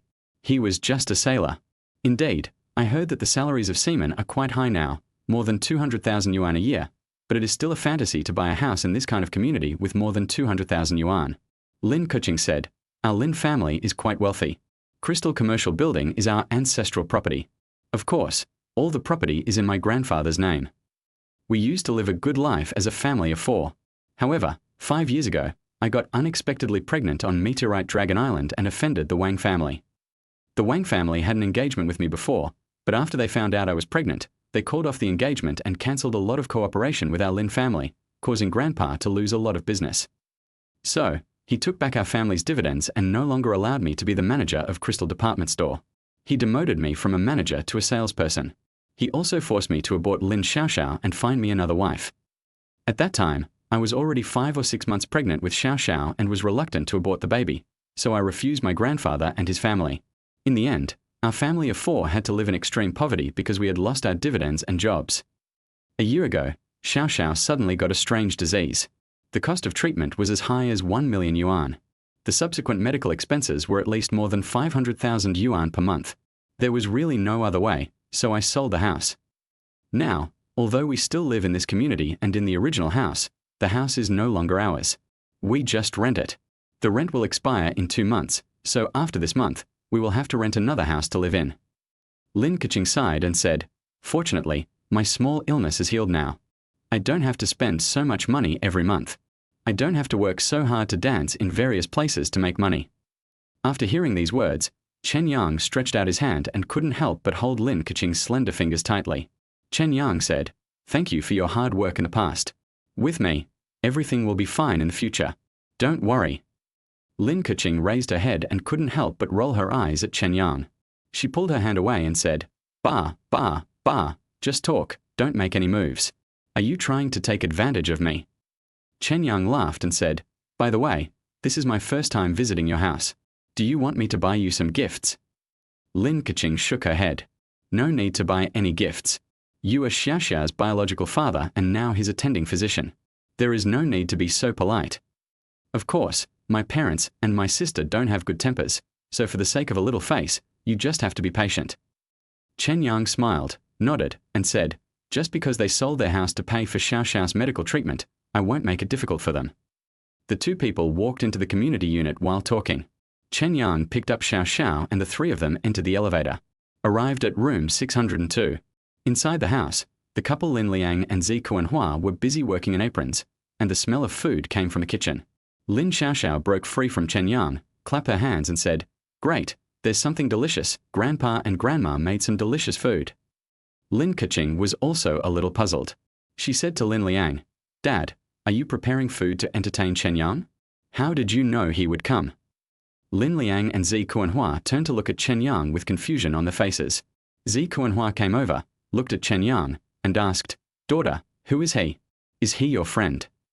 At this time, Lin Xiaoxiao was already hugging Chen Yang's legs and said proudly, "Grandma, he is my father. Look, Grandma, I have a father too. I can live with my parents in the future." After hearing this, Zi Kuanhua's face suddenly changed and he said, "Are you Lin Xiaoxia's biological father?" Chen Yang nodded and said, "Aunt, my name is Chen Yang, and I'm Xiaoxia's biological father. Of course, I just found out today. Thank you, Uncle and Aunt, for taking care of Xiaoxiao over the years." Zi Kuanhua snorted, and she sat directly on the sofa and said, "No need to say thank you. From the looks of you, you are planning to live with Xiaoxiao. Since you are Xiaoxia's biological father, we won't object if you want to live with them and their daughter. However, we want to ask what you do for a living. How much do you earn? Do you own a house? What car do you drive?" Chen Yang was stunned for a moment, then he quickly said, "Auntie, don't worry, I have a house and a car. Although I can't tell you directly about my job, it is definitely not bad. I am very rich, richer than the richest country in the world. In short, if you agree to hand Lin Keqing over to me, you can rest assured." Lin Keqing couldn't help but roll her eyes at Chen Yang. She reached out and pushed Chen Yang's arm and said, "Just shut up. Why are you still bragging in front of my mother?" Lin Keqing said to Zi Kuanhua, "Mom, his name is Chen Yang. He is a crew member and a sailor at sea. Xiaoxiao was able to turn danger into safety this time, thanks to him. In the next few days, he will stay at our house and treat Xiaoxiao. After Xiaoxiao recovers, he will leave. Anyway, you don't need to worry about Chen Yang's affairs. By the way, are you making so many delicious dishes to entertain guests?" At this time, a beautiful girl in yoga clothes came out of the room. She laughed and said, "Yes, sister, it's my boyfriend Zhao Wei. He's coming over for dinner." Chapter 18 Brother-in-Law Visits. Chen Yang glanced at the girl in yoga clothes who walked out of the room. She was in her early 20s and looked somewhat similar to Lin Keqing in terms of her eyebrows, but she was shorter, and her facial features, figure, and temperament were inferior to Lin Keqing's. But among a group of women, she is still definitely a beauty. Lin Keqing frowned at this time, and she said to the girl, "Lin Yumeng, didn't I tell you that Zhao Wei is not a good person? I told you not to be with him, so why did you invite him to your home for dinner now?" Lin Yumeng is Lin Keqing's sister. She couldn't help but curl her lips and walked out of the room. Lin Yumeng glanced at Chen Yang, then said, "Sister, why do you care about my affairs? Besides, you said Zhao Wei is not a good person, so Chen Yang is a good person? He is just a little handsome, but other than that, how can he compare to Zhao Wei? Think about it. In essence, he is a violent criminal. He raped you on an uninhabited island and then fled irresponsibly. Besides, he is just a useless sailor. Once he goes out to sea to work, he can't go home for half a year. Isn't such a man worse? Zhao Wei does have shortcomings, but his Zhao family used to be a super wealthy family in Qingju City. Although it has declined now, he is still a super rich second generation. As long as I get close to him, I can reach the top in one step. Lin Keqing frowned. At this time, Lin Xiaoxiao, who was standing next to her, immediately hugged Chen Yang's legs and said dissatisfiedly, "Aunt, I don't allow you to say that about my dad. My dad is the best dad in the world." Lin Yumeng laughed. She walked up to Chen Yang and said, "Chen Yang, if you want to be Lin Xiaoxiao's father and want to enter our Lin family, you must pass me first." Chen Yang glanced at Lin Yumeng in front of him, just smiled and nodded and said, "Okay, if I marry your sister in the future, then you will be my little sister. I wonder if you have any requirements." Lin Yumeng laughed and said, "It's very simple. If you can give me 800,000 now, I will agree to let my sister marry you." Chen Yang nodded and said, "So it's just about money. That's too simple." Lin Yumeng put her hands behind her back and pouted. "You are such a boaster. 800,000 yuan is something many families cannot come up with in their lifetime. You, forget about marrying my sister in this lifetime. Besides, our Lin family didn't ask you for compensation. We are being polite to you by not beating you up." Lin Keqing snorted, and she pulled Chen Yang and Lin Xiaoxiao directly towards her room. In the living room, Lin Yumeng curled her lips and said, "Mom and Dad, you see, I've said it before, my sister is beautiful, but she's going to be a miserable person all her life. She used to work hard to treat Xiaoxiao. Now, she not only has to take care of Xiaoxiao, but also has to take care of that wild man. There is no hope for our family in the future. So, you still have to work with me as much as possible to firmly grasp Jiao Wei, the golden son-in-law. With Jiao Wei, our Lin family can live a good life." Zi Kuanhua and Lin Liang were also very angry. They were of course dissatisfied with Chen Yang and had strong resentment in their hearts. His family had to go through 5 years of hard life, and the most fundamental reason was Chen Yang. If Chen Yang had not ruined his daughter, why would his family have to suffer such great suffering for these 5 years? It's just that Lin Keqing just said that Chen Yang could cure Xiaoxiao, so they had no choice but to tolerate him. Chen Yang and Lin Xiaoxiao entered Lin Keqing's bedroom. The bedroom was not big, and 3 people standing inside seemed a bit crowded. Lin Keqing breathed a sigh of relief. She smiled at Chen Yang and said, "Chen Yang, don't mind what my sister said just now." Chen Yang shook his head and said, "Nothing. I think your sister is outspoken and should be easy to get along with in the future. Also, has Xiaoxiao always slept in this room before?" Lin Keqing nodded and said, "Yes, she used to be a little timid and couldn't sleep in a different place, so she never slept anywhere else." Chen Yang sniffed and said to Lin Keqing, "I'll check this bedroom first to see if there's anything that could have poisoned Xiaoxiao." Lin Keqing nodded, then her expression changed slightly and she said to Chen Yang, "Chen Yang, it's impossible for my parents and sister to poison Xiaoxiao, right?"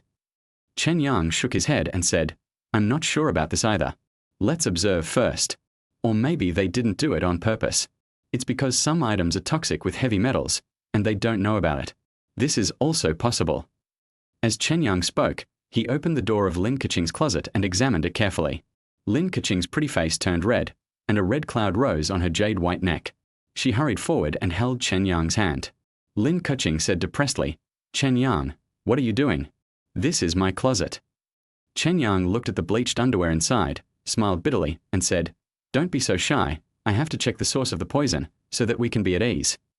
Besides, what's so good about your clothes? I'm not a pervert."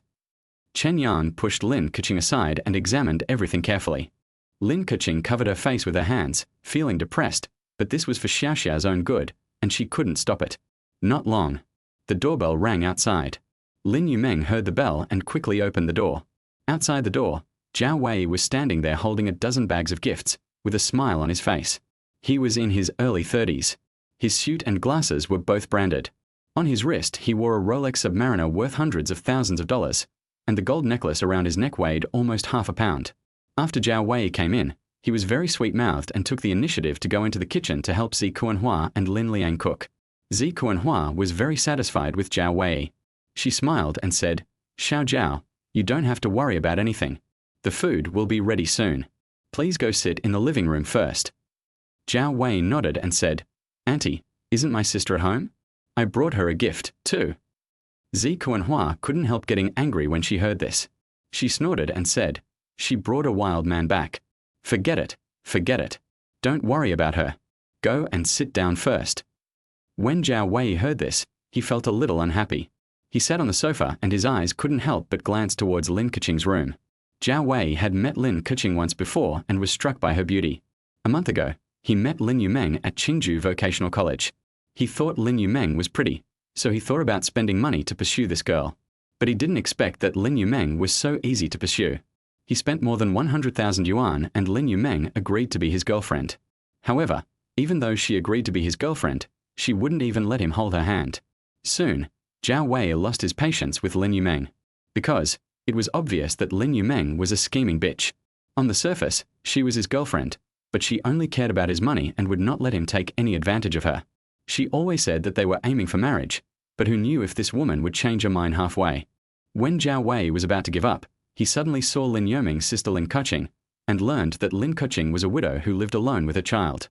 The moment he saw Lin Keqing, Zhao Wei secretly made a decision in his heart that he must catch up with Lin Yumeng and then live in the Lin family. In this way, both sisters Lin Keqing and Lin Yumeng would be his.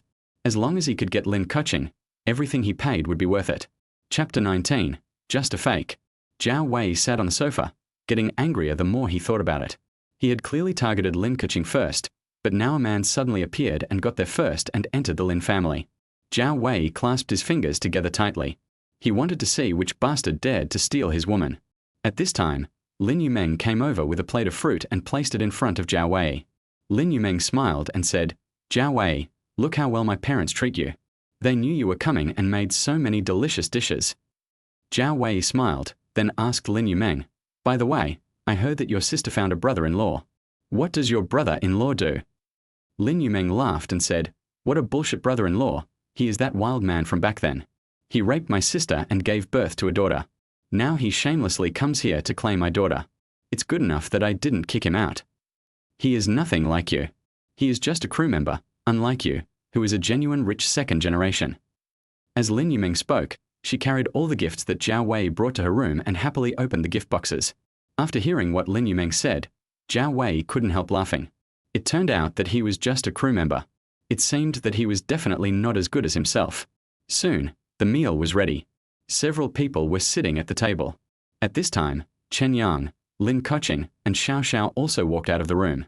Chen Yang did not find the poisonous substance. As long as the source of the poisoning was not found, Chen Yang would not dare to relax. Zhao Wei stood up immediately when he saw Chen Yang and Lin Keqing coming out. He took the initiative to extend his hand to Lin Keqing and said, "Hello, big sister. This is my first time visiting you. Please take care of me in the future." Lin Keqing did not shake hands with Zhao Wei.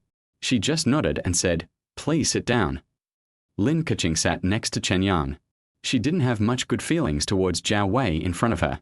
After all, the last time she met Zhao Wei, she could clearly feel the undisguised disgusting look in Zhao Wei's eyes. This brother-in-law really doesn't seem like a good person. However, there is nothing I can do if my sister likes him. What's more, Zhao Wei is indeed a rich second generation. After my sister marries him, she won't have to worry about the daily necessities of life. Lin Liang and Zi Kuanhua were very polite to Zhao Wei and frequently poured him wine and offered him food. After drinking 2 glasses of wine, Zhao Wei was full of energy and could not help but say, "Sister, please do not think my words are harsh, but a woman's search for a man is a lifelong thing. It is said that men are afraid of choosing the wrong career and women are afraid of marrying the wrong man. This is the truth. When choosing a man, you cannot just look at his appearance. You cannot think that you must have him just because you have a child with him. That would be a big mistake. If you choose the wrong man, you might as well not look for one at all. Besides, being a sailor is really too low-end a job. It's not worthy of you, sister." Lin Keqing frowned. She didn't expect Zhao Wei to say such things the first time he came to her house. Lin Keqing said calmly, "Xiao Zhao, I know my own business." Zhao Wei just laughed. Then he took out a box from his pocket and handed it to Zi Kuanhua. Zhao Wei said, "Auntie, this is a gift for you and your daughter. This is my first time here, and I don't know what you like, so I just bought a blood coral bracelet. I hope you like it." Lin Yumeng, who was standing next to him, heard this and quickly snatched the box away. She said happily, "Zhao Wei, thank you so much. I knew that when you came to our house, you wouldn't just buy cosmetics, clothes, cigarettes, alcohol, and the like. How much would those be worth? I knew you must have more expensive gifts." Lin Yumeng did not hide her greed for money at all. She hurriedly opened the box. Inside the box were 3 blood-red, crystal-clear bracelets. On top of the bracelets was an invoice with a figure of 880,000 written on it. When Lin Yumeng saw that the 3 blood coral bracelets were worth 880,000, her eyes lit up instantly. She said happily, "Mom and Dad, look, these bracelets are not cheap. They cost 880,000 in total." After hearing this, Zi Kuanhua and Lin Liang also hurriedly leaned over to check.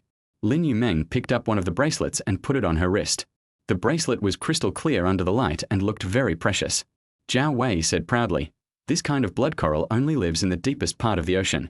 It must be away from sunlight all year round to grow. Jewelry made of blood coral, worn regularly, can lower blood pressure, calm the nerves, and help with sleep. It's good for health. The upper class likes this stuff now." Zi Kuanhua and Lin Yumeng smiled and nodded continuously after hearing this. Chen Yang, who was sitting next to Lin Xiaoxiao, originally didn't want to pay attention to Zhao Wei, but now he saw that Zhao Wei was pushing his luck and started to mock him. Now he was even actively teasing Lin Keqing. What did this guy want to do? Did he want to have it all? Chen Yang glanced at the blood coral bracelet, chuckled and said, "First of all, this is not made of blood coral. Real blood coral has many very tiny gaps in the middle. If you put it next to your ear, it will make the sound of the whistling waves as long as there is a slight airflow. It is obvious that your bracelet is fake. Secondly, jewelry made of blood coral cannot be used to maintain health. After all, real blood coral is extremely cold and always makes a whistling sound. Wearing it on your body is harmful to your body and will make it more difficult to fall asleep. This thing of yours is clearly a low-quality fake bracelet made of artificial colored glass, and it costs 880,000. It's already good enough that these 3 are worth 88 yuan. Zhao Wei stood up suddenly after hearing this. He pointed at Chen Yang and said angrily, "Bullshit, what the hell do you know? You are a crew member, you." At this point, Zhao Wei suddenly paused. He realized that Chen Yang was a sailor and might indeed know what blood coral was. Zhao Wei's face turned blue and red, and he couldn't continue speaking for a while. Chen Yang laughed, and then he said to Zi Kuanhua, "Auntie, we have a lot of blood corals on the ship. Although they can't keep you healthy, they are very beautiful when made into various ornaments, and they are also very valuable. I will bring you some next time. As for these fakes, you'd better throw them away quickly. It will only embarrass you to take them out." Zhao Wei gritted his teeth in anger. Lin Yumeng, who was standing next to him, was also very disappointed when she saw that the bracelet turned out to be fake. She stuffed the box into Zhao Wei's hand and said angrily, "Zhao Wei, you are too careless. You spent 880,000 yuan to buy a fake? Or did you know that it was fake and just took advantage of us because we didn't understand, so you bought it on purpose to cheat us?" Zhao Wei waved his hands and said, No, Yumeng, you know me well. In my opinion, 880,000 is not worth anything. I really didn't expect that the shop owner would dare to cheat me. I will go find him when I get back." Zi Kuanhua on the side also hurriedly tried to smooth things over and said, "Everyone has their mistakes. Since this bracelet is fake, let's take it back and return it. Let's not talk about gifts anymore. Let's eat quickly. In addition, Keqing, have you made any progress in attracting investment for the Crystal Tower?" Chapter 20 Meet their chairman. Lin Liang and Zi Kuanhua were afraid that Zhao Wei would be embarrassed, so they took the initiative to shift the topic to other aspects. Lin Liang also raised his head and looked at his daughter, and said, "Keqing, you must pay more attention to the Crystal Department Store's investment promotion this time. You can't stay in this sales position forever. Don't forget, you were also an outstanding executive of Crystal Department Store in the past. If you hadn't been implicated by that bastard Chen Yang, you would have become the director of Crystal Department Store now. During the Crystal Department Store bidding this time, your grandfather said that it's fair competition. No matter who it is, as long as they can get the Estee Lauder investment letter, they can be directly promoted to the supervisor of the Crystal Department Store, or even the director. Keqing, you must pay more attention to this. You must not ruin your life because of this dirty bastard Chen Yang." Lin Keqing nodded and said, "Dad, I know, I will work hard. However, you are also aware of Estee Lauder's status and strength. As an internationally renowned cosmetics brand, they will only set up one counter in Qingju City. Now, whether it's Wanda Department Store, Venus Department Store, Black Dragon Department Store, etc., these well-known old brands are trying their best to win over Estee Lauder. With the strength of our Crystal Department Store, it may be difficult to succeed." Chen Yang was sitting next to Lin Keqing. Hearing this conversation, he couldn't help but turn his head to look at Lin Keqing. This woman had to bear too much blame. She used to be a very promising descendant of the Lin family and a core executive. But because she was pregnant, she was implicated. Now, she can only work as a salesperson and was almost kicked out of the Lin family. Chen Yang gently reached out his hand and grasped Lin Keqing's fair and slender hand. He said, "Keqing, I can help you with Estee Lauder's investment promotion." Lin Keqing was so delighted when she heard this that she almost forgot to pull her hand away. She looked at Chen Yang in surprise and asked, "Chen Yang, do you know manager Li Lian from Qingju City?" Chen Yang was stunned for a moment and said, "Li Lian?" Lin Keqing nodded and said, "Yes, the regional manager of Estee Lauder in our Qingju area is Li Lian." Chen Yang shook his head and said, "I don't know Li Lian, but I know the granddaughter of the chairman of Estee Lauder. She is also the current executive CEO of Estee Lauder." "Ah." Lin Keqing looked at Chen Yang in bewilderment and said in confusion, "Chen Yang, stop joking. The granddaughter of the chairman of Estee Lauder? Estee Lauder is an international brand. Its chairman should not be from our daxia, right?" Chen Yang smiled and nodded, saying, "Yes, she is not from daxia. She is European and her name is Sophia. Let me talk to her. There will be no problem with such a small matter. When you have time, you can go to find Li Lian on behalf of Crystal Department Store." Chen Yang said, took out his mobile phone, and sent a message and instructions to Sophia. He and Sophia did know each other. 3 years ago, the luxury cruise ship that Sophia was on was hijacked by pirates on the sea. It was Chen Yang and his brothers from the Temple of Poseidon who happened to encounter the ship and easily dealt with the robbers and rescued Sophia. Sophia is beautiful, proactive, and generous. Chen Yang and Sophia even developed a relationship beyond friendship on that ship. However, both of them were people who could let go of things easily. After one night, they just left their contact information with each other, and Chen Yang left. Now, for the sake of his wife, Chen Yang didn't mind taking the initiative to contact Sophia and tell her about this matter. Chen Yang's message had just been sent when his cell phone rang. It was Sophia who called. Chen Yang was a little helpless. He picked up the phone, answered it, and said in fluent English, "Miss Sophia, I'm in Qingju City, Daxia country, and I have other things to do. Let's contact each other when we are free. Remember to help me with what I have told you." After Chen Yang finished speaking, he hung up the phone. Putting down the phone, Chen Yang still felt a little guilty. He smiled at Lin Keqing and said, "It's done, Keqing. You can just go find the person in charge of Estee Lauder." Lin Keqing opened her mouth and looked at Chen Yang with confusion. At this time, Zhao Wei, who was sitting opposite, burst out laughing. Zhao Wei pointed at Chen Yang, covered his stomach and laughed. "Chen Yang, I've seen people who pretend to be cool, but I've never seen anyone as cool as you. You know what? You're pretending really well. You even learned to speak fluent English and pretended to talk to Miss Sophia from the Estee Lauder group. Ha ha ha, you almost made my teeth fall out. Estee Lauder is the world's largest cosmetics company. How can a small crew member like you meet their chairman?" Lin Yumeng, who was next to Zhao Wei, also sneered and said speechlessly, "Sister, how could you be ruined by such a bastard man? This guy is simply a habitual offender. He is obviously a liar. I think it is better to kick him out now." Lin Liang and Zi Kuanhua looked even more exhausted. Lin Liang threw his chopsticks and said angrily, "Chen Yang, I tell you, once this little illness is cured, you must get out of here immediately. Get out of our home. Don't even think about getting close to Keqing, let alone entering our Lin family. I'm so mad at you. You've made me lose face." When Zhao Wei saw this scene, he laughed so hard that he was out of breath. Chen Yang frowned and said seriously, "I didn't lie. I was really helping Keqing solve the problem. As for whether I was bragging or not, you will know after you sign the contract, right?" Chen Yang said this sincerely, but he didn't expect Zhao Wei and Lin Yumeng to laugh even louder. Lin Xiaxia's eyes were red with anger. She jumped down from the stool, took Chen Yang's hand and said, Dad, I don't want to eat anymore. I don't want to eat with these people. Let's go inside." Chen Yang looked at his lovely daughter and smiled gently. He nodded and said, "Okay, my dear daughter, if you get hungry later, Dad will make you something delicious." Lin Keqing looked at Chen Yang and Lin Xiaoxiao who were leaving. She shook her head helplessly. Then, Lin Keqing said, "Mom and Dad, please stop scolding Chen Yang. He just wants to show his kindness. Let's eat quickly. I will work hard on the Estee Lauder order." Zhao Wei on the side rolled his eyes and said quickly, "Big sister, let's do this. I'll pick you up tomorrow and go with you to see manager Li Lian." When Lin Keqing heard this, she quickly looked at Zhao Wei and asked, "Zhao Wei, do you know manager Li?" Zhao Wei patted his chest and said proudly, "Although I don't know her, don't forget that our Zhao family used to be a real wealthy family in Qingju City. Even though it is indeed a bit declining now, its influence is still there. My circle of friends is all over the upper class of Qingju City. Which rich young man in Qingju City doesn't know me? They will all give me some face. It will be easy for me to find out Li Lian's contact information and establish a relationship with her. As long as I take action, this matter will be completed. Lin Yumeng on the side smiled and said, Mom and Dad, did you see that? The boyfriend I found is handsome. However, Zhao Wei, the matter of the bracelet cannot be let go.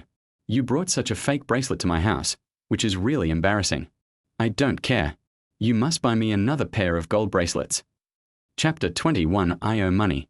Chen Yang and Lin Xiaoxiao returned to the bedroom. Chen Yang did not take seriously the ridicule of Lin Liang, Zi Kuanhua, and others outside. Anyway, they would understand after signing the contract. No matter what, they are Lin Keqing's parents, and they have taken care of their daughter until she grew up. They even sold their house to pay for her medical treatment. Chen Yang still remembers this kindness. Chen Yang stroked his daughter's hair and said with a smile, Xiaoxiao, can Daddy go to the kitchen to make you something delicious? Lin Xiaoxiao clapped her hands and said happily, Great, great, I can eat the meal that my father cooked. Chen Yang felt warm in his heart. He went into the kitchen and looked around. There are 3 cucumbers in the kitchen. Chen Yang found eggs, cut 2 cucumbers, and made an egg and cucumber rice. After bringing it to the bedroom, Lin Xiaoxiao ate it with big mouthfuls, very happy. Her big watery eyes were always looking at Chen Yang. Even when she was eating, her eyes were still fixed on Chen Yang. Chen Yang smiled and asked, What's wrong? Why are you looking at Daddy? Lin Xiaoxiao said with some joy, I'm always worried that this is a dream. I'm worried that if I blink, you, Dad, will disappear. Chen Yang felt very sad when he heard this. He stroked her hair and said, Don't worry, my dear daughter. From now on, your father will always be by your side for the rest of your life. As the two were talking, a cell phone rang outside, and then Lin Yumeng said, I'm full. I'll go back to my room and make a phone call. Then, Lin Yumeng ran back to her bedroom with her cell phone. Soon, Lin Yumeng's low voice was heard from the bedroom. Lin Yumeng spoke softly to the phone. What are you worried about? It's just 1 million, right? I can definitely pay it back. I tell you, you are not allowed to publish my photos, otherwise, we will both be in trouble. Chen Yang was feeding Lin Xiaoxiao. His hearing was very strong. Although Lin Yumeng lowered her voice when she called, Chen Yang could still hear it clearly. Chen Yang frowned, paused slightly, and looked towards the direction of Lin Yumeng's bedroom with puzzled eyes. This woman seems to be in trouble. In the room, Lin Yumeng continued angrily. You all know that I have found Zhao Wei as my boyfriend now. Zhao Wei is a legitimate second-generation rich man. When the Zhao family was at its peak, its assets amounted to hundreds of millions. A mere 1 million is nothing. Once I get him, it won't be a problem to get a few million. But the premise is that you better keep those nude photos of mine safe. If you release any of them, I will let Zhao Wei take care of you thoroughly. Then the call was hung up. After listening to the phone call, Chen Yang shook his head helplessly. He now understood why Lin Yumeng seemed so greedy for money. It turned out that she owed $1 million in loan sharking debt. Moreover, it seemed that the other party had her naked photos in his hands. Chen Yang felt a headache. This woman looked innocent, but unexpectedly she was a problem girl. She was completely different from Lin Keqing and did not look like she was brought up in the same family. She was so eager to find Zhao Wei as her boyfriend, it seemed that she was driven into desperation by the debt. Chen Yang thought about it and decided to wait for an opportunity to talk to this woman. After all, there are photos involved. She is Lin Keqing's sister. If the photos are really circulated, it will be Lin Keqing who will be embarrassed. 1 million is a huge sum of money for an ordinary family, but it is just a drop in the bucket for Chen Yang, so he would naturally help if he can. After dinner, Lin Yumeng urged Zhao Wei to leave and quickly take the fake blood coral bracelets to the store to exchange them for gold bracelets. She would not forgive Zhao Wei without the gold bracelets. Lin Keqing was also helpless about her sister. Night. In Lin Keqing's bedroom. Chen Yang placed his palm on Lin Xiaoxiao's dantian and once again used his strong internal force to help his daughter cleanse the heavy metal toxins remaining in her meridians and bone marrow. Half an hour later, Chen Yang moved his hand away and stretched his shoulders. Although the treatment process was short, it was very tiring. After this second treatment, Lin Xiaoxiao felt better. She climbed out of bed and jumped up and down.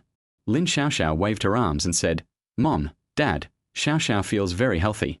I have never felt so good. Mom, can I go to kindergarten now?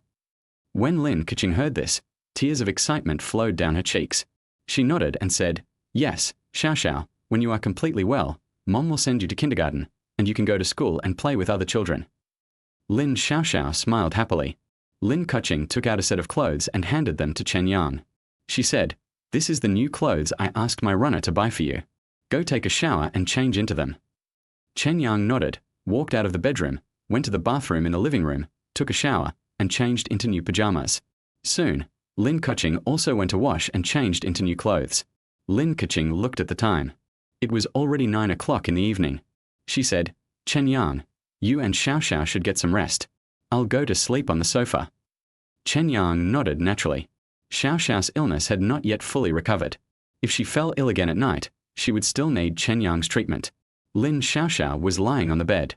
When she heard Lin Kuching was going to sleep outside, she immediately said, Mom, other people's parents sleep together.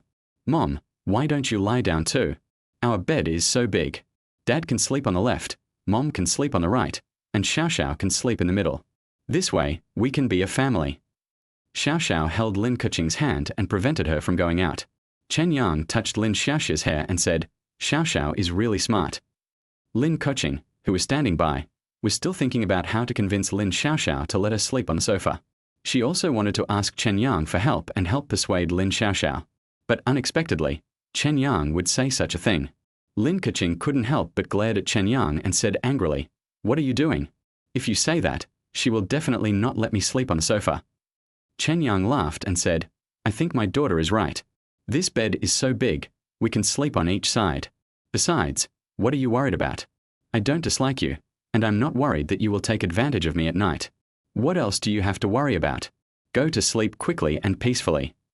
After hearing Chen Yang's shameless words, Lin Kuching was so angry that she was speechless. 3 people were lying on the bed. Lin Xiaoxiao hugged Chen Yang's arm and said, "Dad, can you tell me a story?" Chen Yang was a little embarrassed. He scratched his head and said, "Then I will tell you a story about Snow White." Xiao Xiao laughed and said, "Dad, you are so stupid. I have memorized the story of Snow White. Have you forgotten it?" Xiao Xiao has a photographic memory. Xiao Xiao has read many fairy tale books. So, Xiao Xiao doesn't want to listen to those stories. Xiao Xiao wants to hear Dad tell new stories. At this time, Lin Kuching, who was sleeping on the other side, said gloatingly, Yes, let Dad tell some new stories." Then, she smiled and looked at Chen Yang proudly and said, "Chen Yang, now you understand how tiring it is to take care of a daughter, right? Especially to take care of a smart daughter. It's even more tiring. She has read more books than I have." Chen Yang curled his lips, thought for a moment and said, "Well, dear daughter, Dad will tell you a story about the sea. Do you know how many blue whales there are in the sea?" Her little eyes lit up, and she snuggled into Chen Yang's arms, and quickly said, Daddy, how big is a blue whale?" Chapter 22, It's Too Smooth. Chen Yang hugged Lin Xiaoxiao and told her about what happened in the sea. Lin Kuching, who was sleeping next to him, originally thought that Chen Yang was talking nonsense. However, as she listened, she became fascinated. The various landscapes and experiences in the sea made Lin Kuching yearn for and fascinated. Unconsciously, Lin Kuching was immersed in the deep and vast sea. She closed her eyes and fell into a deep sleep. Chen Yang put Lin Xiaoxiao gently down. He looked at Lin Kuching and Lin Xiaoxiao, the mother and daughter, sleeping peacefully beside him. For a moment, a smile crept up his cheeks and a feeling of happiness filled his heart. Perhaps, this kind of life is fulfilling, simple and happy. Late at night, Chen Yang closed his eyes and planned to sleep for a while. After all, treating Lin Xiaoxiao had taken up too much of his internal energy and spirit. He had just fallen asleep when he suddenly heard rustling sounds coming from the living room. Chen Yang opened his eyes and frowned. He looked at the time. It was already past 11 o'clock in the evening. He wondered who was still active in the living room. Could it be a thief or a rat? Chen Yang stood up and walked out of the bedroom. When I arrived at the living room, there was a faint light from a cell phone in the kitchen on the right side of the living room. Chen Yang walked towards the kitchen. In the kitchen, Lin Yumeng was wearing her nightgown. Thinking of the dishes Chen Yang made for Xiao Xiao, she felt so angry. Lin Yumeng muttered angrily, "Chen Yang, that bastard, snatched my food as soon as he came. I'm starving to death." Chen Yang entered the kitchen and said, "It's you. What's wrong? You didn't eat enough in the afternoon. Are you hungry again now?" When Lin Yumeng heard Chen Yang's voice, she turned her head sharply and pointed the light of her mobile phone at Chen Yang, feeling extremely nervous. When she saw it was Chen Yang, Lin Yumeng breathed a sigh of relief and angrily scolded, "It's none of your business, go to sleep." Chen Yang curled his lips. He originally wanted to talk to Lin Yumeng about the 1 million debt, but now seeing the woman's bad attitude, Chen Yang didn't bother to pay attention to her and turned away. At this time, Lin Yumeng suddenly called Chen Yang and said, "Chen Yang, I warn you, you are not allowed to tell my sister about me stealing vegetables from the kitchen, otherwise we will never be done." After saying that, Lin Yumeng left the kitchen angrily and went back to her bedroom. Chen Yang scratched his head, a little confused. What was there to keep secret? He returned to the bedroom, closed his eyes, and fell asleep with his daughter and Lin Keqing. The next day, Lin Keqing and Lin Yumeng changed their clothes and went out to discuss the contract with Li Lian. Lin Keqing was very nervous. She took the materials she had painstakingly prepared and went downstairs with Lin Yumeng. Downstairs, Zhao Wei was driving an Audi and had been waiting there for a long time.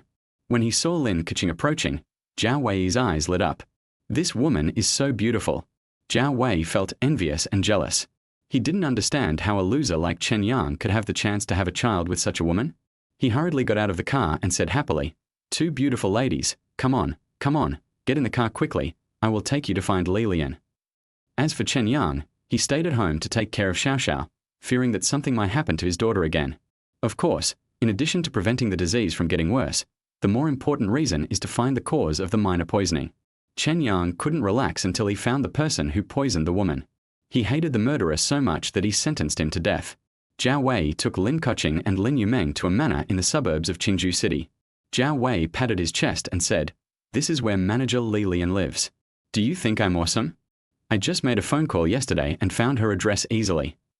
Lin Keqing frowned, and she couldn't help but say, "Thank you very much, but Li Lian's office address is on the Estée Lauder official website." Lin Yumeng beside him burst into laughter and said, "Zhao Wei, it seems that you spent a lot of effort last night to find out this useless information." Zhao Wei's face turned red and he felt very depressed. He really wanted to help Lin Keqing negotiate the contract. However, he made more than 10 phone calls yesterday, begging everyone for help, but those friends, although they promised to help him, no one was willing to help him. More importantly, although Li Lian is just a small regional manager, she represents the Estée Lauder Group. Estée Lauder is the world's largest cosmetics company, and ordinary people really have no way of getting in touch with them. Zhao Wei felt helpless. 3 years ago, the Zhao family was indeed a super family in Qingzhou City. It can be said that with the fire of the Chen family 5 years ago and the complete demise of the Chen group, since then the Zhao family has been the top family in the entire Qingzhou City. Zhao Wei had once enjoyed a glorious period, but he never expected that the Zhao family would suddenly fall into decline 3 years ago. The Zhao family's business collapsed and the family went bankrupt. All the members of the Zhao family left inexplicably, and eventually even his grandfather and father went abroad. They had been gone for 3 years, and there had been no news of them until now. Of the entire Zhao family, he is the only one still living in Qingzhou, leading a miserable life. He doesn't even have the confidence to pursue a woman like Lin Yumeng. Every time Lin Yumeng wants to spend his money, Zhao Wei feels a pang of heartache. Who could have imagined that the Zhao family, which once had assets worth hundreds of billions of dollars, would suddenly decline? And now, Zhao Wei has only about 5 or 6 million in assets in total, which includes the property he currently lives in. After the decline, those young masters were unwilling to pay any attention to Zhao Wei. So, Zhao Wei made a round of phone calls but couldn't find anyone who could establish a relationship with Li Lian. He stopped the car, coughed and said, "Sister, Yumeng, you two go in. I won't accompany you." When Lin Yumeng heard this, she turned to look at Zhao Wei suspiciously. She said, "Zhao Wei, you said yesterday that you would help us make connections, so why don't you go in now?" Zhao Wei smiled awkwardly and said with a stiff upper lip, "Don't worry, I've already arranged everything. You don't need me to show up. Anyway, you go in and follow the normal process to attract investment, and leave the follow-up matters to me." Lin Keqing and Lin Yumeng both looked at Zhao Wei with suspicion. However, since Zhao Wei didn't want to go, they couldn't force him. Lin Keqing held the documents and walked towards the manor with Lin Yumeng. After entering Li Lian's office and sitting down, Lin Keqing was a little nervous. She handed over the information and said, "Hello, Manager Li. I'm Lin Keqing. I'm here on behalf of Crystal Department Store to discuss with you about entering our Crystal Department Store and setting up an Estée Lauder flagship store." Li Lian, who was standing opposite, immediately stood up when she heard the word Crystal Department Store. She said, "It's Miss Lin. No problem, no problem. I've been waiting for you to come. Let's sign the contract now." When Lin Keqing and Lin Yumeng heard this, they were both stunned. They didn't expect it to be so smooth. Lin Keqing's eyes lit up, and she suddenly remembered the phone call Chen Yang made during dinner yesterday. Could it be that Chen Yang really knew their chairman? Chapter 23, Taking the Credit. While Lin Keqing and Lin Yumeng were stunned in shock, Lilian on the opposite side also respectfully took out the contract, signed her name and stamped it. She handed the contract to Lin Keqing and said with a flattering smile, "Ms. Lin, do you think this is okay?" Lin Keqing picked up the contract and felt like she was dreaming. She looked up at Lilian and said, "Manager Li, is it because Miss Sophia greeted you that you signed the contract so happily?" Lilian was stunned for a moment, and then she was even more terrified. She quickly shook her head and said, "Ms. Lin, you are too kind to me. How can I know Miss Sophia? She is the current top executive CEO of our Estee Lauder company, and the granddaughter of the chairman. She is also the future heir of the entire Estee Lauder group. I don't know her. It was one of my superiors who told me to sign a contract with you." After hearing this, Lin Keqing wanted to ask more questions. At this time, Lin Yumeng pulled Lin Keqing and said, "Sister, Manager Li has already signed and stamped the contract, so you should sign and stamp it quickly. As long as you sign this contract, you will be the manager of Crystal Building in the future." Lin Keqing nodded quickly. She did not dare to be careless. She quickly looked through the contract and signed her name. The contract then officially came into effect. The two people each took a copy and handed another copy to the legal officer next to them, which meant they had formally reached an agreement. According to the provisions of this agreement, on the 1st of next month, Estee Lauder Companies will set up its own flagship store in Qingju City Crystal Department Store, and will be the only official flagship store of Estee Lauder in the entire Qingju City. Lin Yumeng was extremely excited. She took the contract and pulled Lin Keqing out of the office. After leaving, Lin Yumeng couldn't wait to pick up her phone to take a picture, and then posted it on her Moments. Lin Yumeng said to Lin Keqing, "Sister, with this contract, you will be the manager of the shopping mall. I will graduate soon, so you should recruit me to work under you. If you pay me 100,000 or 80,000 yuan a month, I won't mind it." Lin Keqing couldn't help laughing when she heard this. She patted Lin Yumeng's head and said, Can't you study hard and stop daydreaming? You're still getting a salary of 100,000 or 80,000 yuan. Even if I were a supervisor, my salary would only be 20,000 yuan a month." The two of them returned to the car, laughing. Lin Yumeng said proudly, "Sister, what do you think Grandpa's reaction would be when he sees my circle of friends? That old man fired you and made you a lowly salesperson just because you got pregnant and gave birth to Xiao Xiao. He must be very upset now, right? He, I really can't wait to see the expression on Grandpa's old face, ha ha ha." Lin Keqing sighed slightly, and then said, "Maybe Grandpa is too disappointed in me? Never mind him. This time I will return to the senior management position, and I will work harder to run Crystal Department Store well." Having said this, Lin Keqing suddenly felt a sense of relief. She didn't expect that good things would happen one after another recently. First, her daughter's condition stabilized, and it would not take long for Chen Yang to cure her. She no longer had to worry about her daughter's life, and she no longer had to go dancing every day to earn money for her daughter's medical expenses. Now, he has successfully won the contract and is about to resume his position as the manager of Crystal Department Store. Life is getting better. Zhao Wei, who was sitting in the driver's seat, had been very nervous. He was thinking about what excuse he could come up with to shirk his failure. After all, he had boasted last night that he could definitely help Lin Keqing get the contract, but he had made more than 10 phone calls before that and was of no help at all. It was all useless. Those wealthy young men who once fawned over me now all ignore me. Zhao Wei was very depressed and frightened. He was about to speak when he suddenly found out that the sisters Lin Keqing and Lin Yumeng had actually got the contract. Zhao Wei's eyes lit up, and he laughed and said, "How is it? Is it going well?" Lin Yumeng immediately said, "It went so smoothly, Zhao Wei. You don't know. After my sister and I went in, before we even had a chance to say anything, Manager Li immediately took out the contract and signed it with us. Moreover, the terms in the contract are very favorable to us. It's really great. With this contract, my sister will be able to become the director of Crystal Department Store." Zhao Wei laughed and said, "I told you long ago that there will be no problem. Where are we going next? Crystal Department Store." Lin Keqing nodded and said, "Yes, let's go back to Crystal Commercial Building first. I will give this contract to Grandpa and get the position of director of Crystal Commercial Building." "Oh, Zhao Wei, we can get the contract so easily this time. Isn't it because of you?" While driving, Zhao Wei said ambiguously, "Of course, but these are what I should do. Besides, the most important reason here is your personal charm, Sister Lin. You are so beautiful and talented, so it is only right that you get this contract." When Lin Keqing heard what Zhao Wei said, she instantly felt guilty. Before this, she had advised Lin Yumeng and Zhao Wei to break up. After all, When she first met Zhao Wei, Lin Keqing felt that this man's eyes were too dishonest and he didn't seem like a good person. He was obviously in love with her sister, but his eyes kept glancing at her. Unexpectedly, Zhao Wei, whom I thought was a bad person, actually helped me so much. Lin Keqing said quickly, "Thank you, Zhao Wei. Let's go to Crystal Department Store first. I'll treat you to dinner in the evening and we'll celebrate." Zhao Wei laughed and said, "I'll treat you. How can I let you treat me, sister? Then let's make a deal. After we finish the job application at Crystal Commercial Building, we'll go out for dinner to celebrate." The three of them first went to the Crystal Building. Inside the Crystal Building, Chairman's office.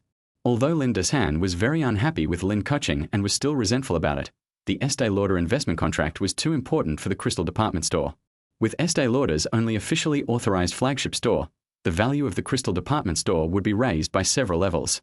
This contract was signed by Lin Keqing, and Lin Keqing was designated as the contact person. Therefore, although Lin Deshan was very unhappy, he still hurriedly convened a senior management meeting of the Crystal Building and excitedly announced the good news that Estee Lauder would soon move in. At the same time, at the conference, he had to fulfill his promise and let Lin Keqing become the head of the investment promotion department of Crystal Department Store again. After getting the position of supervisor, Lin Keqing couldn't help but kiss the supervisor's ID card, feeling very proud. Life is back on track again. I will work hard in the future to give Xiao Xiao a better life. At night, Lin Keqing, Lin Yumeng, and Zhao Wei arrived at the private room of Ting's Hakshuan restaurant. The three of them ordered some food and drinks. Lin Keqing raised a drink and said to Zhao Wei, "Thank you for your help. I'll use the drink instead of wine to toast you. You and my sister should get along well in the future." After Lin Keqing finished speaking, she drank the drink in her hand. Lin Yumeng, who was standing next to him, also picked up a drink and said with a smile, "Zhao Wei, you are amazing. Now that you have passed my elder sister's test, it seems like it's a foregone conclusion that you will marry me in the future." Three people were chatting and laughing in the box. Halfway through, Lin Keqing walked out of the box and went to the bathroom. When she walked out of the bathroom, she saw a man with an evil smile on his face, leaning against the bathroom wall, staring at her. Chapter 24 being targeted. Lin Keqing walked out of the bathroom door and saw the man's malicious smile. She just frowned, then turned her face away, pretending not to see it, and walked quickly into the box. Lin Keqing had already understood that it is better to have less trouble than more. In such a high-end hotel, she had to keep a low profile and not cause trouble. However, although Lin Keqing didn't want to cause trouble, Qin Liqiang did not let go of this opportunity easily. Qin Liqiang took 2 steps forward, stretched out his arm, and blocked Lin Keqing's way. Qin Liqiang smiled and said, "Miss Lin, let's have a drink together." Lin Keqing frowned, took a half step back, shook her head and said, "I'm sorry, I don't know you." Qin Liqiang laughed and said, "You don't know me, but I know you. Hello, Miss Lin. Let me introduce myself. My name is Qin Liqiang. You may not know me, but you must know my father. He is Qin Songling, the famous doctor in Qingzhou. Of course, you must know my grandfather. He is the current head of the Blood Knife Hall, Qin Yidao, also known as the Blood Knife Ancestor." Qin Liqiang said this proudly, his eyes full of hope. When Lin Keqing heard Qin Liqiang's words, her face changed slightly. She knew that Qin Songling was killed by Chen Yang in the hospital. His neck was broken and he died on the spot. Could it be that the man in front of him already knew that Chen Yang was the murderer? So he deliberately came to cause trouble for him today. Lin Keqing hurriedly said, "I'm sorry, Mr. Qin, I don't know you. Goodbye." After saying that, Lin Keqing trotted to the side, left quickly, and went into the box. Qin Liqiang turned his head and looked at Lin Keqing's charming and pretty figure from behind, a satisfied smile appearing on the corner of his mouth. He touched his chin and laughed. "Yes, she is indeed a beauty. No wonder even my dead father was so obsessed with her and didn't even let me touch this woman. Now that he is dead, I finally have a chance." Qin Liqiang laughed wildly. As the grandson of Qin Yidao, the son of Qin Songling, and the young master of the Blood Knife Hall, although he had a prominent status, he did not have much freedom in the past. Because both Qin Yidao and Qin Songling would restrict him and keep an eye on him, so Qin Liqiang did not have many opportunities to do evil in the past. Now that Qin Songling is dead, he finally feels free. Now seeing Lin Keqing, who makes his heart beat so fast, how can he give up? Qin Liqiang saw Lin Keqing enter the box 302 and he walked towards the box. At this time, a waiter came out. Qin Liqiang grabbed the waiter and asked, "Who is in that box?" When the waiter saw that it was Qin Liqiang, he was so scared that he trembled all over and said quickly, Mr. Qin, the one who invited the guests in the box is Mr. Zhao." He invited two beauties. I don't know who those two beauties are. Qin Liqiang frowned and said, Mr. Zhao, which Mr. Zhao? The waiter quickly explained, it's Mr. Zhao Wei. When Qin Liqiang heard the name Zhao Wei, he curled his lips in disdain and said, so it's Zhao Wei's grandson. In the past, he could indeed be called young Master Zhao, and their Zhao family could be considered to have some power. But now, the Zhao family has long since fallen on hard times, and is just a pauper. Ha ha ha, is he still considered Mr. Zhao? Okay, I got it. Now, go get your best drink and bring it over. Naturally, the waiter did not dare to disobey Qin Liqiang's order. Not long after, he came over with a bottle of Ting Hakshuan's most famous bamboo leaf fragrance. Qin Liqiang took out a pack of medicine from his pocket and added it to the drink. He patted the waiter on the shoulder and said, send the drink in. The waiter hesitated for a moment, but when he saw Qin Liqiang's murderous look, he nodded quickly. The waiter was well aware of Qin Liqiang's power. After all, as the young master of the Blood Knife Hall and the grandson of Qin Yidao, Qin Liqiang has very few people in the entire Qingju city who dare to mess with him. If he wants to kill someone, he can do it with just one word. After the waiter brought in the drink, he immediately stepped out and bowed to Qin Liqiang. Qin Liqiang smiled and said, okay, all of you step aside. Give me the tray. Next, I'll take care of this box. No matter what happens here, just pretend you don't know. Do you understand? If anyone comes to disturb me, I'll break your legs. The waiter hurriedly took his colleagues around him and left. Qin Liqiang stood at the door of the box and looked towards it secretly. When he saw Lin Keqing's pretty and charming profile, he was even more moved and his heart was burning. At this time, Qin Liqiang discovered that the person sitting next to Lin Keqing was also a beauty. Although not as beautiful as Lin Keqing, she was obviously much more pure. She should be a student who has not yet graduated. Seeing this, Qin Liqiang became even more proud. He didn't expect that he would be so lucky today. Not only could he get the most beautiful young woman in Qingju City, but he could also enjoy the little beauty next to him. Inside the box, Lin Yumeng looked at the bamboo leaf fragrance drink in confusion. She looked at Zhao Wei strangely and asked, Zhao Wei, we didn't order this drink, why did you serve it to us? This drink is not cheap. I heard from my classmates that this is the signature drink of Ting Hakshuan. A bottle of this costs 388 yuan. When Zhao Wei heard this, he patted his chest and said proudly, Yumeng, you underestimate me, Zhao Wei. When I come here to eat, their boss must give me this drink. Whether we order it or not, he has to give it to me. After hearing this, Lin Yoming's eyes lit up, and she nodded and said, Zhao Wei, you are really very respectable. Come on, my sister and I will toast you again. Lin Yumeng said as she picked up the drink, poured a glass each for herself and Lin Keqing, and toasted Zhao Wei. Zhao Wei was also trying to show off. He laughed and didn't even consider the source of the drink. He picked up a glass of wine and drank with the sisters. Qin Liqiang, who was standing at the door, saw Lin Keqing and Lin Yumeng drinking the drinks he gave them. He felt even more excited and secretly proud. He knew that the amount of medicine he put in was enough to make the two women sleep for 10 hours. During these 10 hours, he could do whatever he wanted. Qin Liqiang turned his head to look at Zhao Wei again. He couldn't help but mock this useless guy in his heart. He was really good at flattering himself and even said that it was a gift from the boss out of respect for him. However, what Zhao Wei's grandson said was a good thing, as it relieved Lin Keqing's doubts. The drink lasted no more than 5 minutes. Lin Keqing's face changed suddenly. She was of course very aware of this feeling. Lin Keqing had previously made money by dancing in many nightclubs and bars. It was because of her strong defensive mentality and cautious character that she was able to stay sober and not be drunk or taken advantage of by others. And now, when she found herself feeling a little dizzy, she immediately realized the problem. Lin Keqing grabbed the phone and dialed Chen Yang's number without thinking. After the call was connected, Lin Keqing immediately said, Chen Yang, I'm in the 302 room of Ting Hakshuan. Please come to the room to pick me up right away, the sooner the better. After saying that, Lin Keqing hung up the phone. Chapter 25 Speeding. Putting down the phone, Lin Keqing looked at Zhao Wei opposite her with a gloomy face. She tried hard to stay awake, bit her tongue hard with her teeth, and then poured a glass of ice water and drank it down her stomach. Lin Keqing said to Zhao Wei, you are still young. Once you make some mistakes, you can't undo them. Zhao Wei was sitting opposite, confused, not knowing what was going on. His heart skipped a beat. Could it be that Lin Keqing knew that he was bragging? But even if she knew that he was bragging, it couldn't be considered a mistake, right? Zhao Wei laughed and said, Sister Lin, what are you talking about? If I made any mistakes, the biggest mistake I made was stealing Lin Yoming's heart. In the future, I will definitely become a member of the Lin family. I will do my best to help the Lin family and take care of you sisters.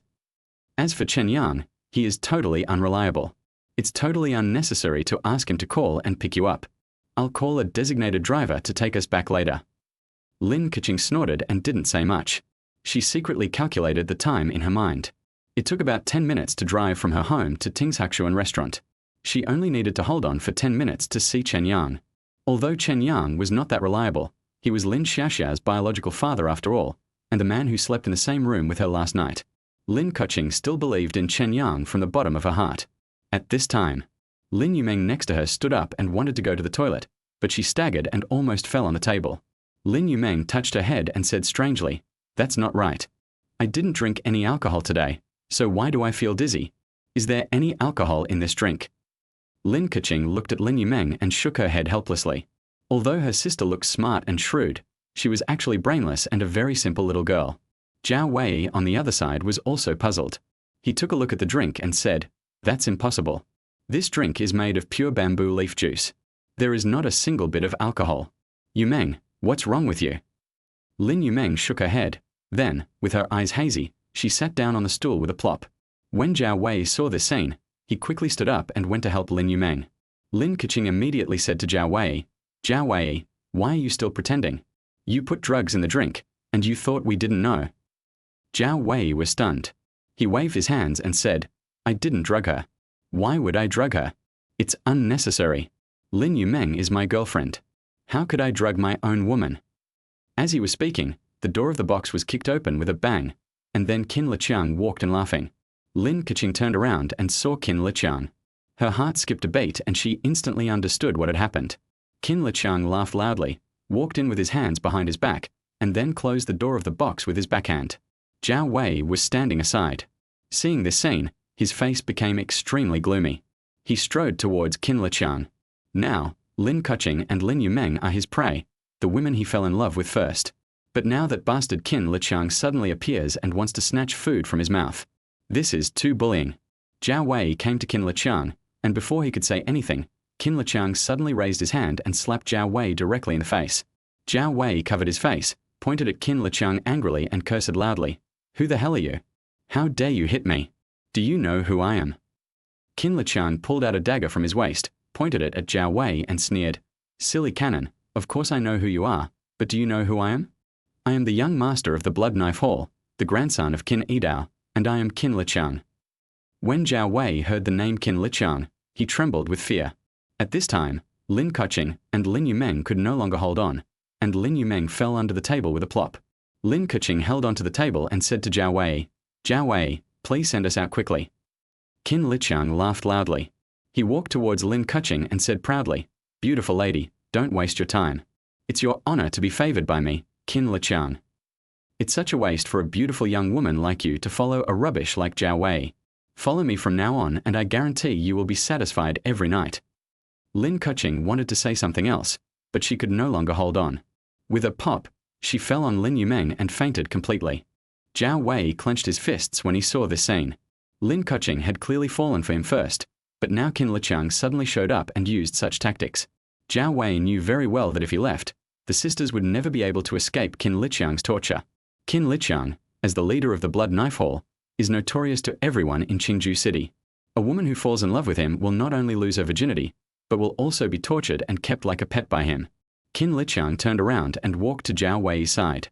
He waved the dagger in his hand casually, sneered at Zhao Wei and said, "What? Zhao Wei, it seems that you are still not convinced and don't want to leave? Very good, I admire your courage. In this case." Before Qin Liqiang finished speaking, Zhao Wei's face turned pale. He quickly smiled at Qin Liqiang and said, No, Mr. Qin, you misunderstood. How dare I delay your good thing?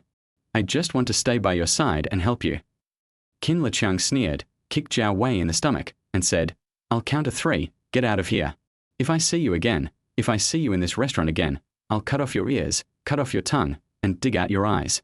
My words always count. 1, 2. When Zhao Wei heard what Qin Liqiang said, he no longer dared to hesitate. He turned around and ran out of the box. At this time, Chen Yang, holding Lin Xiaoxiao, drove Lin Liang's shabby cherry car out of the community and headed straight for Ting's Hakshuan restaurant. When Chen Yang received Lin Keqing's call, he knew that Lin Keqing must have encountered something very troublesome and dangerous, so he set off immediately without any hesitation.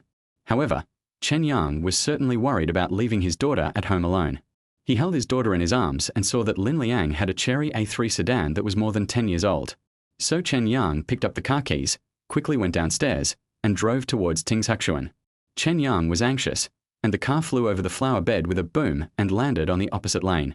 Chen Yang was driving the car, and his car was like a swimming fish, quickly shuttling through hundreds of cars. In the blink of an eye, he had overtaken one luxury car after another. With a swoosh, Chen Yang crossed the intersection just before the red light came on. Behind the intersection, Sima Kong, who was sitting in a Maserati, was so angry that he kept slapping the keyboard and muttering, "Damn it, how can he drive faster than me? His car must have been modified. And it must be a master-level modification. I am a professional racing driver, but it actually left me behind." Chapter 26. Destroyed. Chen Yang had a serious expression and drove very fast. In less than 5 minutes, this shabby cherry A3, which was more than 10 years old, stopped in the parking lot under Ting's Hakshuan restaurant. Chen Yang turned around and said to Xiao Xiao in the backseat, "Xiao Xiao, stay in the car, Dad will be down soon." Xiao Xiao nodded obediently and said, "Dad, don't worry about me. I won't get out of the car. I will wait for you in the car." Chen Yang smiled faintly, then he closed the car door, flashed, and instantly jumped directly to the third-floor window of Ting's Hakshuan restaurant. Chen Yang walked quickly towards box 302. At this time, Zhao Wei had just left Ting's Hakshuan restaurant. Although he was extremely angry towards Qin Liqiang, he also understood that he was no match for Qin Liqiang. If he entered this restaurant again and was discovered by Qin Liqiang, he would really cut off his tongue. When Zhao Wei thought of Lin Keqing's perfect and pretty figure, and that the sisters Lin Keqing and Lin Yumeng were about to become Qin Liqiang's prey, he felt unwilling, angry, and depressed. Zhao Wei kept wandering in front of the hotel. Although he was jealous, depressed, and angry, he absolutely did not dare to step into the restaurant. At this time, Chen Yang had already entered box 302. Inside the box, Lin Keqing and Lin Yumeng were sleeping on the floor. Beside them, Qin Liqiang, who had a wretched and vicious look on his face, was looking at the two women and laughing non-stop. Qin Liqiang swallowed his saliva. He found that it was good that his father was dead. At least no one cared about him now, and no one dared to compete with him for Lin Keqing. Qin Li stroked his chin and muttered, "Beauty, so you are lucky. Being my woman is better than being taken advantage of by my dead father. You will enjoy more happiness with me than with him in the future. Ha ha ha." Qin Liqiang squatted down and reached out his hand to Lin Keqing's chest. At this moment, suddenly a big hand grabbed Qin Liqiang's hair and pulled him back. With a bang, Qin Liqiang fell against the wall of the box. Qin Liqiang climbed up from the wall and turned around, only to see a young man standing there, looking at him with a sneer on his face. Qin Liqiang was furious. He drew out the dagger again. He didn't expect that there would be someone in Qingju City who would mind his business. Qin Liqiang walked towards Chen Yang with a sneer, the dagger in his hand flying up and down. Qin Liqiang said, "Damn it, there are still blind people who dare to meddle in my business. If I don't kill you today, I won't be named Qin." As Qin Liqiang spoke, he swung the dagger in his hand towards Chen Yang's neck in an instant. Chen Yang grabbed Qin Liqiang's wrist with one hand, and then gently flicked it. With a click sound, Qin Liqiang's arm was instantly broken. With a "ah," Qin Liqiang immediately screamed. He looked at Chen Yang in horror. He didn't expect Chen Yang to be so strong. At this moment, Qin Liqiang suddenly realized that the young man in front of him was a warrior. Qin Liqiang was no stranger to warriors. After all, his own grandfather, Qin Yidao, was the famous blood knife patriarch of Qingju City and a person who had inherited the true teachings of the Jinling Dragon and Tiger sect. When Qin Liqiang sensed Chen Yang's strength, he immediately realized that he was no match for Chen Yang. Qin Liqiang immediately begged for mercy and said, "Wait, stop fighting. I am Qin Liqiang. My father is the genius Dr. Qin Songling, and my grandfather is the head of the Blood Knife Hall, the Blood Knife Patriarch Qin Yidao. Brother, you are also a warrior. You must have heard of their names. We are acquainted with each other through fighting. Since you also like these two beauties, I will give them to you. I will leave now and quit now." Chen Yang smiled coldly after hearing this. He said in a cold voice, "You dare to drug my woman. Do you think you can still survive?" When Qin Liqiang heard this, his heart skipped a beat. He didn't expect that these two women, Lin Keqing and Lin Yumeng, actually had a warrior as their backer. Thinking of this, Qin Liqiang immediately said, "I was wrong in the previous incident. But don't forget, my grandfather is Qin Yidao. If you kill me, you will die. Our Bloodblade Hall is spread all over Qingju City. My grandfather is very powerful and is a true master. If you let me go, we can write off this matter. If you do anything to me now, the 300 masters of the Bloodblade Hall will never let you go. Chen Yang just laughed and was too lazy to talk nonsense with Qin Liqiang. He kicked out suddenly, and with a bang, he kicked Qin Liqiang directly in the chest. With a bang, Qin Liqiang flew backwards and flew out of the door of the box. Chen Yang ignored Qin Liqiang. He bent down, picked up the sisters Lin Keqing and Lin Yumeng, and walked outside. At this time, Qin Liqiang spat out a mouthful of blood and actually crawled up from the ground. Qin Liqiang looked at Chen Yang in horror and ran away in panic. He now only hoped that he could quickly leave Chen Yang, this young man, and return to his grandfather's arms. Chen Yang walked to the door of the box and saw that Qin Liqiang had actually escaped. Chen Yang was slightly stunned, and then he understood. Although Chen Yang's kick just now only used a small amount of force, it was enough to easily kill an ordinary person. But Qin Liqiang in front of him was not dead, but could run so fast. Obviously, he should be wearing some special clothes. Chen Yang sneered lightly. No wonder this guy was so arrogant. He even had such a treasure on him. However, Chen Yang would naturally not let him go. Looking at the fleeing Qin Liqiang, Chen Yang stretched out his finger and flicked it lightly. In an instant, a stream of Sea Emperor Qi flew quickly towards the back of Qin Liqiang's head like a bullet. The invisible internal energy hit Qin Liqiang's head with a bang. With a thump, Qin Liqiang fell to the ground, completely dead and motionless. Chen Yang held Lin Keqing in one hand and Lin Yumeng in the other, entered the elevator, and walked out of the restaurant. The three people had just left Ting's Hakshuan restaurant when they ran into Zhao Wei. Zhao Wei was itching, angry and conflicted. He was pacing back and forth at the door. Suddenly, Zhao Wei looked up and saw Chen Yang coming down with Lin Keqing and Lin Yumeng. Zhao Wei was stunned. He didn't understand what happened. He didn't know how Chen Yang could appear in the box so quickly. He didn't understand why Chen Yang brought the two sisters out. Could it be that Qin Liqiang was so kind as to let them go? Zhao Wei hurried forward and said to Chen Yang, hurry up, put them in my car. Chen Yang glanced at Zhao Wei and said, get lost.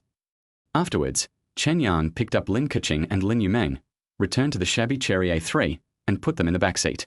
Chen Yang jumped into the car, stepped on the accelerator, and drove straight to Fengming Community with the two sleeping sisters. Zhao Wei scratched his head, looking confused. He hesitated for 2 seconds, then turned and walked towards the Ting's Hakshuan box. He didn't understand why Qin Liqiang, that bastard, gave Chen Yang such face. He wanted to see what was going on. Chapter 27. Grabbing the credit. Zhao Wei was very surprised and didn't understand what was going on. He turned around and went back to box 302. When I entered the box, there was no one inside. Zhao Wei scratched his head in confusion. Finally, he saw the bags of Lin Keqing and Lin Yumeng on the sofa. Zhao Wei picked up the bags, shook his head in confusion, and left the box. Although he didn't know why Qin Liqiang let these two beauties go, the current result was much better than he expected, and he still had a chance to win Qin Keqing. Thinking of this, a smug smile appeared on Zhao Wei's face. He glanced at the two bags in his hands, laughed, and then drove his car back home. No one dared to approach box 302 until late at night, when Ting's Hakshuan was about to close, and a waiter discovered Qin Liqiang's body at the far end of the box. Soon, the entire Ting's Hakshuan restaurant was surrounded by hundreds of Blood Knife Hall members wearing blood-black clothes. Chen Yang naturally didn't care about what happened in the restaurant.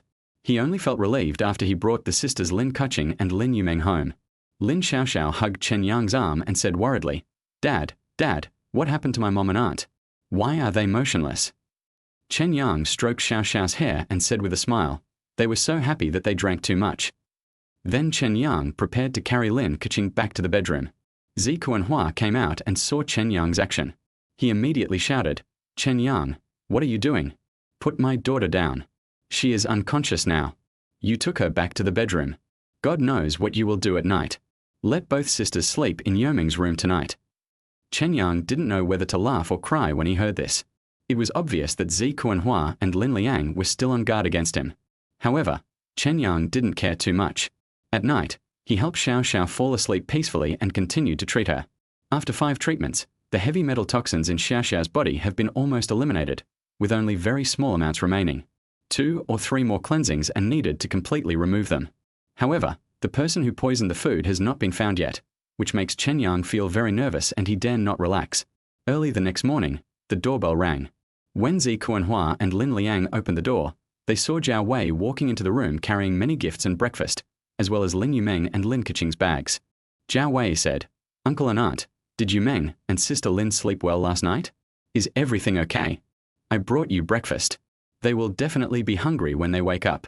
By the way, here is the hangover soup I cooked yesterday." Zhao Wei said as he spread the things on the table. Zi Kuanhua was slightly stunned and said to Zhao Wei, "Xiao Zhao, what happened last night? Why were Keqing and Yumeng so drunk?" Zhao Wei sighed and said, "Don't mention it. We met a jerk while drinking. That guy drugged our drinks. As a result, my sister and Yumeng passed out after drinking the drinks. That's why I asked Chen Yang to go to the restaurant and take them home." When Zi Kuanhua heard this, she quickly asked Zhao Wei to sit down. She said, "Xiao Zhao, it's really thanks to you being here. There are too many bad guys now. If it weren't for you, the sisters Keqing and Yumeng would be doomed." At this time, in Lin Yumeng's bedroom, Lin Yumeng and Lin Keqing rubbed their eyes and slowly woke up. Lin Keqing sat up and rubbed her hair. Then she came to her senses, remembered what happened yesterday, and quickly looked down at herself. Lin Keqing found that her clothes were intact and she was sleeping in her sister's room. She felt slightly relieved when she saw this. Lin Yumeng, who was standing next to her, shook her head and said to Lin Keqing, "Sister, how did we get back yesterday? What happened yesterday?" Lin Keqing said quickly, "We were drugged yesterday. Fortunately, we are back home now. We don't know what happened after we fainted." The two sisters walked out of the bedroom while talking. They saw Zhao Wei sitting on the sofa talking to his mother. Lin Keqing was still confused. She said to Zhao Wei, "Were you the one who sent us home?" Zhao Wei nodded and said, "I asked Chen Yang to send you back." Lin Keqing was very grateful when she heard this. She quickly asked, "How is Qin Liqiang? He is the son of Dr. Qin, so he should be very powerful, right? Did he do anything to you?" Zhao Wei immediately patted his chest and said proudly, "Big sister, don't worry. I, Zhao Wei, am also a famous young master in Qingju City. Qin Liqiang does have some power, but he will definitely give me face, don't worry." At this time, Chen Yang and Lin Xiaoxiao also came out. Chen Yang asked Lin Keqing worriedly, "Does your head still hurt?" Lin Keqing nodded and said, "It still hurts a little, but luckily there weren't too many accidents." Chen Yang smiled and said, "Fortunately you called me in time, otherwise you would be in real danger. As for the guy who drugged you yesterday, don't worry, I have already dealt with him. However, you still have to be careful when you go out to eat next time." Lin Yumeng, who was standing aside, immediately curled her lips in disdain and said to Chen Yang, "Stop pretending. Zhao Wei just said that he was the one who saved us, and he was the one who asked you to send us back. You have nothing to do with the whole thing from beginning to end, and you are still trying to take credit for it and act like a big shot." Chen Yang frowned after hearing this. He looked at Zhao Wei, then said to Lin Yumeng, "When I went to the box yesterday, I only saw the two of you, and Qin Liqiang squatting beside you ready to attack you. As for Zhao Wei, I didn't see him at all. How did he save you?" Zhao Wei slapped the table, stood up, and said to Chen Yang, "Stop bragging. Do you know who Qin Liqiang is?" "Just you. You want to rescue Big Sister and Yumeng from Qin Liqiang's hands? It's all because of me and my friend's face." Then, Zhao Wei smiled at Lin Keqing and said, "Sister, the reason why everything went so smoothly yesterday and why Qin Liqiang left was because of my friend's face, and the reason why you were able to sign the contract was also because of my friend. Anyway, I hope you're all okay. This matter is over, and we shouldn't mention it again." After hearing this, Lin Keqing thanked him gratefully. Lin Yumeng on the side curled her lips, looked at Chen Yang with contempt, and said with a chuckle, "Sister, now you see the true colors of some people, right? He has no ability, so he tries every possible way to lie to win your favor. I think we can't keep this guy Chen Yang. If he stays in our family, he will be a disaster.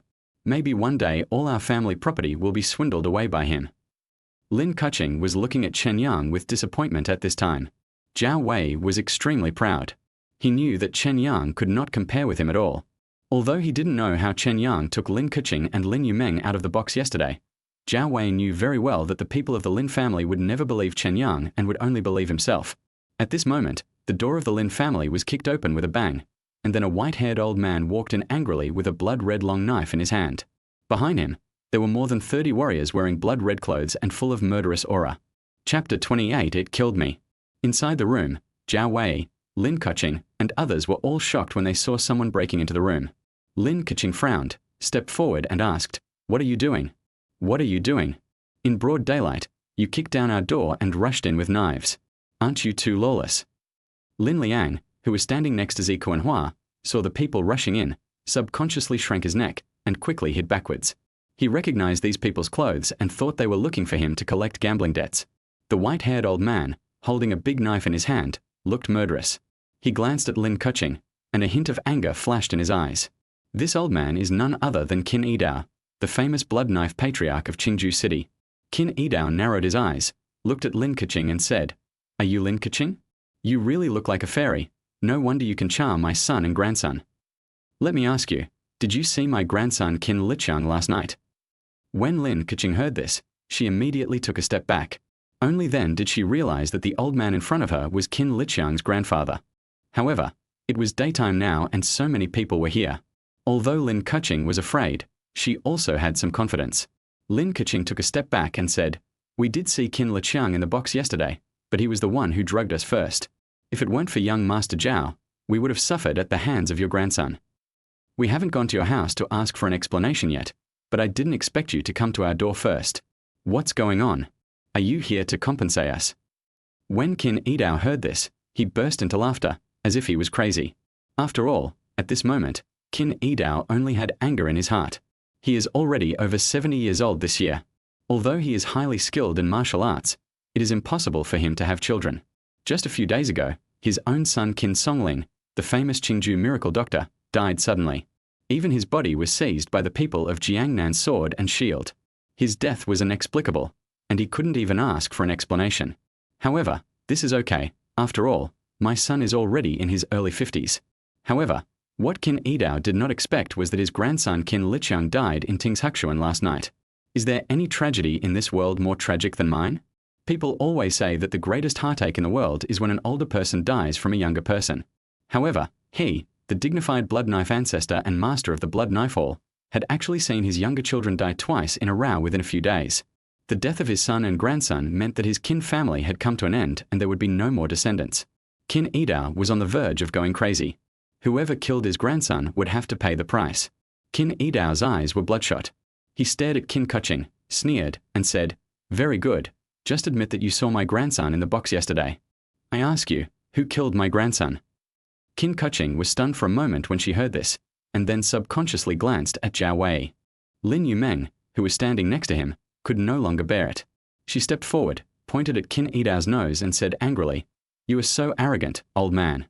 Do you think you can do whatever you want just because you have so many people with you? I'm telling you, this is a society ruled by law. Besides, it was your grandson who started the trouble in the box yesterday. He wanted to do something illegal and knock me and my sister unconscious. If it weren't for my boyfriend Zhao Wei, we would have been ruined by your grandson. Now instead of coming to apologize to us, you come up here so arrogantly without asking for punishment. You are really unreasonable, old man." Qin Yidao nodded, then he looked at Zhao Wei and said, "So, last night, in the box, it was you who killed my grandson." Zhao Wei's face turned pale, his lips trembled. He quickly shook his head and said, No, Mr. Qin, Grandpa Qin, please listen to me. I didn't kill him, really." At this time, Lin Yumeng on the side immediately said angrily, "Zhao Wei, what are you afraid of? After all, we are right.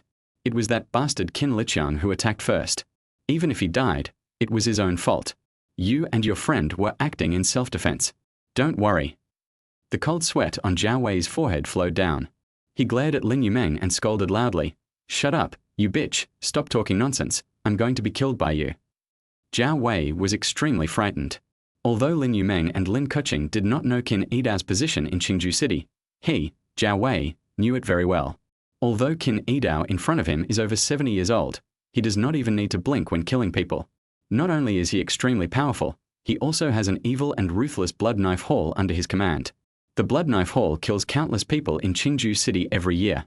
How could a poor young man like him dare to jump around in front of Qin Yidao? Qin Yidao had understood by now, and with a swish, the long knife in his hand was placed on Zhao Wei's neck in an instant.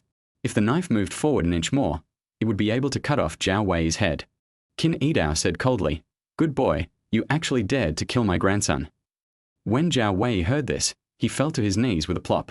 He wiped the cold sweat from his forehead and said tremblingly, "No, it's not me." Grandpa Qin, listen to me. Last night, I did meet young Master Qin Liqiang. He drugged the two women in our box and kicked me out. I knew young Master Qin Liqiang's identity, so of course I didn't dare to stop him. I was kicked out of the restaurant by Master Qin Liqiang. I really don't know what happened afterwards. When Qin Yidao heard this, he narrowed his eyes and looked at Zhao Wei. Zhao Wei kept kowtowing and said, Grandpa Qin, everything I said is true. I am not lying at all. Lin Yumeng, who was standing next to him, stamped her feet and said, Zhao Wei, get up quickly. Look at the way you look now. How can you be worthy of being my boyfriend? Besides, you just said that you and your friend rescued us last night. Why don't you admit it now?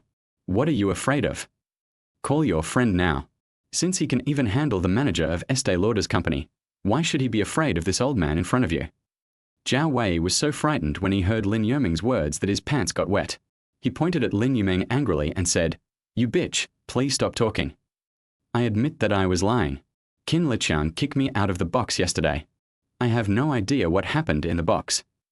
I don't have any powerful friends.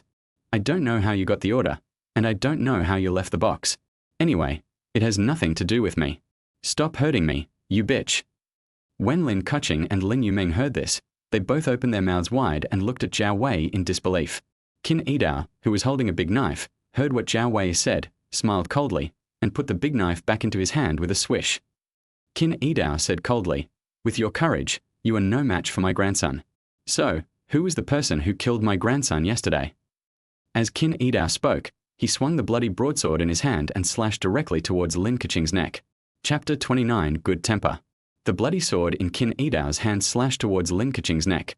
However, the long knife stopped with a click 10 centimeters away from Lin Keqing's neck.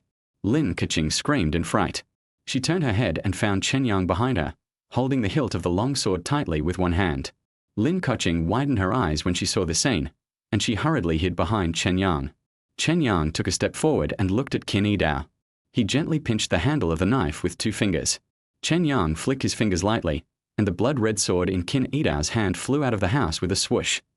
Then, Chen Yang stepped forward and slapped Qin Yidao on the face.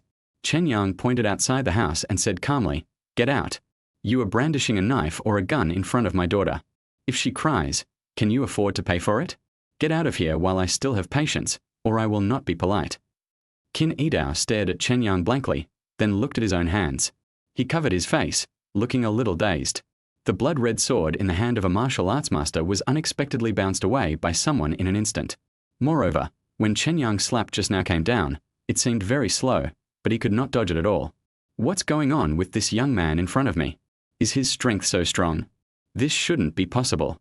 Even my own master couldn't deflect the sword in my hand. Why can the young man in front of me do it? Qin Yidao was still a little confused. At this time, Zhao Wei, who was kneeling on the ground, immediately said loudly, Grandpa Qin, I know it. The one who killed your grandson was that bastard Chen Yang. Yesterday, when I was waiting outside the restaurant, it was Chen Yang who rescued Lin Keqing and Lin Yumeng from the private room. I don't know what happened in the room. But since it was Chen Yang who took them away, it means that there must have been a conflict between Chen Yang and your grandson.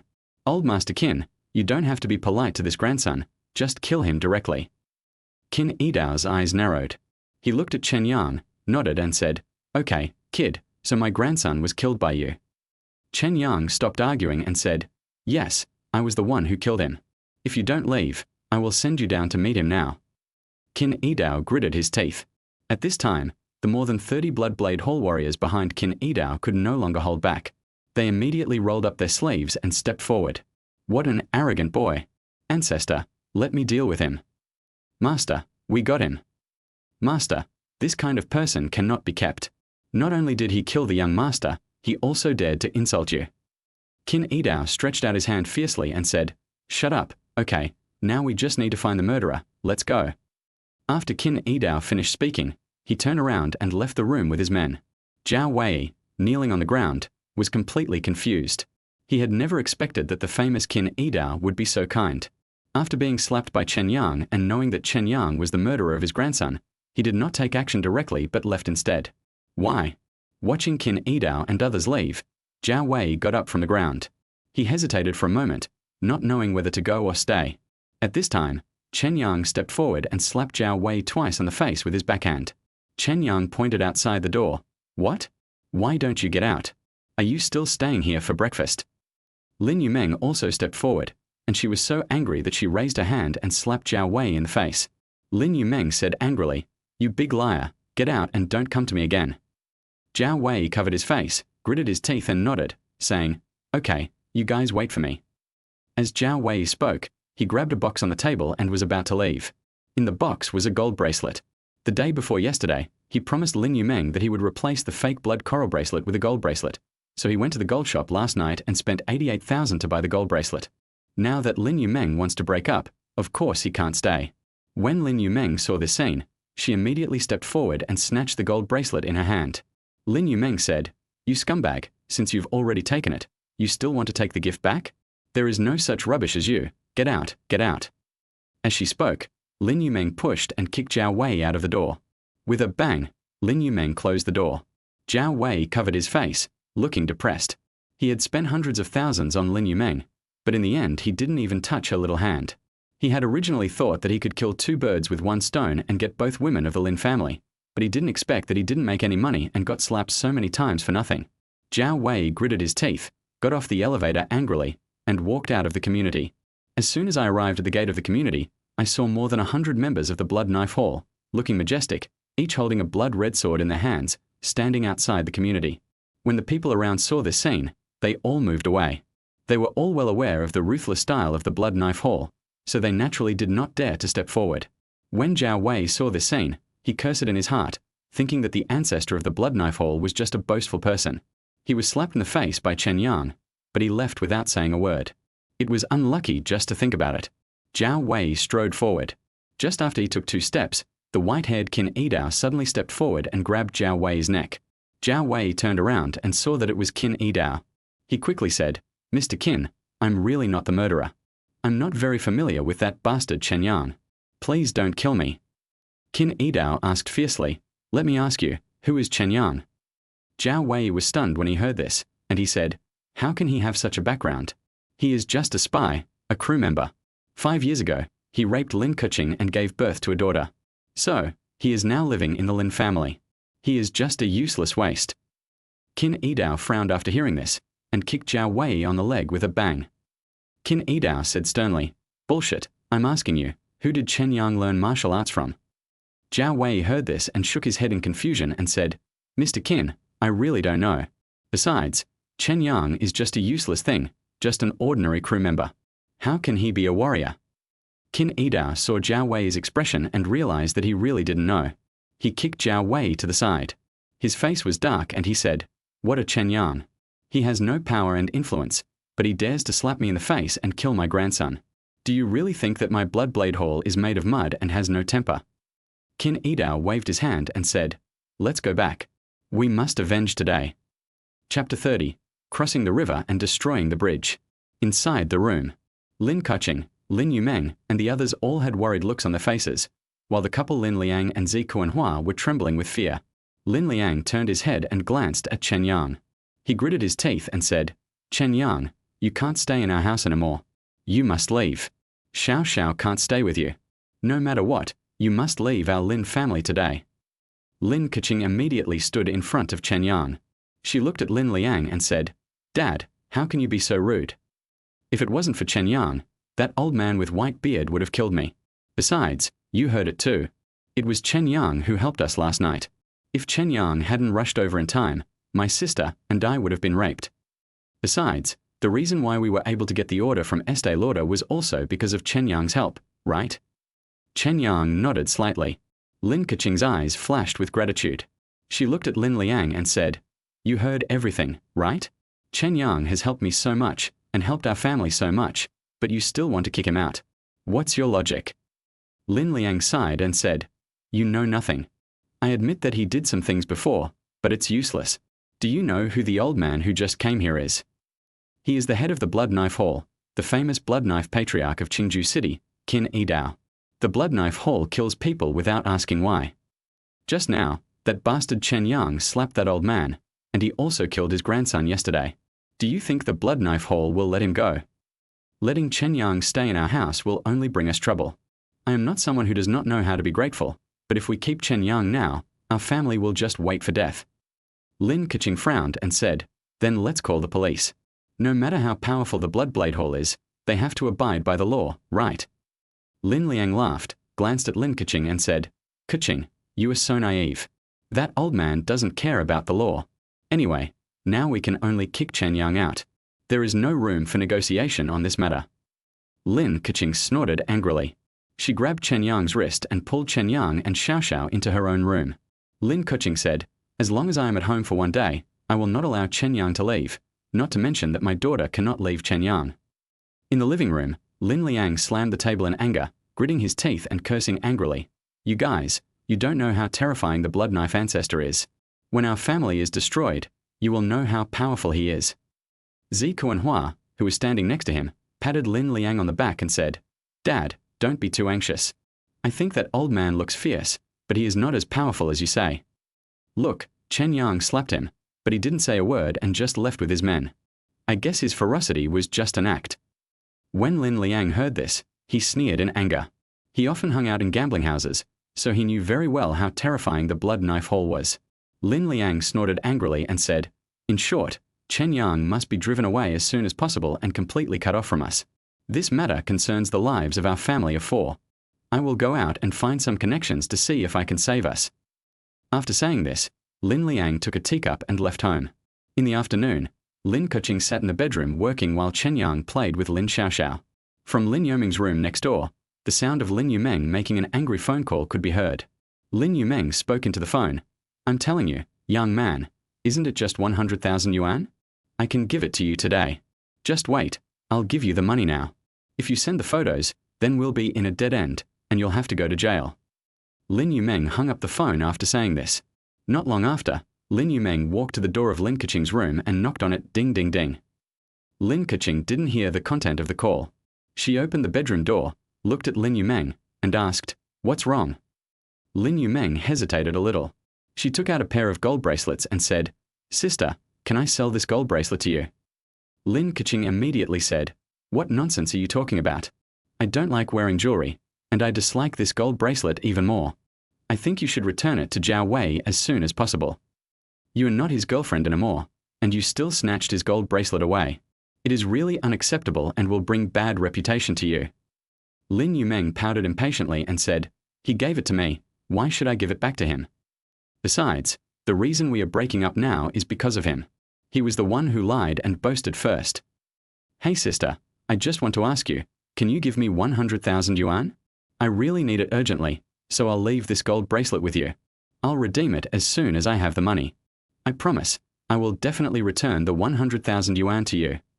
Lin Keqing wanted to refuse, but seeing Lin Yoming's anxious expression, she said, okay, Xiao Xiao doesn't need to be hospitalized now. I do have a little over 100,000 yuan left in my card. I can lend it to you. But tell me, why do you need so much money?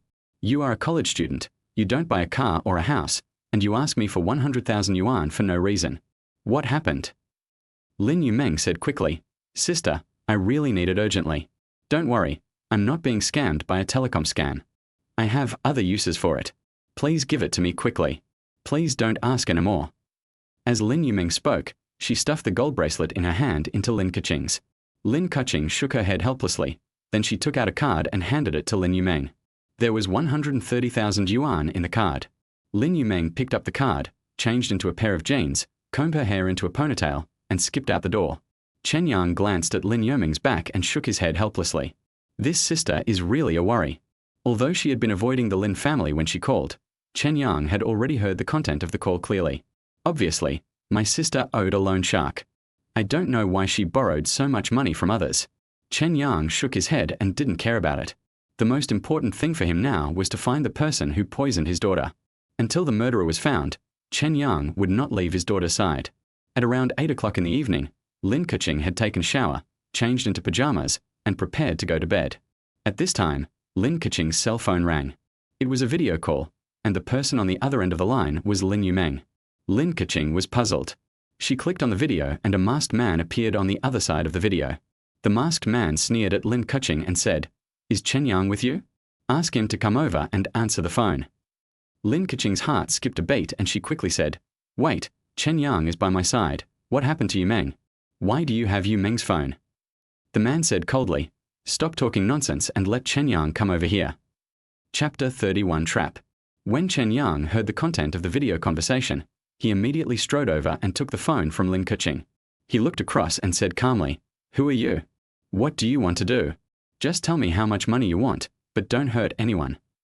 Chen Yang thought the person on the other side was a loan shark, so he directly mentioned the money. When the masked man heard what Chen Yang said, he smiled coldly and said, "Chen Yang, what do I want? Let's talk about it when we meet.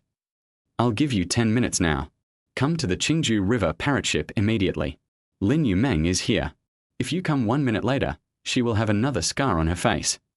After the masked man finished speaking, he turned the camera and the other side of the camera was the tied-up Lin Yumeng. At this time, Lin Yumeng was tied to a pillar, her hair was messy and she was terrified. She looked at the camera and immediately shouted loudly, "Sister, I don't want to die. Please, find a way to save me. I don't want to die." At this time, the masked man walked up to Lin Yumeng with a dagger in his hand, and the dagger in his hand slashed towards Lin Yumeng's face with a swish sound. Lin Yumeng screamed "Ah," and then a 5-centimeter scar appeared on her face. The masked man looked at the camera expressionlessly and said, "Remember, 10 minutes. If you exceed 1 minute, she will have another scar on her face. The countdown starts now." Lin Keqing in the room was heartbroken when she saw this scene. She screamed "Ah" and wanted to negotiate the terms, but the masked man opposite her hung up the phone. Lin Keqing quickly turned around, looked at Chen Yang and said, "Chen Yang, what's going on? Who did my sister offend? Why are they so cruel?" Chen Yang shook his head, anger in his eyes, and said, "I'll go over and take a look. Remember, while I'm out, you have to stay at home with Xiao Xiao and don't go anywhere. Got it?" Lin Keqing nodded quickly and said, I know. Don't worry, Xiao Xiao. I won't leave her even for a moment." "But, Chen Yang, will it be dangerous? Will you fall into their trap if you go?" Chen Yang snorted and said, "They called your cell phone, but asked me to answer it. It's obvious that they wanted to lure me over. It's obvious that they're targeting me this time. Lin Yumeng was just implicated by me. Anyway, you don't have to worry about it." Chen Yang said as he left the bedroom, grabbed Lin Liang's car keys, and quickly walked out the door. Chen Yang's expression was extremely gloomy. He had not expected that someone would dare to provoke him. Since the other party wanted to die, he would grant their wish. Chen Yang stepped on the accelerator, and the old Cherry A3 made a roar and rumbled straight to the Qingju River wharf. Although the car is old and dilapidated, it has to be said that it is still powerful and the chassis is very reliable. With Chen Yang's extreme driving, he arrived at the Qingju River in less than 6 minutes. Chen Yang jumped out of the car and looked at the Qingju River. In the center of the Qingju River, a small white cargo ship was parked with 3 glowing words "Parrot" written on it. Light bulbs lit up above the 3 big characters, and the 3 words "Parrot" were very dazzling on the dark river surface. Obviously, the other party was worried that Chen Yang couldn't find his destination, so he deliberately turned on the light to let him know that this was the destination. Chen Yang frowned and looked around. There was a small dock not far away. On the dock, a man was smoking and standing on a small mechanical wooden boat, seemingly waiting for someone. Chen Yang strode over. The man stood up immediately when he saw Chen Yang coming. He put out his cigarette and said, "Are you Chen Yang?" Chen Yang smiled coldly. It turned out that he was waiting for him.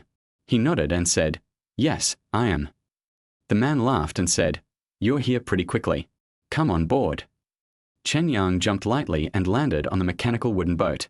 The moment he stood on the boat, Chen Yang immediately felt that the bottom of the cabin of this wooden boat was filled with something, which should be explosives. Chen Yang understood after a little thought. It was obvious that the other party knew that he was too strong and was no match for him. So they filled the cabin with explosives, hoping to use the explosives to kill themselves while crossing the river. Chen Yang couldn't help but nod slightly. This was indeed a method. Chen Yang looked up at the freighter. On the Parrot freighter not far away, 7 or 8 people were standing on the deck, holding night vision binoculars, observing the situation at the dock. The leader was wearing a mask. He was Zhong Cheng, who had just made a video call to Chen Yang and Lin Keqing. As a core member of the Blood Knife Hall and Qin Yidao's right-hand man, Zhong Cheng was the one who came up with the plan to kill Chen Yang this time. Zhong Cheng and Qin Yidao both understood that Chen Yang's strength was definitely above that of a Grandmaster. Otherwise, he would never have been able to deflect Qin Yidao's sword, let alone slap Qin Yidao in the face without any warning. Such a master, even if all the people of Blood Knife Hall besieged him, might not be successful. Moreover, even if they succeeded, the price paid in casualties would be great. So, Zhong Cheng came up with this idea. He used the people around Chen Yang to lure him into the river. Chen Yang naturally had no way to leave in the river. As long as he got on the wooden boat, he would be blown away obediently, and there would be no space to escape. Zhong Cheng put down the telescope in his hand and a smug smile appeared on his face. He knew that success was at this moment. As soon as the wooden boat started, he would press the remote-controlled bomb in his hand. There were more than 1,600 kilograms of explosives under the wooden boat. Not to mention a master, even a congenital grandmaster, even a tank, could be blown to pieces. At the dock, the wooden boat was swaying towards the freighter. The man driving the boat had his arms trembling slightly. He was an assassin arranged by the Blood Knife Hall and he had to do this job. If he didn't die, his whole family would have to die. If he did this job and took Chen Yang with him to die, then his son would get a huge sum of 10 million, and his son and grandson would be properly arranged by the Blood Knife Hall. The boatman started the wooden boat and drove towards the Parrot freighter with a rumbling sound. When the wooden boat was halfway through the river, suddenly, there was a drop sound, and then, in an instant, the whole wooden boat suddenly exploded. Just like a volcano erupting at the bottom of the river, the violent shockwave overturned the river water and rose more than 30 meters. The water splashed everywhere, forming mist that filled the entire river. On the surface of the river, huge waves were surging, and half of the Qingju River was rumbling. At this moment, Chen Yang's figure soared into the sky, leaped lightly along the shockwave, and flew directly onto the Parrot freighter. Chapter 32 Self-Knowledge. On the deck of the Parrot cargo ship, Zhong Cheng and a few others saw a huge fireball rising into the sky, and they all burst into laughter. Zhong Cheng adjusted his hair proudly and said, "See? This is the power of wisdom. Even if that guy is very powerful, so what? In the end, didn't he still fall to the hands of our Blood Knife Hall? I have already told the Hallmaster that to deal with these brainless warriors, there is no need to use fists. All you need to do is use your brain to find their weaknesses and exploit their soft spots. They are just reptiles in our Blood Knife Hall. No matter how powerful a person is, they will have weaknesses. It could be their intelligence, their family, or their relatives and friends. As long as we are ruthless enough, they will not be our opponents." Several other people flattered Zhong Cheng one after another. Just then, Chen Yang's voice came from behind. Chen Yang smiled lightly, walked over and said, "Really? Are your brains so useful? It's a pity that you don't use them in the right way." Zhong Cheng and several others suddenly turned their heads and looked at Chen Yang in disbelief. Zhong Cheng's face turned pale and he trembled as he said, Why are you here? I just saw you on that wooden boat. How could you not be killed by the explosion?" Chen Yang sneered lightly, "This little bit of explosives can't kill me. But there's no need for you guys to keep it." As Chen Yang spoke, he suddenly took a step forward and instantly stood in front of Zhong Cheng, and his slap fell instantly. With a bang, Zhong Cheng fell directly to the ground. Without even having the time to scream, his head shattered like a ripe watermelon. Chen Yang raised his hand and slapped them a few more times. In the blink of an eye, all 6 people fell on the deck, leaving only a bald man with a pointed chin and monkey cheeks, standing tremblingly at the side of the ship, his eyes wide open, and he had forgotten to breathe because of fear. Chen Yang walked up to the bald man and said, "It's your turn." When the bald man heard this, he fell to his knees with a plop. Chen Yang laughed and said, "Do you know why I spared your life?" The bald man shook his head. Chen Yang said, "I'll give you a chance to make a contribution. Take me to find the lair of your Blood Knife Hall." The bald man nodded rapidly. At this moment, the only thing left in his mind was obedience. In his eyes, Chen Yang was a sacred and inviolable god, and even the thought of disobedience was disrespectful. Chen Yang walked towards the cabin of the freighter with his hands behind his back. He had already sensed that Lin Yumeng was tied up in the middle of the warehouse. Chen Yang sighed slightly. He thought that the accident was caused by Lin Yumeng's debt.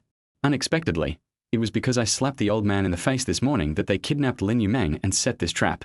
Originally, Chen Yang had not taken any real action and was still thinking about letting the Blood Knife Hall live a few more days. But now, since the Blood Knife Hall is seeking death and coming to his door, he might as well get rid of them tonight.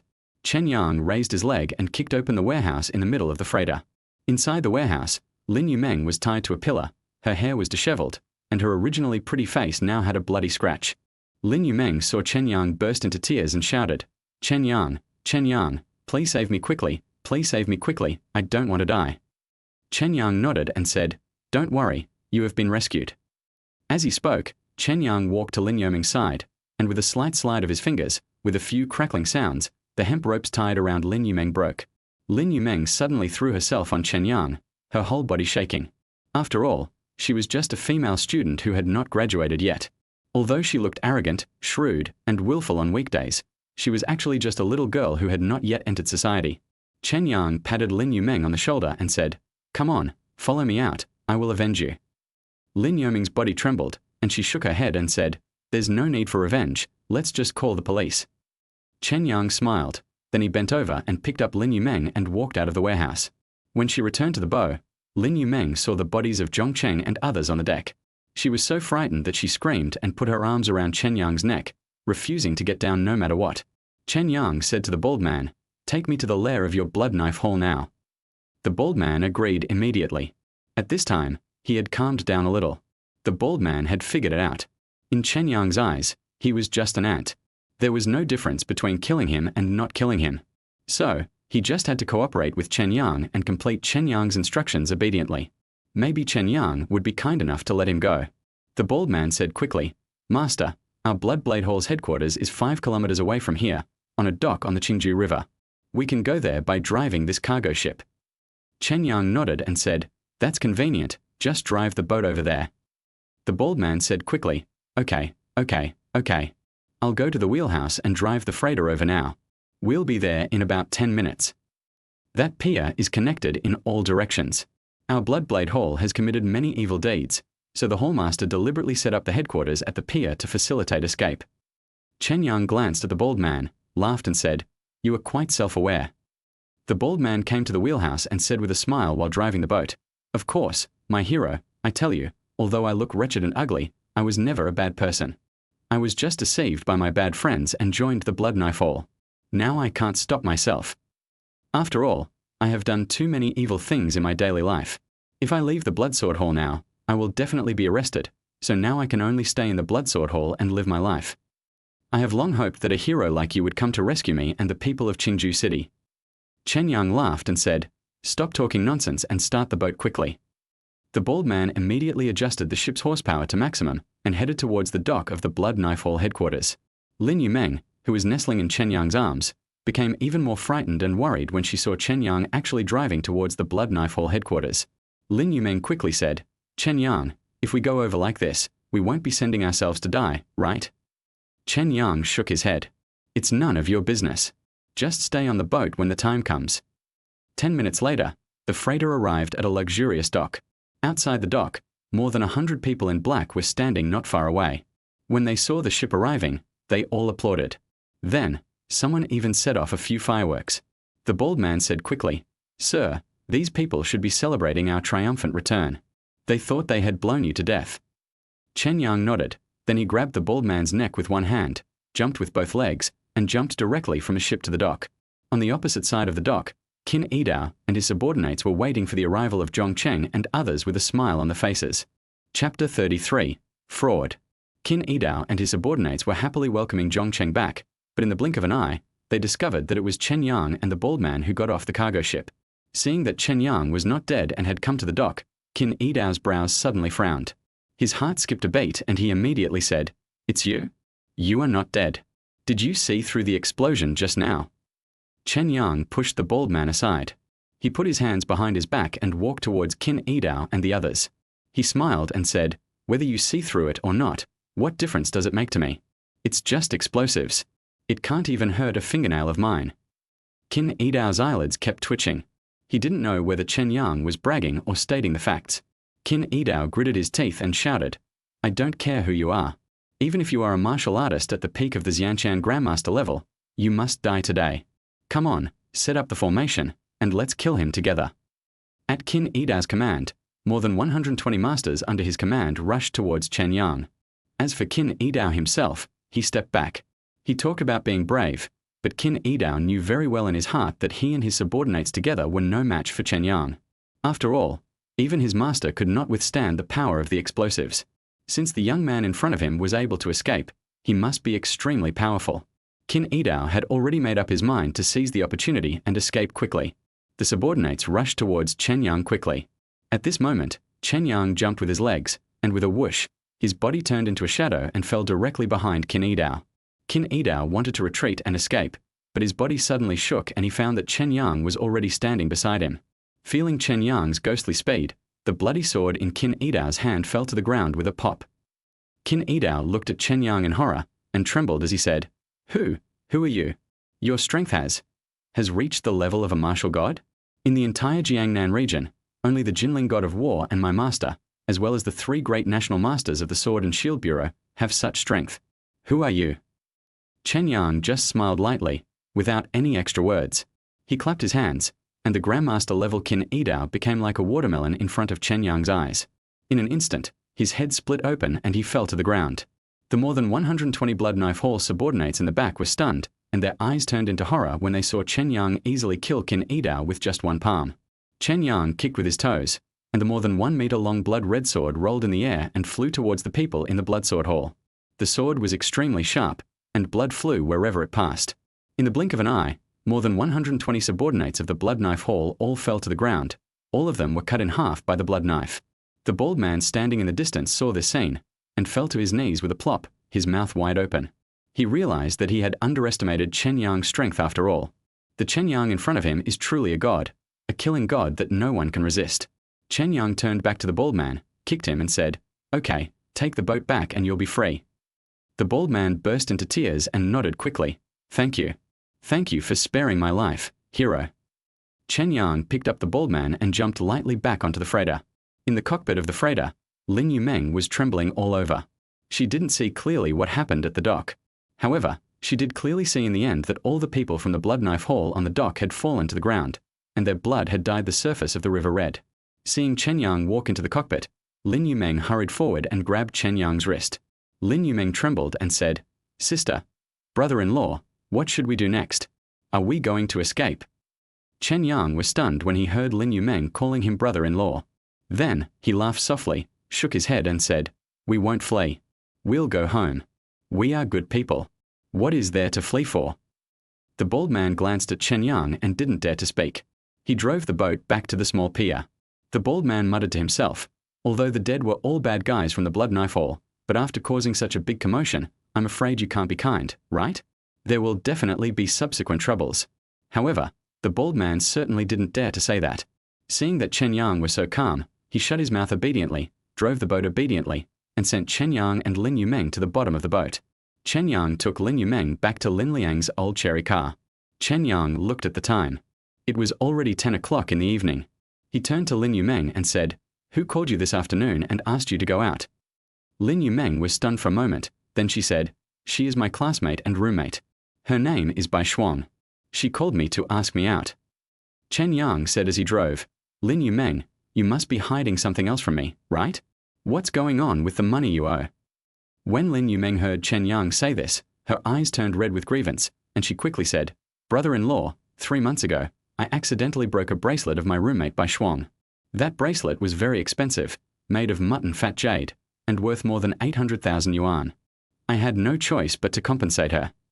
But at that time, our family had no money. Xiaoxia's treatment cost an astronomical amount of money every month. Although my sister made a lot of money dancing everywhere, the money she earned was not enough to pay for Xiaoxia's treatment. There is no other way. I can only find a way to make up the 800,000 yuan myself. But I didn't expect that the IOU Bai Shuang tricked me into signing was actually a loan shark's IOU. It's only been 3 months, and I've already paid them back more than 300,000 yuan. But now I still owe him 1 million yuan. The more I pay, the more I have to pay. I'm desperate. Chen Yang said as he drove, Then you must have fallen into a trap. But what about the photos you mentioned earlier? Were you photographed naked? Lin Yumeng looked at Chen Yang in surprise, not knowing how Chen Yang knew about this. She lowered her head and said depressedly, It was Bai Shuang. She took pictures while I was taking a shower and changing clothes downstairs in the dormitory. It is said that she also recorded a video. I don't know when she took the pictures of me. Anyway, she said if I didn't pay her back, she wouldn't be able to post my videos and photos. I'm not actually afraid of her, but she has a boyfriend who is a super bully in our school. By the way, her boyfriend is said to be a gangster, a member of the Blood Knife Hall. I have no other choice, so I can only look for money everywhere. That's why I wanted to find Jiao Wei as my boyfriend. After all, Jiao Wei is a rich second generation. I wanted to get money from him quickly to pay off the loan shark and get my photos and videos back. I didn't expect Jiao Wei to be such a swindler. Lin Yumeng became angrier the more she spoke. After hearing this, Chen Yang understood in his heart that it was obvious that the so-called mutton fat jade bracelet was a scam. Chen Yang said, "There is still time. I will take care of your problem. Where is your school? Take me there." Chapter 34. Domineering. Lin Yoming School is Qingju Vocational College, which is a senior college. Many people who did not perform well in the college entrance examination will choose to enter this school. If they study hard, they will have the opportunity to take the examination for upgrading from junior college to undergraduate. Chen Yang took Lin Yumeng and drove directly into the campus and arrived at the bottom of the girls' dormitory. Lin Yumeng was a little nervous. She reached out and held Chen Yang's wrist. Lin Yumeng whispered, "Brother-in-law, are we just going to go up like this? What if Bai Shuang disagrees and publishes my photos and videos?" Chen Yang laughed and said, "Don't worry about it, just come up with me." The two got out of the car and walked towards the girls' dormitory building. When he arrived at the door, Chen Yang thought he had to register. After all, this is a girls' dormitory. It is definitely not allowed for a grown man to break into the girls' dormitory in the middle of the night. However, Lin Yumeng directly took Chen Yang's hand and walked towards the stairs.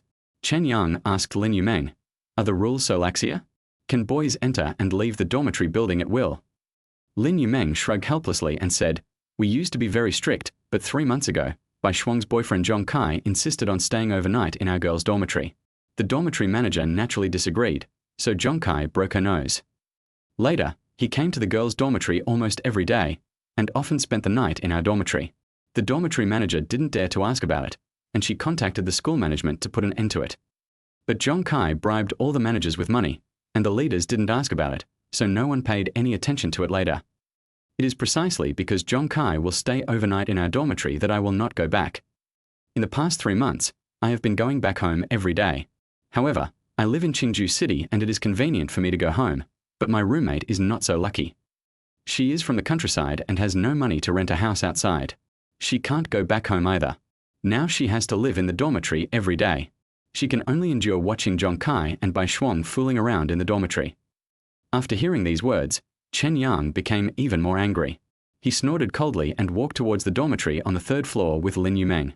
Arrived outside dormitory 325. At this time, bursts of laughter came from the dormitory. It sounded like there were 5 men in the dormitory. Lin Yumeng stopped immediately when she heard the laughter. She turned around and said, "Chen Yang, they should be playing cards in the dormitory. There are quite a lot of people. Should we not go in for now?" Chen Yang patted the back of Lin Yoming's hand to reassure her. He looked towards dormitory 325. In the dormitory, 5 boys were sitting at the card table, each with a few bottles of beer beside them, drinking and playing cards. The tall boy sitting on the south side of the dormitory was Zhong Kai, and next to Zhong Kai sat Bai Shuang, who was wearing pajamas.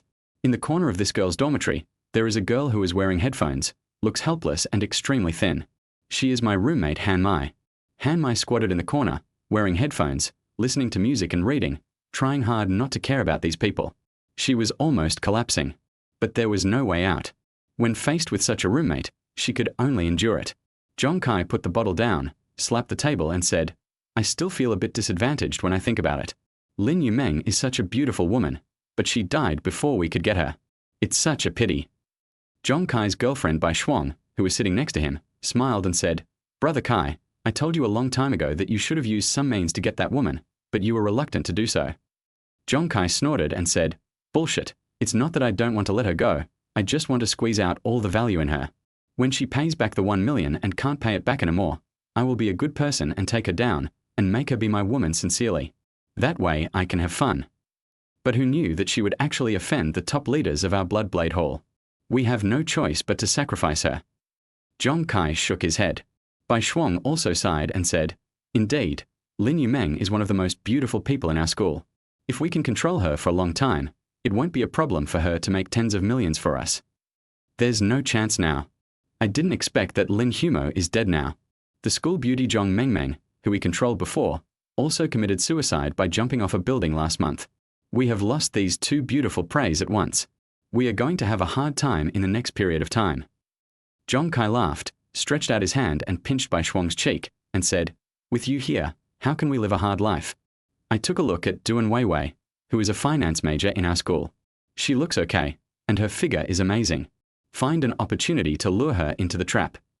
Bai Shuang said, "Duan Weiwei is indeed beautiful, but she comes from a good family and she doesn't live on campus, so we can't get any evidence against her. If I said I took a video or photo of her, she definitely wouldn't believe it. After all, there was no chance. Zhong Kai sneered and said, "If there is no opportunity, create one. Let's find an opportunity tomorrow and let her knock your bracelet off so that she will owe you money. Then find someone to throw feces all over her. She will definitely not be able to bear it and will have to take a bath on the spot." At that time, you took the opportunity to scare her and told her that you had taken her video, and if she didn't take the money, you would send the photos out. Let me tell you, the better off these women are from, the easier they are to control, because they all want to save face. As long as they want to save face, they will become obedient lambs to be slaughtered. Ha ha ha. Several boys also started laughing. At this time, one of the boys stood up, wiped the corner of his mouth and said, "I don't know what's going on. Maybe I ate too much barbecued mutton tonight, so I feel hot inside my body. Sister Bai Shuang, how about you introduce Han Mai from your dormitory to me? To be honest, although she is not very good looking, I like quiet girls like her. I think girls who like to read are especially beautiful." Bai Shuang laughed when he heard this and said, "You beast, you can actually like such an ugly woman. But if you like her, you can get her now. Don't worry, she's just a little girl from the countryside. I have all the evidence against her. No matter what you do, she won't dare to resist." When the man heard this, he laughed and walked quickly towards Han Mai, who was sitting in the corner. Zhong Kai and others all laughed and stood aside watching the show. Chen Yang, who was standing at the door, heard the conversation between these people and his eyes seemed to be spewing fire with anger. This is a university after all, and it's unexpected that such a scumbag has sneaked in. In Chen Yang's heart, people like Zhong Kai and Bai Shuang are more hateful than the Blood Knife Hall. After all, the people they bully are children who have not yet entered society and whose hearts are still pure. Upon hearing that Zhong Kai and Bai Shuang had forced a girl to jump off a building, and were now bullying an innocent female student who loved reading, Chen Yang could no longer suppress his anger. He walked forward, kicked the dormitory door open with a bang, and strode in. Chapter 35 Let My Sister Become a Widow for You. Chen Yang looked at Zhong Kai, Bai Shuang, and others in the dormitory with an expressionless face, and only murderous intent remained in his heart.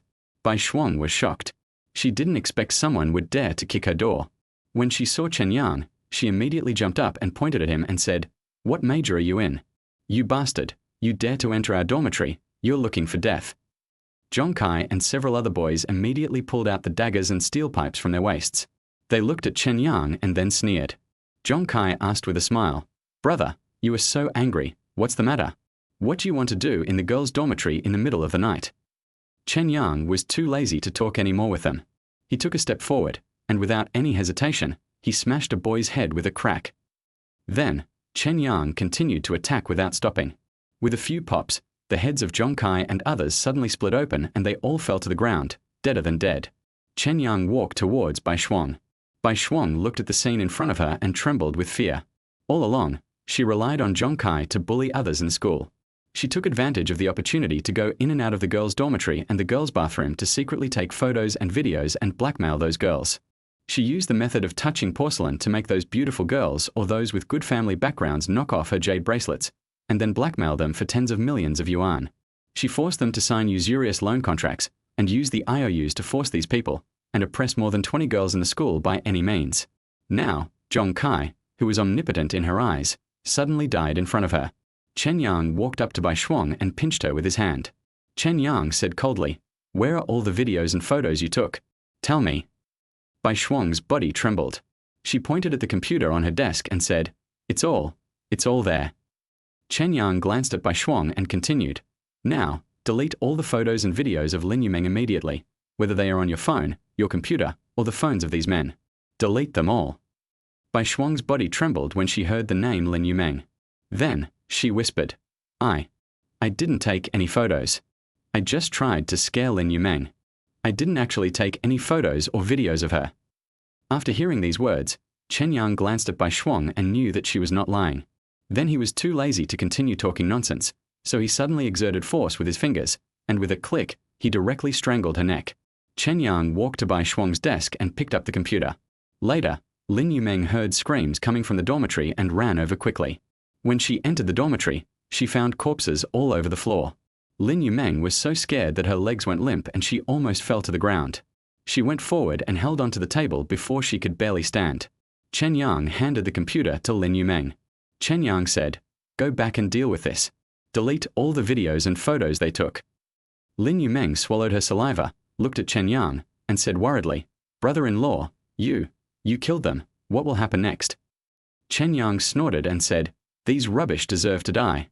Moreover, it is not enough to just kill them. We have to dig out all the people in their gang." Chen Yang picked up the phone and dialed Lan Yuexin's number. After the call was connected, Chen Yang immediately said, "Send someone to Qingju Vocational College immediately to investigate Bai Shuang, Zhong Kai, and the others. Don't let any of the related members go. Also, tell Du Taishan to thoroughly investigate this matter, including those managers of Qingju Vocational College who colluded with Zhong Kai. If there are any omissions, don't blame me for being rude in the future." After Chen Yang finished speaking, he hung up the phone and said to Lin Yumeng, "Okay, let's go back." Lin Yumeng was stunned and felt a little dizzy. She didn't understand why Chen Yang was so calm after killing so many people. He looked as if it had nothing to do with him. In the corner of the dormitory, Han Mai, who was born in the countryside, stood up and looked at the corpse in the dormitory, but she was not afraid. She suddenly strode to Chen Yang and knelt down in front of Chen Yang with a plop. Han Mai said, thank you for getting rid of this evil for us. If you are sentenced to death, I will burn paper for you every year. You are a great hero." Chen Yang was stunned for a moment, then couldn't help but burst into laughter. He pulled Han Mai up and said, "I won't die. Dealing with these people will only be a credit. How can I die? If you are afraid of staying in this dormitory in the future, you can apply to change dormitories." Han Mai shook her head and said, "Humans are much scarier than ghosts.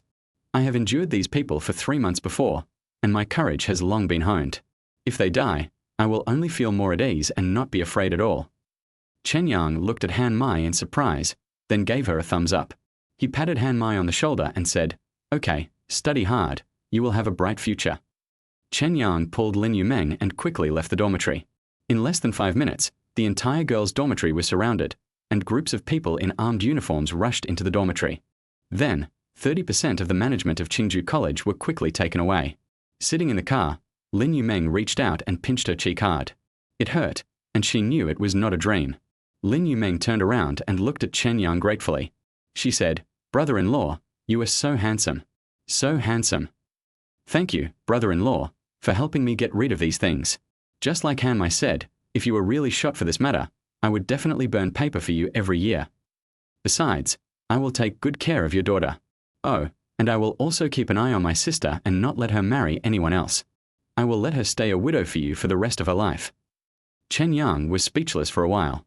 He turned around and glared at Lin Yumeng, then said, "What nonsense are you talking about? I don't need your sister to be a widow for me."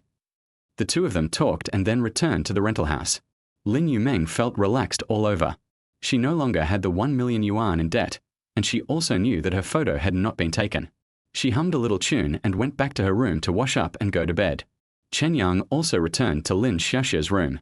When Lin Keqing saw Chen Yang coming back, she quickly stood up and asked with concern, "Chen Yang, what's wrong? Is my sister okay?" Chen Yang nodded and said, "Don't worry, she just has a scar on her face. But after her wound heals, I'll apply some ointment on her face. It won't leave any marks. I'll take a shower and we can go to bed." After hearing this, Lin Keqing was completely relieved. She glanced at Chen Yang, nodded and said, "Thank you, Chen Yang." Chen Yang just nodded, then quickly took a shower and changed into clean pajamas. He looked at Xiao Xiao, who was sleeping soundly in the middle of the bed, with tenderness in his eyes. Afterwards, Chen Yang gently lay down next to Xiao Xiao. Lin Keqing hesitated for a moment. Xiao Xiao had already fallen asleep today, so she didn't need to sleep in the bedroom anymore. She could just move to the sofa in the living room to sleep. However, at this moment, Lin Keqing suddenly felt that there was no need to move out. After all, she and Chen Yang already had a child. It seemed that sleeping next to him only gave her a sense of security, without any shyness or resistance. Chapter 36. He is my brother-in-law. Early the next morning, Lin Keqing got up from the bed. After washing carefully, she put on light makeup and changed into a smart one-step professional suit. Today is Lin Keqing's first day as the official supervisor, and she is still quite excited. After all, Crystal Department Store was where she had worked hard, and won honors. However, because she was pregnant with Lin Xiaoxiao, she was kicked out of the core management by her grandfather and could only work as a salesperson. For the past 5 years, she has been holding back her energy and has been thinking about how to return to a management position and run the Crystal Department Store better. Today is an opportunity. Lin Keqing walked out of the bedroom and into the living room. She casually ate a few bites of breakfast, picked up her bag and was about to leave. At this time, Lin Liang came out. Lin Liang said to Lin Keqing, "Keqing, please sit down first. Dad has something to tell you." Lin Keqing ate eggs in big mouthfuls while saying, "Dad, tell me what's going on. Today is my first day at work, so I have to go early to familiarize myself with the work at hand. I also have to hold a department meeting to assign the next tasks." Lin Liang nodded, with a hint of evasion in his eyes. Lin Liang drank a cup of tea and thought for a while, then said to Lin Keqing, "Keqing, Xiao Xiao is getting better and better. I think she is almost fully recovered. It is not the same for you and Chen Yang to always sleep in the same room. Besides, although Chen Yang is Lin Xiaoxiao's biological father, he has not fulfilled his responsibility to raise Xiao Xiao. Therefore, Xiao Xiao is still a child of our Lin family, and Chen Yang cannot be considered a member of our Lin family. So, I think it's time to kick him out of our house." Lin Keqing frowned when she heard this. She immediately waved her hand and said, "Dad, don't talk about this anymore. I have my own ideas about when Chen Yang will move out. Anyway, it's not possible now. You can't do this now because your little body isn't fully recovered yet." Lin Liang snorted and said, "Keqing, you can see that our home is just a small house with 3 bedrooms and 1 living room, and we rent it. It is very inconvenient for Chen Yang, a man without a name or status, to live here. Besides, he is definitely not a good match for you. You are not young anymore and you have a child. It's time to think about your personal problems. Look, you've become a supervisor now, and it's obvious that Chen Yang is not worthy of you. I have found a man for you. He will treat you well and Xiao Xiao well in the future. His family is rich and powerful, so he will be helpful to you and our Lin family. So, find an opportunity in the next 2 days for you to meet. As for Chen Yang, move out today." Lin Keqing glared at Lin Liang impatiently and said, "Dad, when did you become so concerned about my affairs? Okay, I've already told you that this matter is none of your business. I'm going to work now, and I'll talk to you when I have time." Lin Keqing didn't think much about it and hurriedly left the house with her bag. Lin Liang watched Lin Keqing leave and shook his head helplessly. At this time, Chen Yang was lying in the bedroom. He had already heard clearly the conversation between Lin Liang and Lin Keqing. Chen Yang shook his head helplessly. It seemed that he needed to show off his financial strength. Although his identity as the master of the Temple of Poseidon could not be revealed to the outside world, his financial resources could be fully revealed to reassure Lin Keqing, Lin Liang, and others. Not long after, Xiao Xiao woke up. The first thing she did after opening her eyes was to hug Chen Yang, for fear that she would become a child without a father again when she woke up. Lin Xiao Xiao threw herself on Chen Yang, hugged Chen Yang's neck and said, Dad, when can Xiao Xiao go to kindergarten? Xiao Xiao really wants to let those friends know that Xiao Xiao also has a father's child." Chen Yang picked up Lin Xiao Xiao and said, "Soon, once Dad figures out one thing, I'll let you go to school." Chen Yang's eyes lit up. His daughter's health had completely improved. There were only very weak traces of heavy metal toxins remaining in her body. Even if he stopped treatment, there would be no major impact in the future. However, what Chen Yang knew more clearly was that the source of poisoning his daughter had not been found yet. No matter if someone deliberately poisoned her or she had been in contact with something before and she was poisoned, Chen Yang would never leave his daughter until the cause was found. After he took Xiao Xiao to wash up, he went to the living room to eat together. At the dinner table, Lin Liang looked at Chen Yang with a dark face. He didn't say anything polite and said directly, "Chen Yang, you helped Keqing and Xiao Xiao before, and I am grateful to you. Although the tragedy in our family was caused by you, after what happened a few days ago, I don't have any ill will towards you anymore. However, as Lin Keqing's father and Lin Xiaoxiao's grandfather, I still have to think about their future, and you are indeed not worthy of Lin Keqing. Think about it. My daughter is beautiful and elegant, smart, kind, and noble, and now she is a supervisor, so her future is limitless. You are a crew member, penniless and homeless. To be honest, I don't want to separate you from Xiao Xiao, but we are both men and have to shoulder certain responsibilities. It is really not suitable for you to live in our house anymore. Of course, you are Xiao Xiao's biological father. If you have time in the future, you can come to see her, but Lin Keqing must find a good family to marry, and Xiao Xiao must live with my daughter." Chen Yang glanced at Lin Liang, smiled, and was about to speak. At this moment, with a bang, the door of Lin Yoming's bedroom was opened, and then Lin Yumeng, still wearing a nightgown and with messy hair, walked out. Lin Yumeng slammed the table, pointed at Lin Liang and said, "Dad, are you getting old and confused? What did you just say? How dare you kick your brother-in-law out?" I'm telling you, my brother-in-law is a member of our Lin family. If you kick him out, my sister and I will leave home too. We'll take Xiao Xiao and my brother-in-law with us, and the four of us will live together. We won't need you and Mom anymore. Let the two of you live in this house." Lin Liang was completely stunned when he heard this. He thought that he could take advantage of Lin Keqing's absence to humiliate Chen Yang and have a good talk with Chen Yang so that Chen Yang would leave. However, he didn't expect that his second daughter would suddenly stand on Chen Yang's side as if she was possessed. Now she even said such words and called Chen Yang brother-in-law. Is this a ghost? Lin Liang's face turned pale with anger. He pointed at Lin Yumeng and said, "You damn girl, is this how you talk to me?" Lin Yumeng nodded and said, "Yes, Dad, I'm telling you, I'm not saying this in anger. If you and Mom insist on driving my brother-in-law away, then you're going to drive me, my sister, and Xiao Xiao away. In short, I will never leave with my brother-in-law. Xiao Xiao and my sister will also stay with my brother-in-law. We are a family. If you two don't like us young people and think we are in the way, just try to kick your brother-in-law out." Lin Yumeng snorted after she finished speaking, then grabbed the fried dough sticks on the table and started eating them in big mouthfuls. Then, she stretched out her hand and hooked Chen Yang's neck. Lin Yumeng patted Chen Yang's shoulder and said, "Brother-in-law, don't worry. As long as I am here, you have a part in this family, and no one can drive you away." Chapter 37, I Owe Money. Chen Yang sat in his seat, not knowing whether to laugh or cry for a moment. Lin Liang next to him was so angry that his face turned black. He couldn't swallow the bun he had eaten halfway. He slammed his chopsticks on the table and stood up with a dark face. At this time, the cell phone in Lin Liang's hand rang. Lin Liang took out his cell phone, took a look at it, and then his expression changed slightly. He didn't have time to change his clothes and shoes, so he just put on his big pants and slippers, picked up his cell phone, and hurried out of the house. Chen Yang originally wanted to show off his financial strength, but now seeing Lin Liang's state, he pondered for a moment. Could it be that this old man was planning something bad? Chen Yang touched his chin and thought carefully. Since he met the old man Lin Liang, although he did not have a kind face, he was not hateful either. At least he still had some reason. Moreover, as the head of the family, when Lin Xiaoxiao was seriously ill, he was able to decide to sell his house to pay for Lin Xiaoxiao's treatment. This shows that he truly loves Lin Xiaoxiao. Now, he was suddenly in a hurry to kick me out. There must be another reason. After thinking for a while, Chen Yang turned to Lin Yumeng and said, "Yumeng, stay with Xiaoxiao. I have something to do outside." Lin Yumeng immediately raised her hand and saluted, saying, "Brother-in-law, don't worry. Xiaoxiao is 100% safe with me." Chen Yang picked up 2 fried dough sticks, stuffed them into his mouth, and quietly walked out of the room, following Lin Liang. Lin Liang in front was walking very fast. After he got out of the elevator, he almost jogged all the way towards the path at the back door of the community.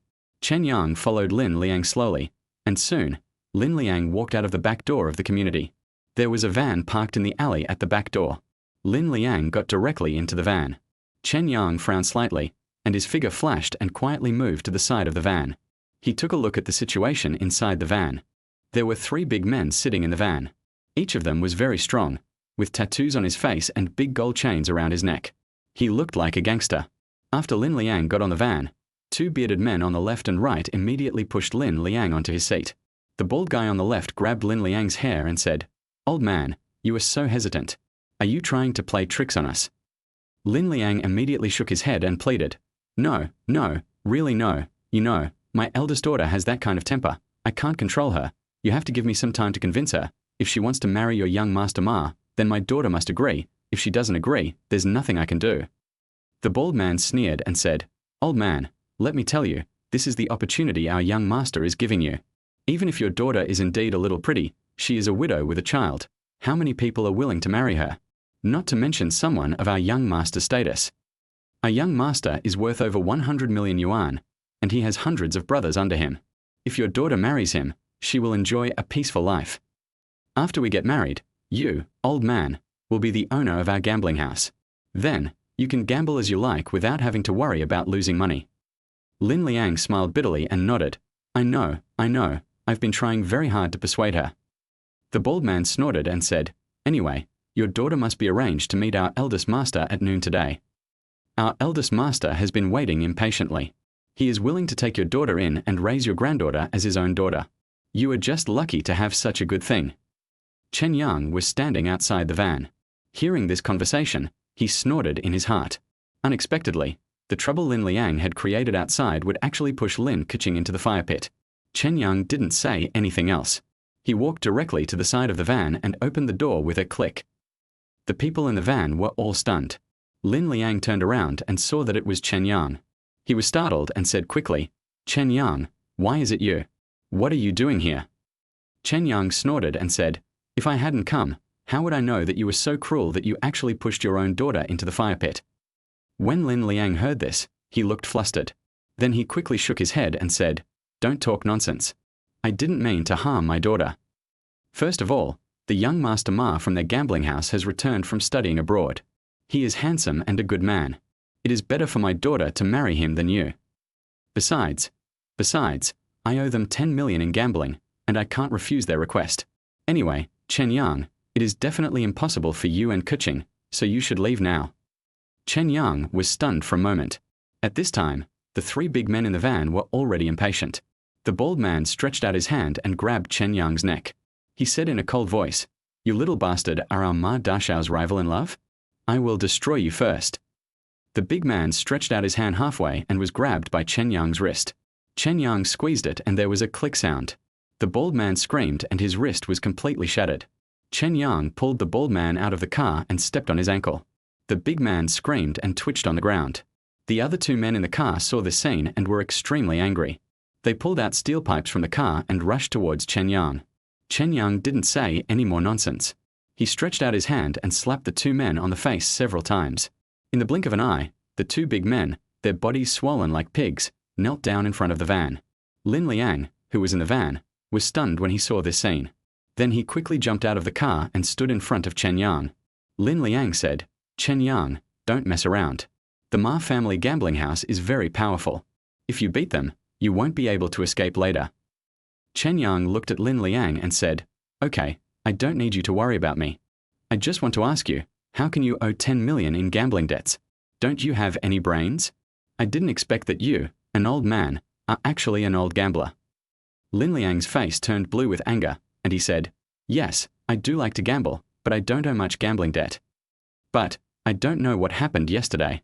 After drinking a little, I felt dizzy and impulsively played 2 big games.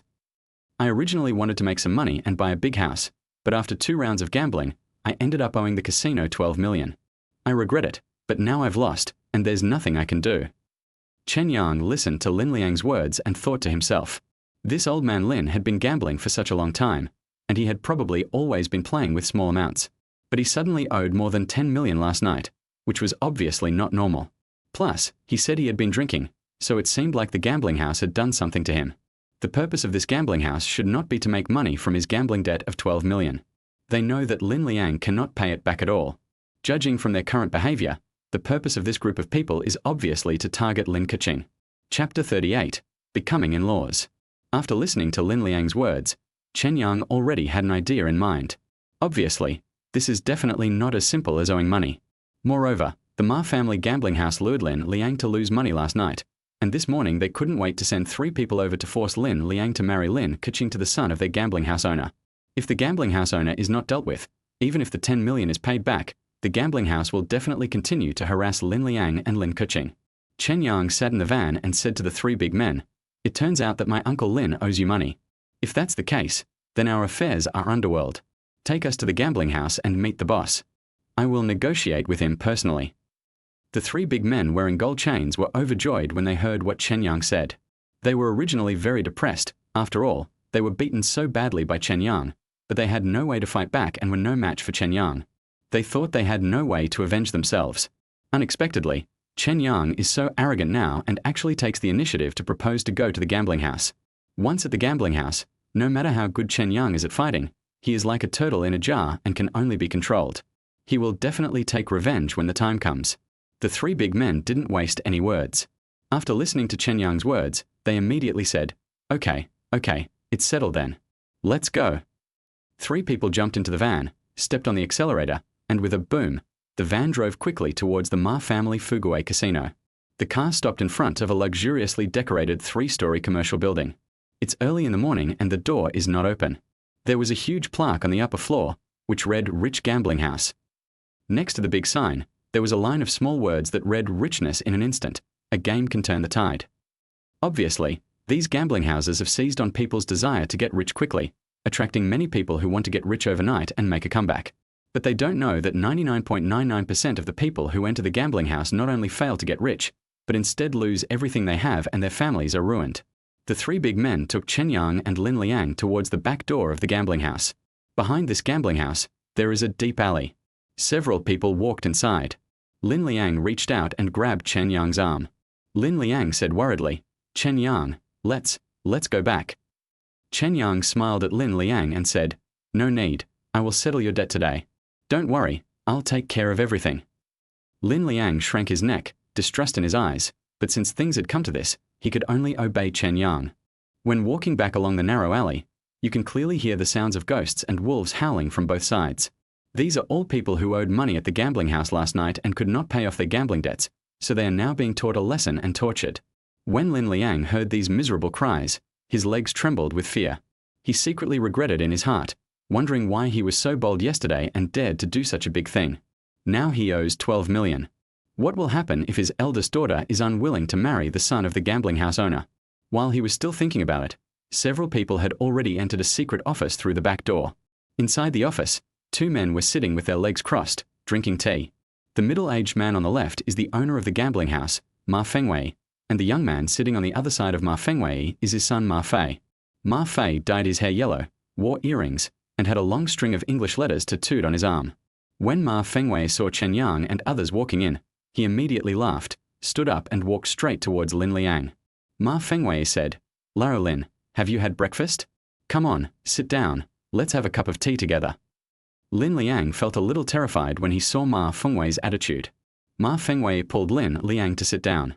He laughed and said, "I feel a little bad for sending someone to look for you so early in the morning, but I was just too impatient. By the way, let me introduce you to my son. He used to study in America. I tell you, he is a very good student and speaks fluent English.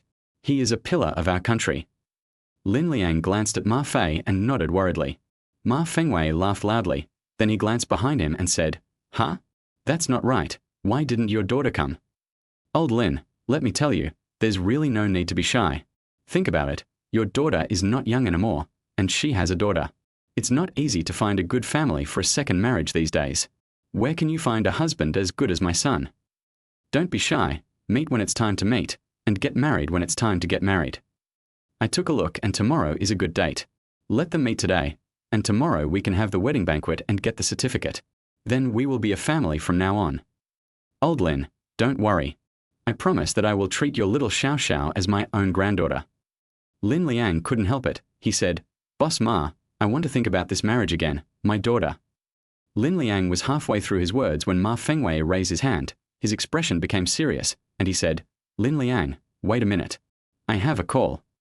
As Ma Fengwei spoke, he took out his cell phone, which started buzzing. After Ma Fengwei answered the phone, he said, "What do you do for a living? I've already said that no one can owe money to our Fuguay casino.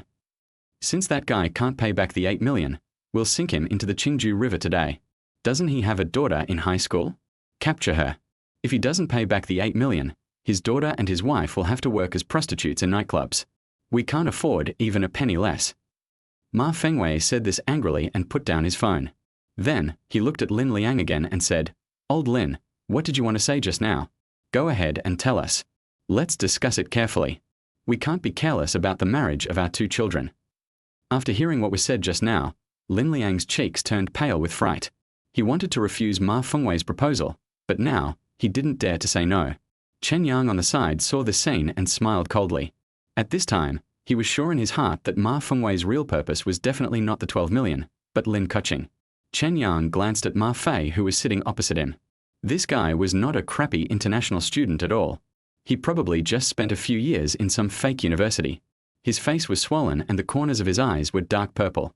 It was obvious that his body was already weak and he was infected with various diseases. Such a rubbish wanted to marry Lin Kuching? Chen Yang walked up to Lin Liang and said directly to Ma Fengwei, "Old Ma, don't waste your time. Lin Kuching will not marry your son. Uncle Lin and I came here today to pay back the 12 million. Ma Fengwei frowned and looked at Chen Yang with a murderous look in his eyes. He snorted, stood up and said, "Really? You are so arrogant. Okay, since you are here to pay off Lin Liang's debt, Then take out the money. Chapter 39. Let's compete. Lin Liang looked at Chen Yang nervously. He certainly knew Chen Yang's identity. It was impossible for Chen Yang to come up with 12 million. Lin Liang didn't know what Chen Yang had the confidence to bring him along to find Ma Fengwei. Lin Liang knew very well that Ma Fengwei had an extremely powerful background to be able to open a gambling house in this place. It is said that Ma Fengwei and Zhong Hongyuan, president of Qingzhou Chamber of Commerce, are brothers-in-law and have a very good relationship. Ma Fengwei was able to open a gambling house in this place thanks to Zhong Hongyuan's support. Zhong Hongyuan is the business emperor of Qingzhou City and is someone who must not be offended. Chen Yang didn't explain much. He just took out a bank card inlaid with diamonds from his pocket. Chen Yang put the bank card on the table and said, "The money is in this card. Take out the IOU and certificate. After the loan is paid off, the money will be deposited into your account." Ma Fengwei, who was sitting on the sofa, couldn't help but frown when he saw Chen Yang actually took out his bank card. He glanced at Chen Yang and saw his calm expression. He suddenly felt that there might really be 12 million in this card. Ma Fengwei hesitated. He deceived Lin Liang and owed a gambling debt of 12 million, but not just for the 12 million. Ma Fengwei had guessed that Lin Liang would not be able to repay the debt, but now Chen Yang suddenly appeared, and he was full of confidence. It was obvious that there might be more than 12 million in this card. Ma Fengwei laughed loudly and said to Chen Yang, "You are quite capable, kid.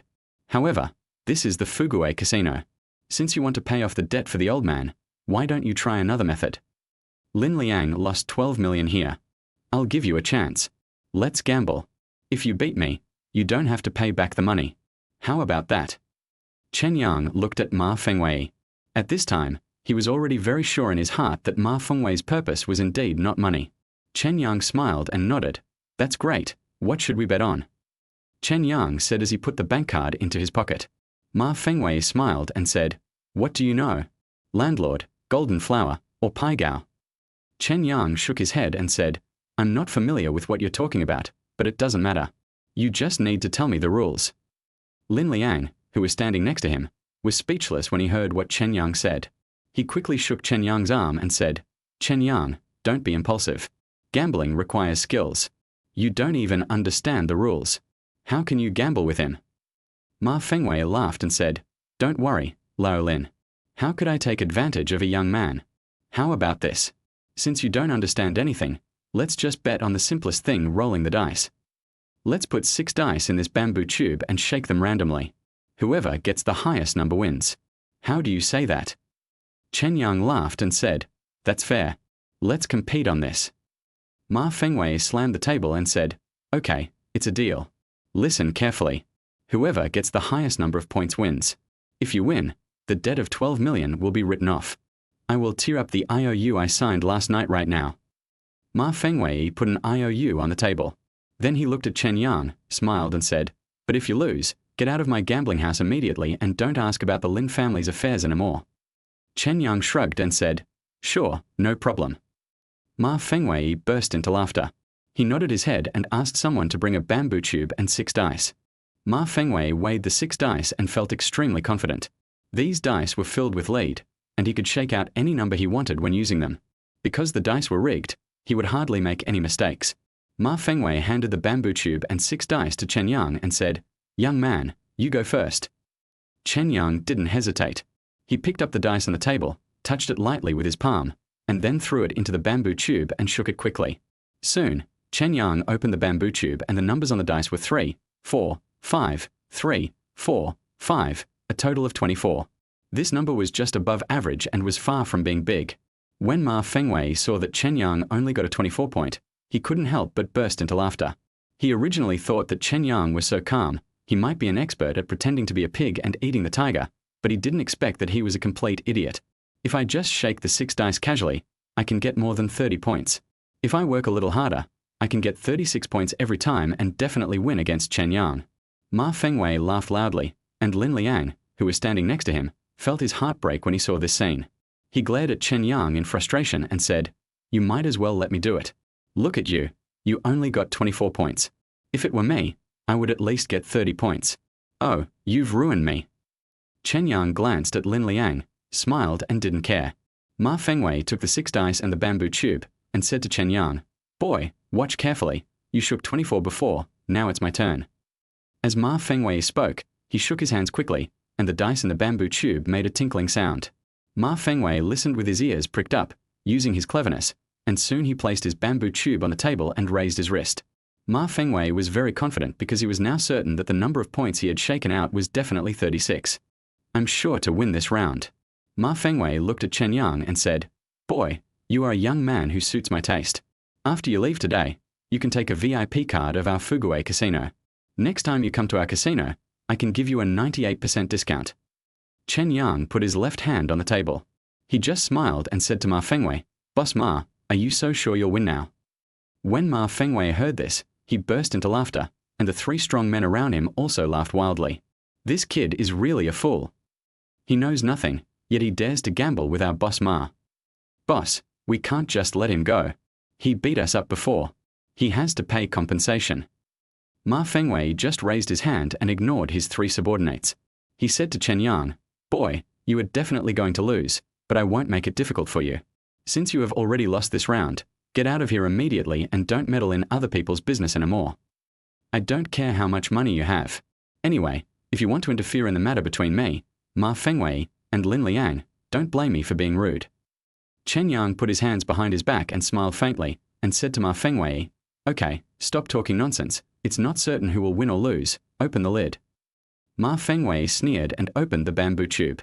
6 lead-filled dice were placed on the table. Ma Hongwei said in an executive tone, "Look, the points on these dice are..." Next moment, Ma Fengwei's face changed suddenly. Chapter 40, The Real Purpose. Ma Fengwei lowered his head and stared at the bamboo tube in front of him in amazement. In the bamboo tube, his 6 dice were neatly placed on the table. All 6 dice had a big red dot. All 6 dice had 1 dot, and the total was only 6. Ma Fengwei rubbed his eyes in disbelief. He never expected this would be the result. Chen Yang on the opposite side laughed out loud.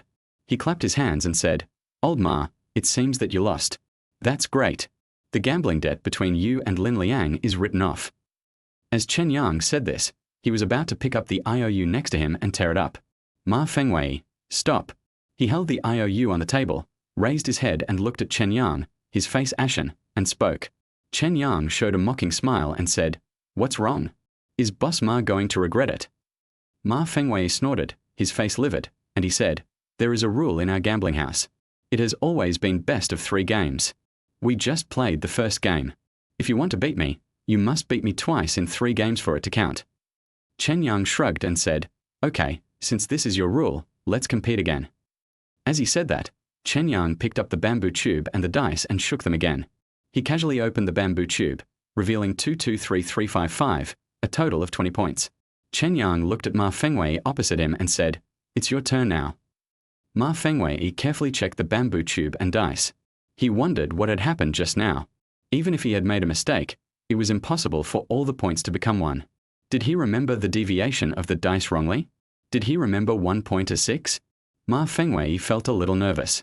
He took a deep breath, confirmed the weight and deviation of each dice, and then shook it again. With a click, Ma Fengwei also stuck the bamboo tube on the table. This time he was very sure that the number of dots in the bamboo tube was definitely 6 sixes. At this time, Chen Yang's fingers tapped lightly on the table. When he shook the dice before, the Sea Emperor Qi in his body had already entered the dice.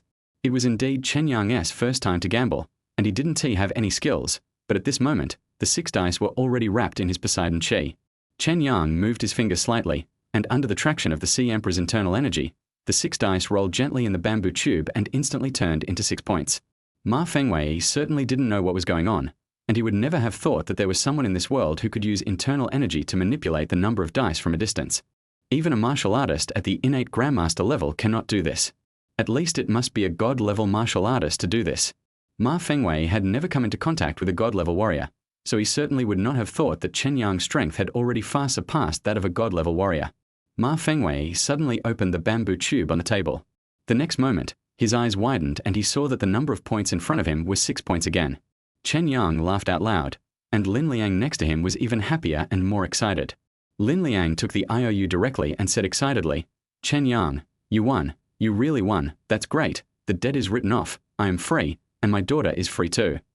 As Lin Liang spoke, he tore up the IOU in his hand. Chen Yang smiled softly, looked at Ma Fengwei opposite him and said, "Boss Ma, can we leave now?" You're not going to say that it has to be best of 5 or best of 7, are you?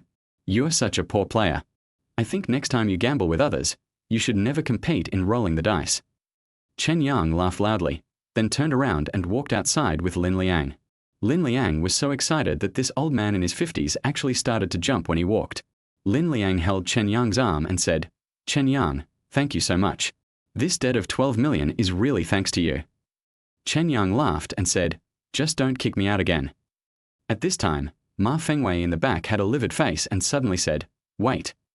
When Chen Yang heard this, he sneered in his heart. As expected, this guy was impatient and would not let Lin Liang leave so easily. Lin Liang was very nervous. He turned to Ma Fengwei and said, "Boss Ma, what do you mean? Your gambling house has always been abiding by the rules. Don't you want to admit defeat now?" Ma Fengwei laughed, walked towards Lin Liang and said, "Old Lin, you are too polite. It's just 12 million. I can still afford to lose it. Since I have said that this debt is written off, I will definitely not care about it anymore. It's like this. Although we are even now and you don't owe us any money, you can still come to our place often in the future. In addition, you should know that a new Royal International Kindergarten has opened in Qingju City, right?" After hearing this, Lin Liang nodded subconsciously and said, "Yes, I have heard that.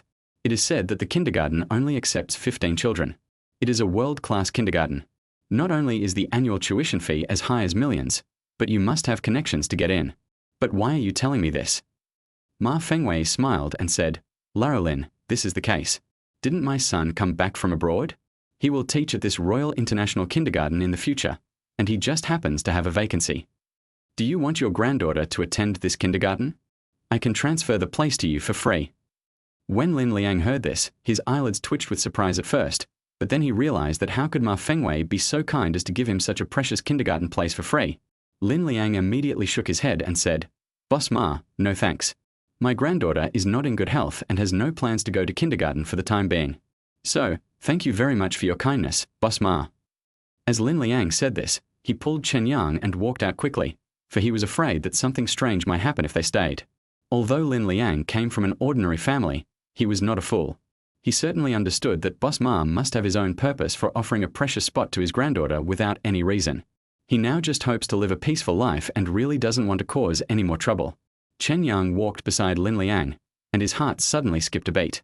He suddenly realized that all his previous guesses were wrong. I have always thought that Ma Fengwei went to such great lengths to make Lin Liang owe 12 million yuan. It must be because of Lin Keqing, because his son fell in love with Lin Keqing. However, judging from the last sentence, Ma Fengwei's target is probably not Lin Keqing. His real target is Lin Xiaoxiao. The reason why he forced Lin Liang to marry Lin Keqing to his son was because Ma Fengwei knew very well that if Lin Keqing married Ma Fei, then Lin Xiaoxiao would naturally follow her into the Ma family. Ma Fei would be Lin Xiaoxiao's father and her guardian. Perhaps this is their intention? They just want to get and control Lin Xiaoxiao. Chapter 41 President. Chen Yang thought all this through in his mind, and a strong murderous aura burst out from his body. He would never let Ma Fengwei and others live again. But Chen Yang couldn't understand how a little girl like Lin Xiaoxiao could offend Ma Fengwei and his people. They even went to such great lengths to set up this huge trap in order to deceive Lin Xiaoxiao. Lin Liang pulled Chen Yang out. At this time, Ma Fengwei, who was standing next to the sofa, finally couldn't bear it anymore, and a crazy grin appeared on his face. Ma Fengwei raised his foot and slammed it on the table. He said, "Someone, close the door." With a loud bang, the security door was lowered and Chen Yang and Lin Liang were trapped in the room. Next moment, hualala hualala hualala, dozens of strong men holding various weapons rushed out from the door and surrounded Chen Yang and Lin Liang. Lin Liang turned around and looked at Ma Fengwei tremblingly. He asked with a smile and trembling voice, "Boss Ma, what are you going to do? Hasn't the debt issue been clarified? Why do you want to keep Chen Yang and me? We are really not hungry. We have already had breakfast." Ma Fengwei snorted, pointed at Lin Liang and said, "You old bastard, you don't accept my toast, so I'll have to drink the wine for punishment. Originally, I wanted to become your in-laws, but now, since you don't know how to be polite, don't blame me for being rude." Ma Fei, who was sitting on the side, grinned at this time.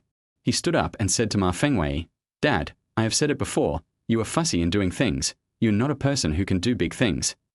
Look, you just wanted to catch a little girl, but you used so many tricks and spent so much time talking, but in the end, didn't you still fail?" You should just follow my previous method and go directly to the girl's house and take her away. Who in Qingju City dares to ask about this matter? It's just a little girl missing. Who would notice it? You were too cautious in doing things, so now you are just a gambling house owner. Look at my Uncle Zhong.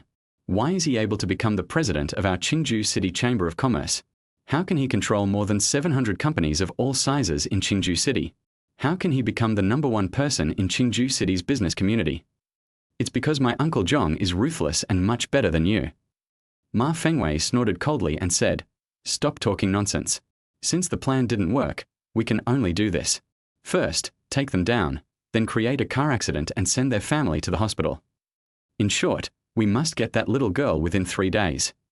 Chen Yang looked at Ma Fengwei and said, Boss Ma, I'm actually very curious. Why do you insist on arresting my daughter? Ma Fengwei was stunned when he heard this. He looked at Chen Yang and said, What do you mean your daughter? Lin Xiaoxiao is your daughter. Chen Yang put one hand in his pocket and walked towards Ma Fengwei. He nodded and said, Yes, the person you want to arrest is my daughter. So can you tell me why you want to arrest her? Also, is the poison in her body related to you? Ma Fengwei laughed loudly after hearing this. He pointed at Chen Yang and said, I never expected that you were the father of that child. That's great. After killing you, we can eliminate the trouble forever. Come on, do it. The men in black around him rushed towards Chen Yang. Anger flashed in Chen Yang's eyes. Without any hesitation, he raised his 2 palms and slapped the heads of the many big men with his hands as if he was smashing grapes. There were only crisp sounds of bang bang bang, and in an instant, more than 20 men in black all fell to the ground. Their heads were completely shattered and they could not move. In the blink of an eye, only Ma Fengwei and his son, Chen Yang, and Lin Liang were left in the room. Chen Yang walked towards Ma Fengwei. Ma Fengwei was already frightened and stunned, standing there motionless. Ma Fei, who was standing next to him, fell to the ground with a thump. His eyes rolled back, and he fainted instantly. He was already weak, and this shock turned him into an idiot. Chen Yang walked to Ma Fei, raised his foot and stepped on Ma Fei's head. He looked at Ma Fengwei and said, I'll give you a chance. Tell me why you want to capture Lin Xiaoxiao. Ma Fengwei finally came to his senses. He opened his mouth and stared at Chen Yang. At this moment, he finally understood that he had offended a powerful figure, a god of death. He could smash the heads of all his subordinates in 3 seconds. He was definitely no match for such a man. Ma Fengwei fell to his knees with a plop. He quickly crawled to Chen Yang's feet and said, Wait, don't kill my son. My son just came back from abroad and he doesn't know anything about these things. I'll tell you everything. I just beg you to spare my son. Chen Yang nodded and said, Okay, I can let him go, but it depends on your performance. Tell me, why did you catch Lin Xiaoxiao? Ma Fengwei held his son's head in his arms and said quickly, Yes, Zhong Hongyuan asked me to do this. Chen Yang frowned. Who is Zhong Hongyuan? At this time, Lin Liang on the side reacted. Lin Liang quickly stepped forward and explained, Zhong Hongyuan is the president of our Qingju Chamber of Commerce. He is a legend in our Qingju City. He owns shares in more than half of the companies in Qingju City. He has made a lot of money by controlling the companies in Qingju City. Besides, Zhong Hongyuan also has his own businesses. In short, although the largest company in Qingju City is Sihai Investment Company, which has the highest market value, in fact, if we talk about the first invisible rich man in Qingju City, it is definitely Zhong Hongyuan. It is said that Zhong Hongyuan is related to Dragon Tiger Gate. Ma Fengwei, who was kneeling on the ground, smiled bitterly and said, It's not a legend, it's true. I am also a relative of Zhong Hongyuan. I know it very well. Zhong Hongyuan is actually a disciple of the Dragon Tiger sect. He is deeply loved by the sect master. Even if he later left the Dragon Tiger sect and returned to Qingju City, he could always rely on the power of the Dragon Tiger sect. That's why he was able to establish the Qingju Chamber of Commerce, become its president, and control all the large and small businesses in Qingju. However, although Zhong Hongyuan had many wives, he had no children until 6 years ago, when he had a daughter in his old age. However, the older she got, the weaker she became. A year ago, his daughter was diagnosed with heart disease, and there was no cure except a heart replacement. The best time to replace a child's heart is when they are 7 or 8 years old, so Zhong Hongyuan has been actively looking for a heart donor. Finally, he found that Lin Xiaoxiao and his daughter were a perfect match. However, Lin Xiaoxiao is in good health, so Zhong Hongyuan can only try his best to make Lin Xiaoxiao sick until she dies. As long as Lin Xiaoxiao dies, he will be able to get Lin Xiaoxiao's heart. Now, Zhong Hongyuan's daughter is old enough to undergo surgery, so he asked me to catch Lin Xiaoxiao and give her heart to his daughter. Chapter 42: The Origin of Poisoning. After hearing what Ma Fengwei said, Chen Yang was filled with hatred. He finally understood why his daughter had inexplicably suffered from chronic heavy metal poisoning. It turned out that it was just because that beast Zhong Hongyuan wanted his daughter's heart. Chen Yang picked up Ma Fengwei and said, "Take me to find Zhong Hongyuan, now." Ma Fengwei nodded continuously and said, "Sir, as long as you spare my son, I will listen to whatever you say and do whatever you ask me to do." Chen Yang sneered and said, "Okay." He carried Ma Fengwei and walked straight out. As for Ma Fei lying on the ground, Chen Yang was too lazy to care about him. Because Chen Yang knew very well that although this rubbish Ma Fei was not dead, he had already been scared out of his wits and turned into an idiot. In addition, he had already contracted various diseases while abroad and would not live more than half a year. Chen Yang let Lin Liang go home alone, and Chen Yang took Ma Fengwei into the car and drove straight to Zhong Hongyuan's residence. Ma Fengwei breathed a sigh of relief when he saw that Chen Yang really spared his son, and his eyes rolled around. At this time, Ma Fengwei began to think about how he could escape with his life. However, Ma Fengwei was indeed very cautious. Now that Chen Yang was by his side, he did not dare to inform Zhong Hongyuan in advance.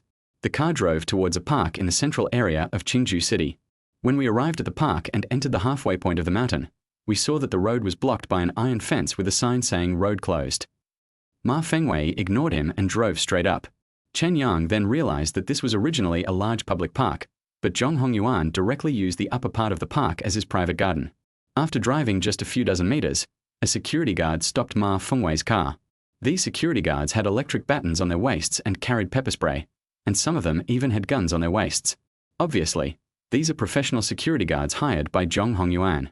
Ma Fengwei leaned out of the car, waved to the security guard, and said, "I'm here to look for my brother-in-law."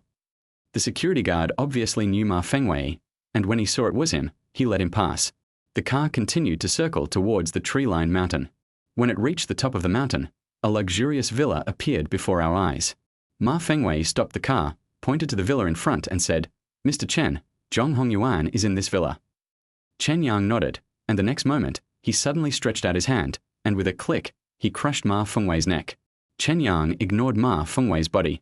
He pushed open the car door and walked into Zhong Hongyuan's villa. Outside the villa, a dozen nannies were cleaning the yard and taking care of the flowers and plants. Chen Yang walked along the villa and entered the house. The room was filled with laughter and the aroma of food wafted out. Chen Yang pushed the door open and walked in. In the living room of the villa, there is a large dining table made of red rosewood. There were 4 people sitting at the table, including a sickly little girl, 2 men, and a woman. One of the 2 men was Zhong Hongyuan, the president of Qingzhou Chamber of Commerce. Opposite Zhong Hongyuan was his adopted son Zhong Pengshan.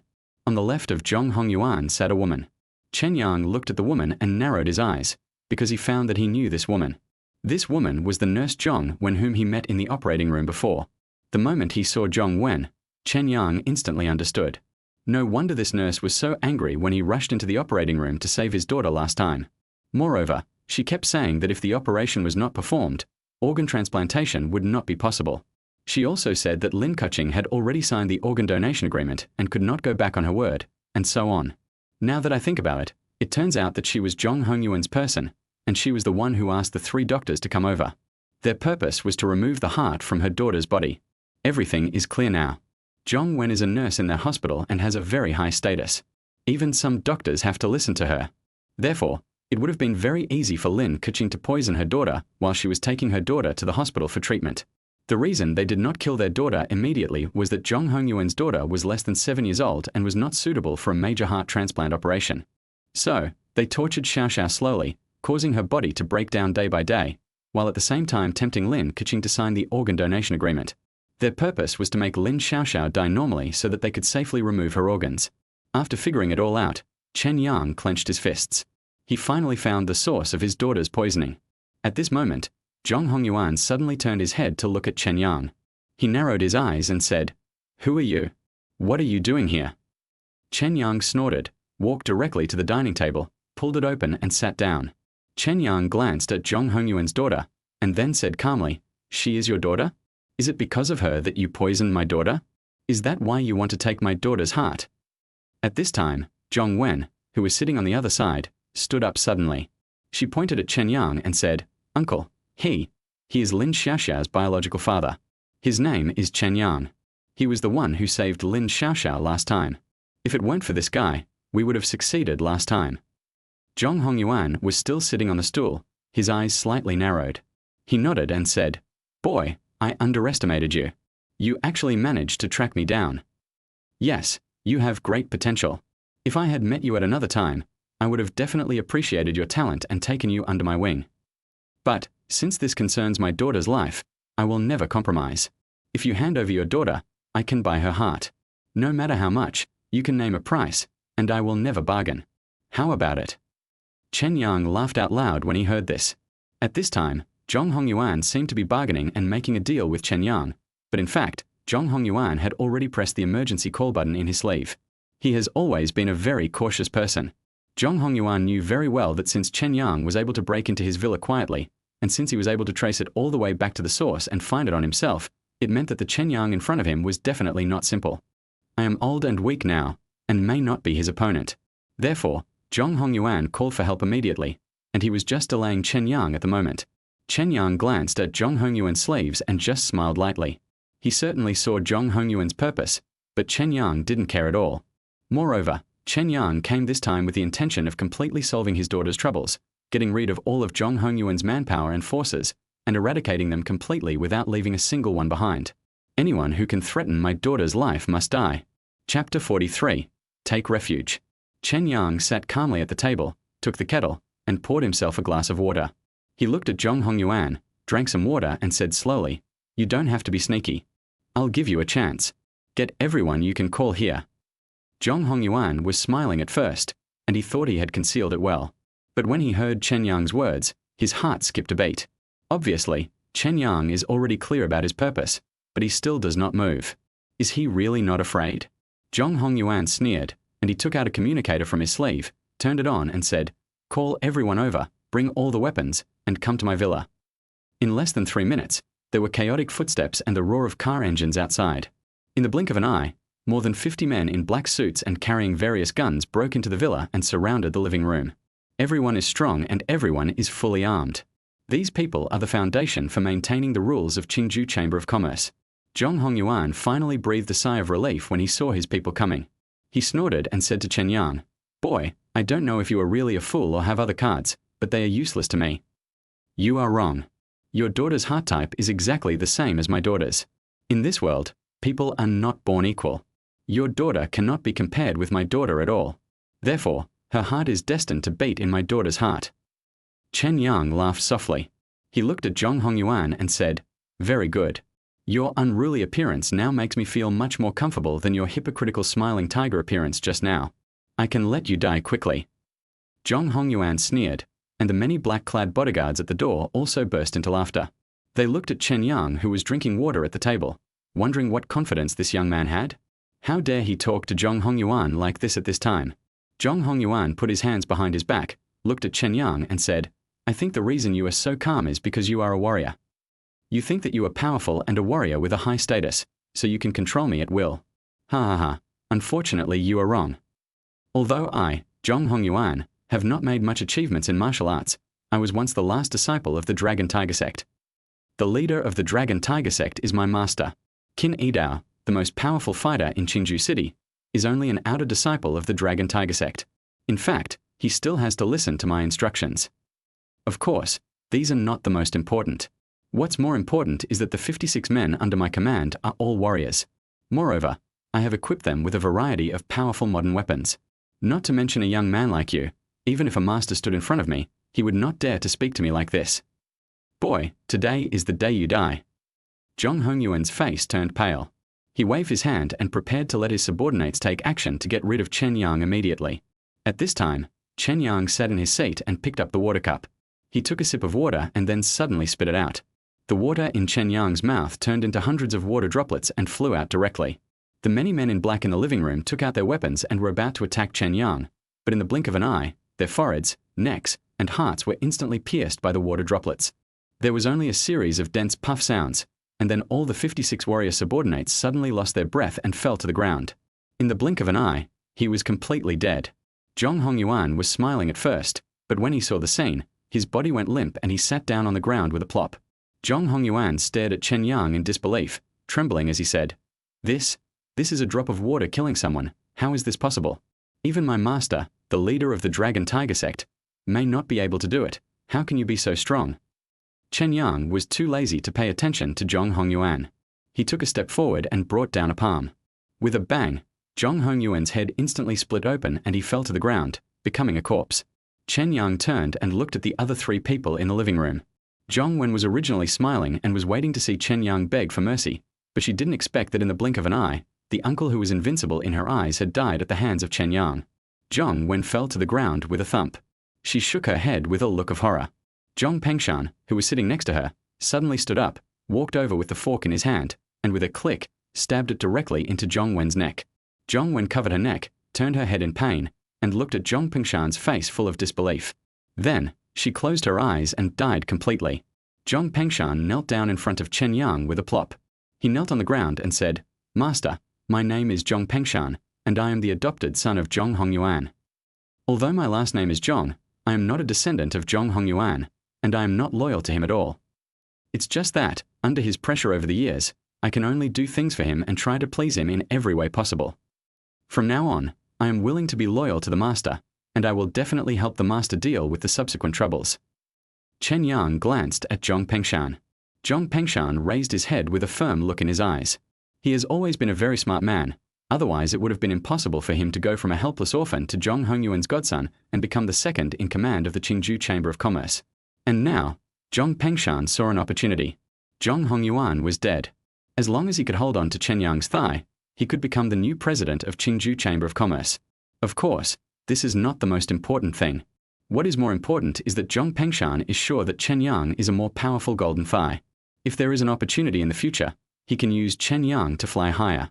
Zhong Pengshan said, If I am disloyal to the master in the future, the master must not kill me with just one finger, and I will not say no.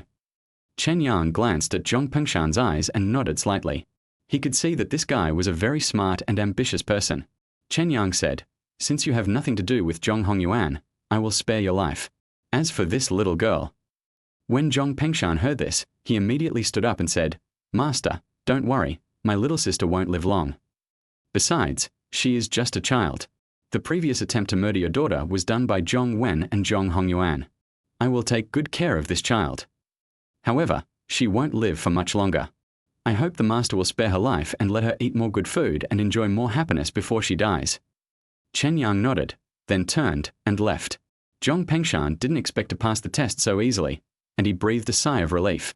At this time, Chen Yang walked to the door of the villa and suddenly stopped. He suddenly turned to look at Zhong Pengshan and said, By the way, there is one more thing.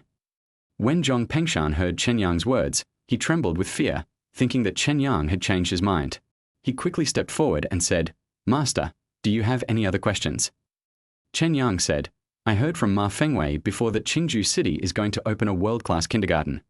I heard that it will only recruit 15 students. Is that true? Zhong Pengshan was stunned, but when he heard Chen Yang's question, he felt relieved. He thought Chen Yang was going to take his life. Zhong Pengshan said quickly, Yes, Master, it is true. It is called the Royal International Kindergarten. It was established by the mayor of Qingzhou City in collaboration with internationally renowned educational scholars. Zhong Hongyuan has 2 quotas, which can be transferred to the master. Oh, and here is this card. Please accept it as well. Chapter 44, Buying a House. Zhong Pengshan trotted and took out a very special black and gold card from the safe in the villa. He respectfully handed the bank card to Chen Yang. Zhong Pengshan said, Master, I know you don't value money, but please accept this card. This is our Qingzhou Chamber of Commerce's highest level black gold card with unlimited credit limit. You can use this card to pay for any purchases you make in Qingzhou City. At the end of the year, our Chamber of Commerce will settle all the bills. No matter how much money you spend, as long as you are in Qingzhou City, you can swipe the card successfully, and you will receive the most distinguished treatment. Also, you can use the Royal International Kindergarten place at any time. Chen Yang took the card, nodded and said, Okay, I'll contact you once I'm sure about the kindergarten. Chen Yang turned and left the villa, smiling helplessly. As expected, I have quickly taken on the role of an old father and even started to worry about Xiaxia schooling. It seems that no matter how great your achievements are, no matter how much money you have, when it comes to your children's education, you are like a headless fly. Chen Yang gave a helpless smile, walk to Ma Fengwei's Mercedes-Benz, and kick Ma Fengwei's body into the yard. Afterwards, Chen Yang drove Ma Fengwei's car and left Zhong Hongyuan's villa and returned to Fengming community. This time, Chen Yang felt relaxed and full of joy because he had found the root cause of his daughter's poisoning. Next, my daughter was safe and I could let her play outside like a normal child.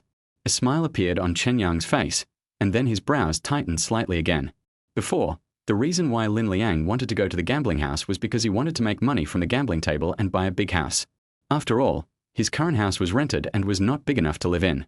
Now that my daughter's safety has been resolved, it's time to move. Chen Yang glanced at the entrance of Fengming community. There was a sales office not far from the entrance. Chen Yang drove directly to the sales office parking lot, stopped the car and walked towards the sales office. Although he moved to a new house, Chen Yang still hoped to live near Fengming community so that his daughter could still play with her friends. Chen Yang took a look at the sales office. They were selling houses in Fengming community.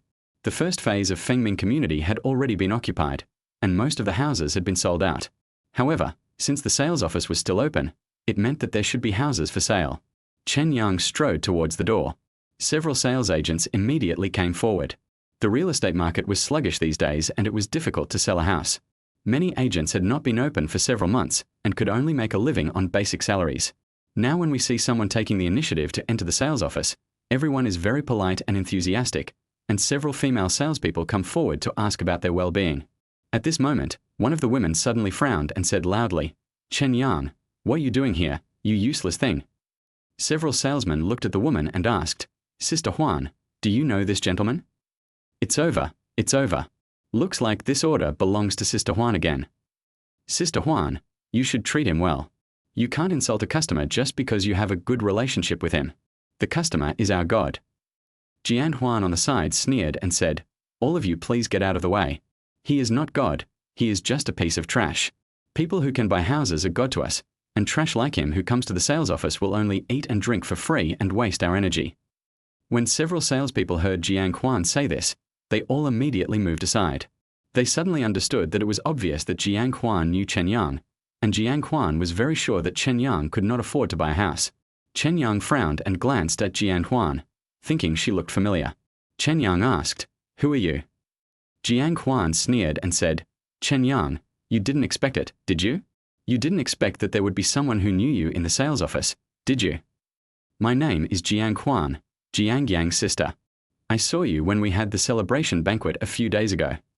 You are a sailor drifting on the sea, an orphan who was driven out by Qin Daqing and Qin Lulu, and you actually want to buy a house here. Do you know what our Fengming community is positioned for? The cheapest house is more than 25,000 yuan per square meter. Are you qualified to come to our sales office? Do you also want to buy a house here?" When Chen Yang heard these words, he immediately understood that this woman was Jiang Yang's sister and Qin Lulu's aunt. Chen Yang didn't expect to meet Qin Lulu's relatives here. Last time, because I gave Qin Lulu 20 million in investment funds, Qin Lulu, Jiang Yang, and others held a celebration banquet in the restaurant lobby.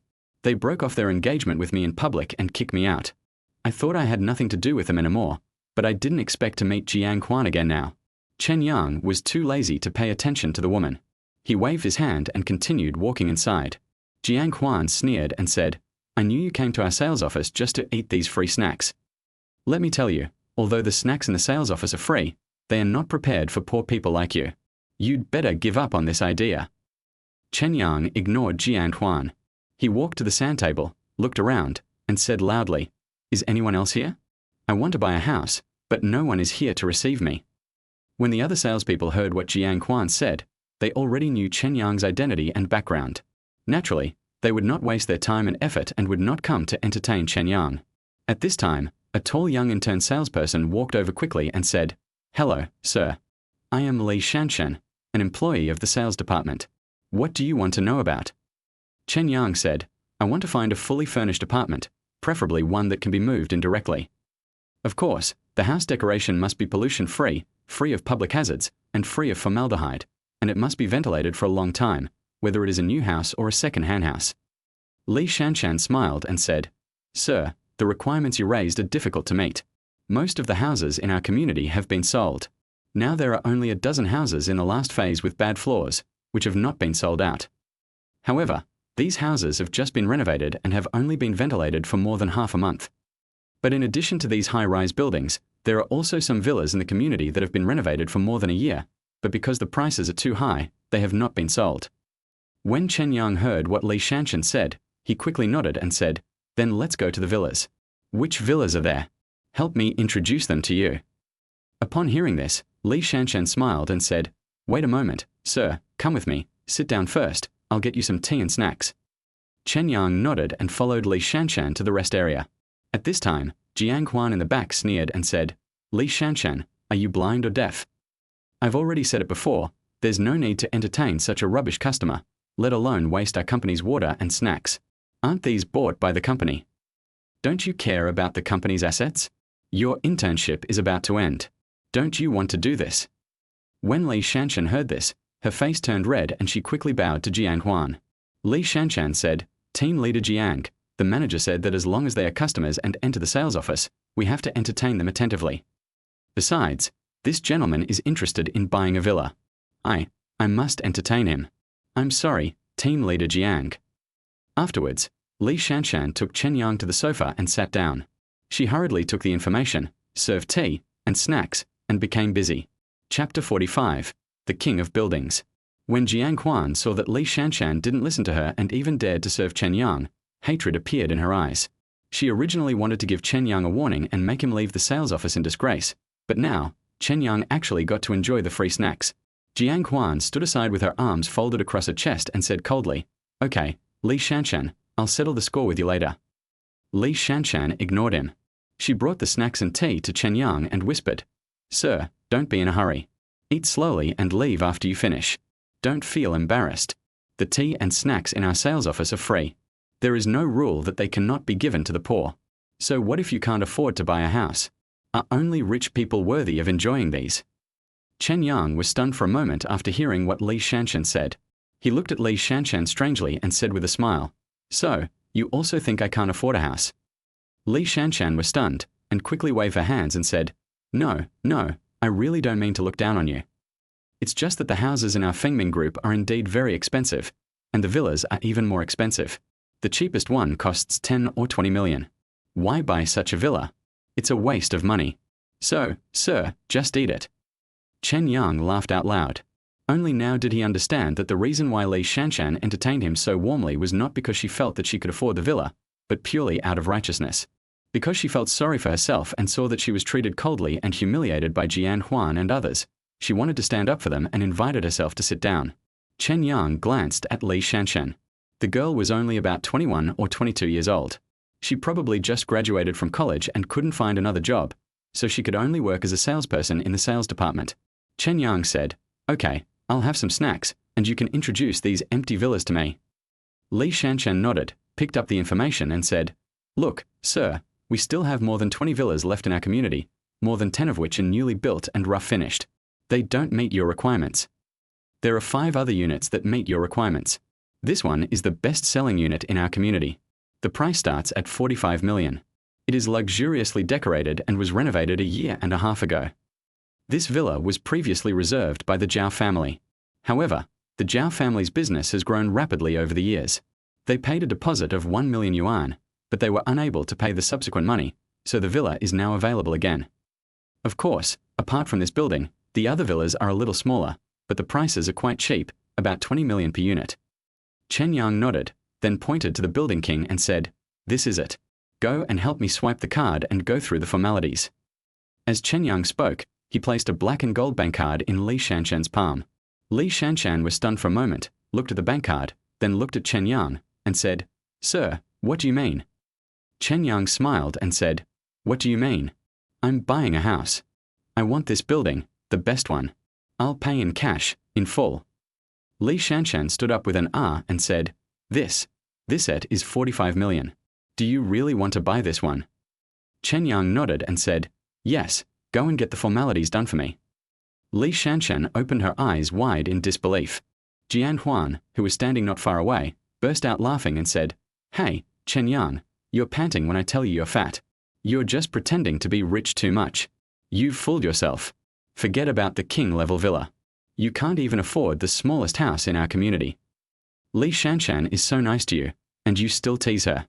Ha ha ha, you are not a good person either."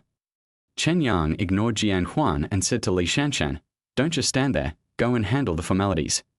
Li Shanshan nodded quickly and said, "Sir, do you want to bargain further? We can still negotiate the price of this house further." Chen Yang waved his hand and said, "No, this price is quite suitable. If the price is higher, your commission can be higher." Li Shanshan was stunned when she heard this and she didn't believe it at all. Li Shanshan took the bank card and said, "Sir, I'll go to the finance office to swipe your card first." Chen Yang nodded. When the other salesmen heard that the best building in the community was going to be sold, they all gathered around and walked to Jiang Huan's side. "Sister Huan, what's going on? Does that person really want to buy the best building?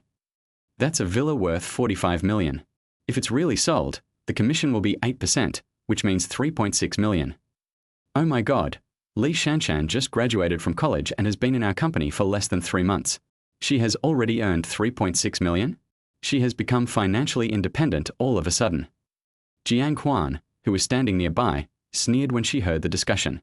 She said, "I've already said that Chen Yang is a liar. He used to cheat my niece's body and marry her. Now he comes to our sales office to cheat for food and drinks. How can such a scumbag afford a villa?"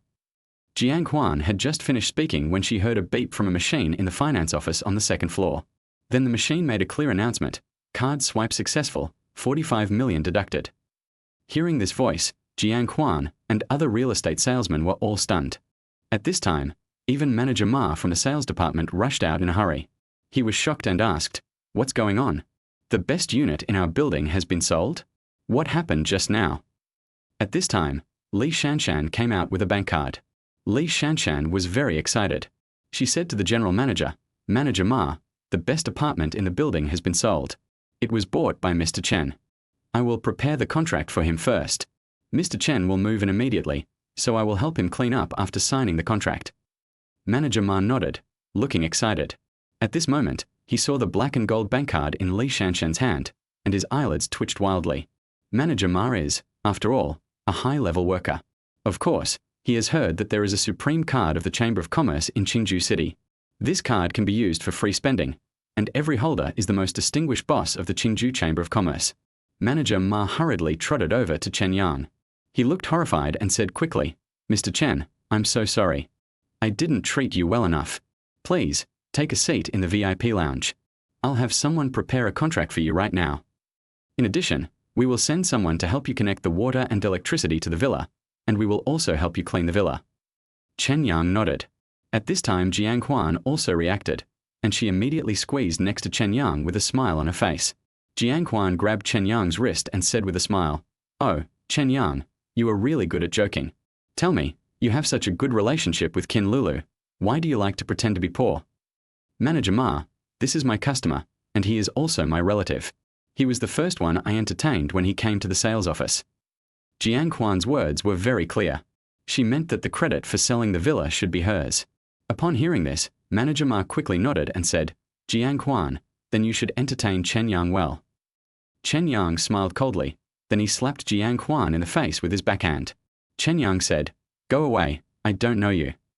Then, Chen Yang looked at Manager Ma with his hands behind his back and said calmly, "Li Shanshan received me just now, so the commission for this villa should be given to Li Shanshan, do you understand?" How could Manager Ma not understand when he saw this? He immediately said, Yes, Mr. Chen, don't worry, I understand." Then, Manager Ma immediately raised his hand, pointed at Jiang Huan and said, "Jiang Huan, you actually dared to neglect our distinguished guests and even tried to steal the credit from other colleagues. Now you are fired. Li Shanshan, the sales commission for this villa will be paid to you together with next month's salary. Also, congratulations, you have now been successfully converted to a full-time employee of our sales department. You will take over Jiang Huan's position and become the leader of the third sales team of our sales department.